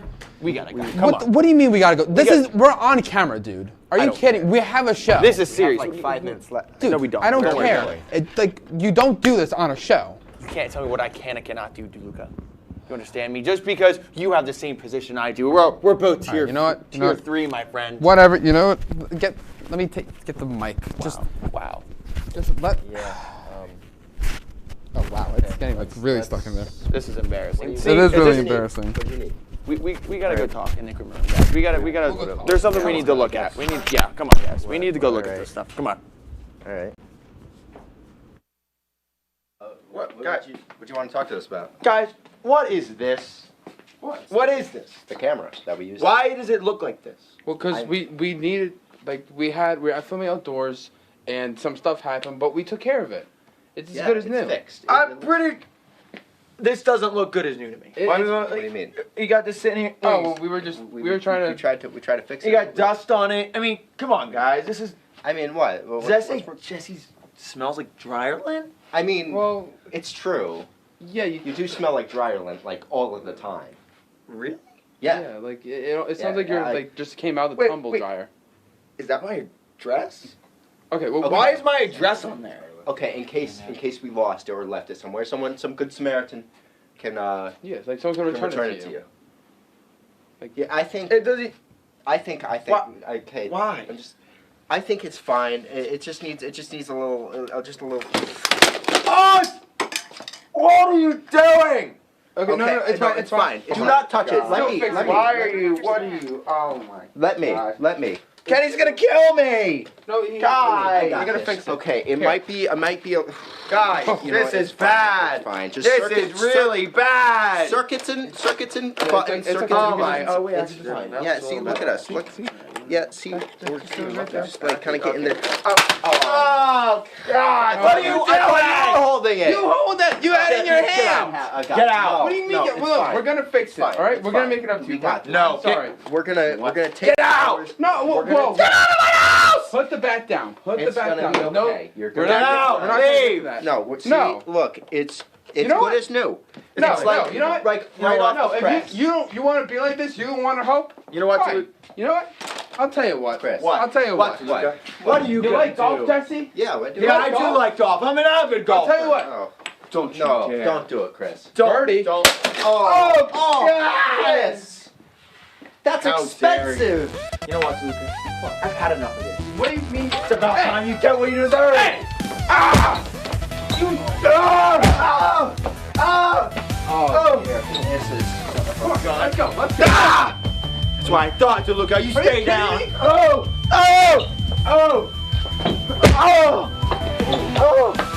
Ah! Come on. Come on.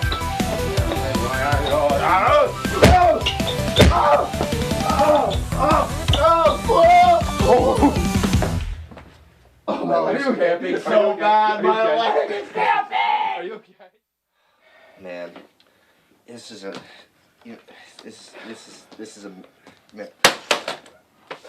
I just take from the floor. Just leave it. No, No. we'll put it back on the shelf.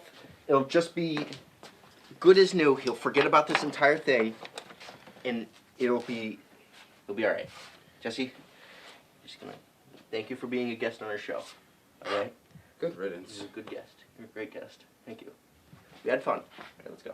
Come on. Turn off the lights. Go. Just turn off the lights.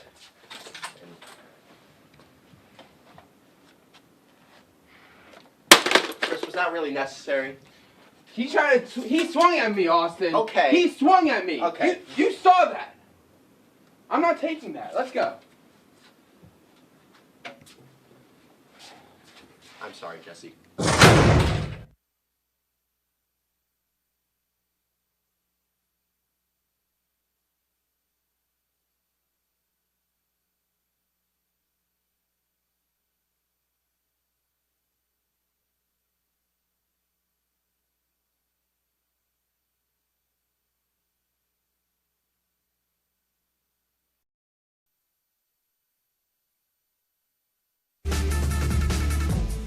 And welcome back to Season 8, Episode 2 of Stick to Sports. Hold on to your butts because we've got a loaded show for you today. That's right, from March Madness heating up to major NFL free agency signings to the opening day of baseball. It feels like Christmas, boys. We got so much to talk about. It's the most wonderful time of the year to talk about some sports. Let's get right into it. Roll it.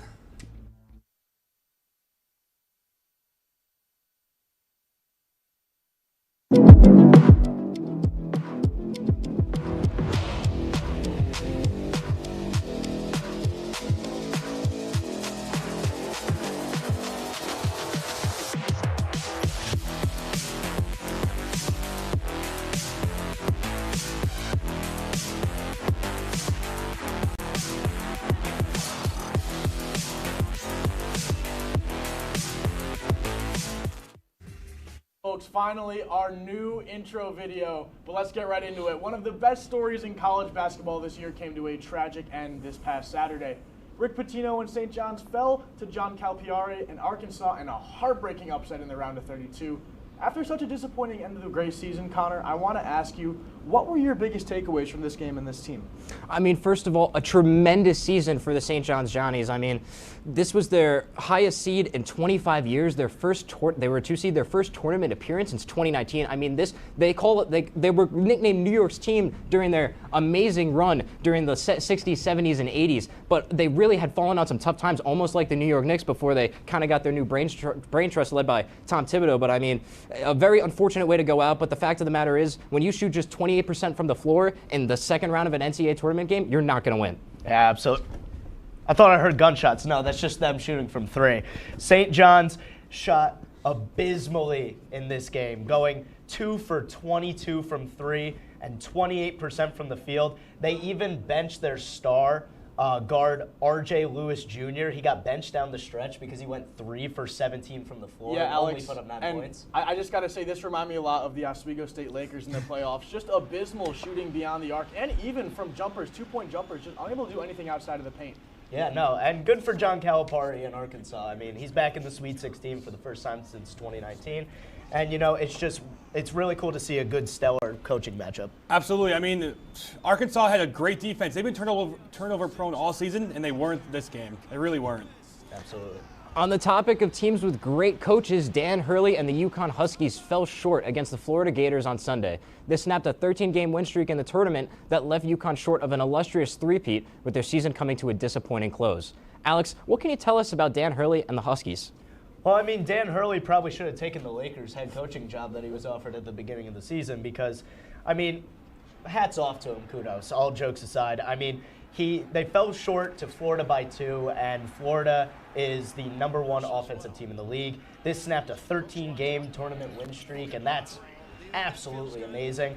UConn played the exact game that they wanted to heading into this matchup. They forced a good offensive team to slow down in the half court. They were physical with them. They used their size to their advantage, and it was a scrappy first half. They had the lead for a lot of the game. So all flowers off to UConn. I mean, it sucks to fall short in that three-peat, but, I mean, it was still, they put their best foot forward. Absolutely. I mean, we saw with the Chiefs this year, you can't win 3 times. Florida really needed to, well, Florida really was great this game, but UConn fell short. Just stopped it. Yeah, stopped it. Amazing offense. I think people were bedazzled by the expectations that UConn had. Oh yeah, they had a chance to three-peat, and I think maybe that kind of showed a little bit more than what they actually were. Big shoes to fill, for yes. sure. But on the flip side of this second round bout, let's talk a little bit more about the boys in the Sunshine State. The Gators staving off UConn was a tall task for any squad despite being the best offensive team in the league. So let me get your take on this, Sammy. How does this win for Florida boost their confidence heading into the Sweet 16? Well, again, you said this. They beat the team that's had won 13 straight conference game or NCAA tournament games. That's huge. That is literally like, if I'm doing that, I feel like I'm on fire. And also, they have some great veteran presence on that team too. In Florida, really, they have Walter Clayton Jr. My bad. Sorry. Walter Clayton Jr. was absolutely insane in the win against them. He had the dagger through to end the game, and they really have a great program to start going forward. Developing, yes. They have a great program to develop their players into NBA superstars. Absolutely, I completely agree with you. Yeah, I mean, I think it was such an evenly matched game between these two teams, and really, I think on a different day, it could have gone the other way. UConn could have walked away with the win, but I think for Florida, just that momentum of being the 1 seed, the hype behind that team. Of course, UConn, a great team with a really rich history, but I think that hype that Florida has sort of helped them to be so confident going into this game and be so confident on the court. Yeah, 100%. I mean, you mentioned Walter Clayton Jr. He scored 13 of his 23 points in the last 8 minutes of that game. I mean, talk about clutch, talk about a first-team All-American like he really is. Yeah, no, absolutely. And one more thing, I mean, this gives them momentum. I believe 23% of the bracket population is on Florida to win. A lot of brackets would have gotten busted very early in this. Absolutely. Moving on to other contending squads, the Duke Blue Devils have looked dominant in the first 2 rounds of the tourney. Duke defeated Baylor by 23 on Sunday, led by their top prospect, Cooper Flagg, and star guard Tyrese Proctor. Mike, let's go down the other end of the table and hear your thoughts about the Blue Devils' destruction we've seen so far. Yeah, Sammy, whoa. Sammy. It's been a long day. I really think that Cooper Flagg is a generational talent. One of the best basketball players, if not the best complete basketball player that we have seen come out of college ever. Of course, LeBron James. Yeah, so hey, LeBron. College. I think he has the potential to be as good, if not better, than LeBron James by the end of his basketball career. Let's watch that take. Age. Yeah. Might Just spoil. wait. LeBron! Just wait. You heard it here first on Stick to Sports. Mike, you mentioned Cooper Flagg, but I actually kind of want to talk about Duke's junior guard, Tyrese Proctor. He put up a career-high 7 3-pointers. He was 7 for 8 from 3. And this is his 3rd straight game registering at least 6 threes. And what's so amazing about this, he's getting hot at the right time, but going into the ACC Conference Tournament right before March Madness, he was 0 for 10 from 3 in the first 2 games. I mean, talk about flipping the switch, Alex. Absolutely. You get in the hot hand at the right moment. One cool stat that I read was the Blue Devils have now won their first 2 games of this NCAA tournament by a combined 67 points. Wow. And that's tied for the 8th largest margin through 2 games in tournament history. I mean, absolutely dominant stuff. There's a reason why they're the favorites. Absolutely. I mean, I actually had the pleasure of watching Duke play in Syracuse, and that was the most... wipe the floor. Yeah, literally, it was gross what they did. It must have been illegal. Well, folks, we've got to take a short break, but when we come back, we'll get into everything you need to know about the NFL offseason right here on Stick to Sports. Don't go anywhere.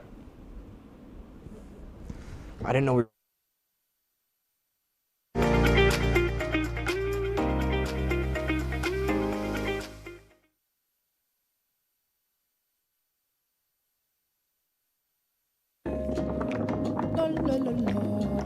Free.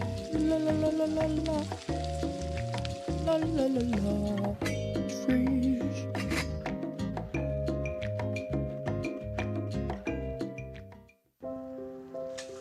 I want to eat apples and bananas.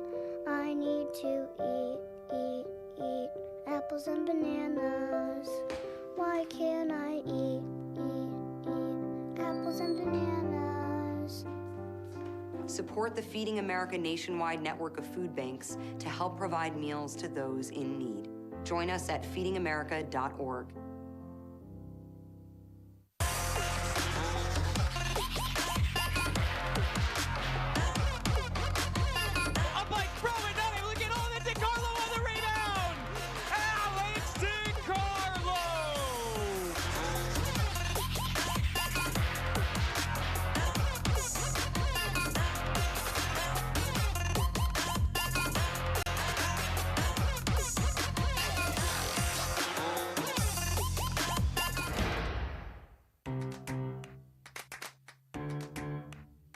We'll deep dive into our feelings and our real talk.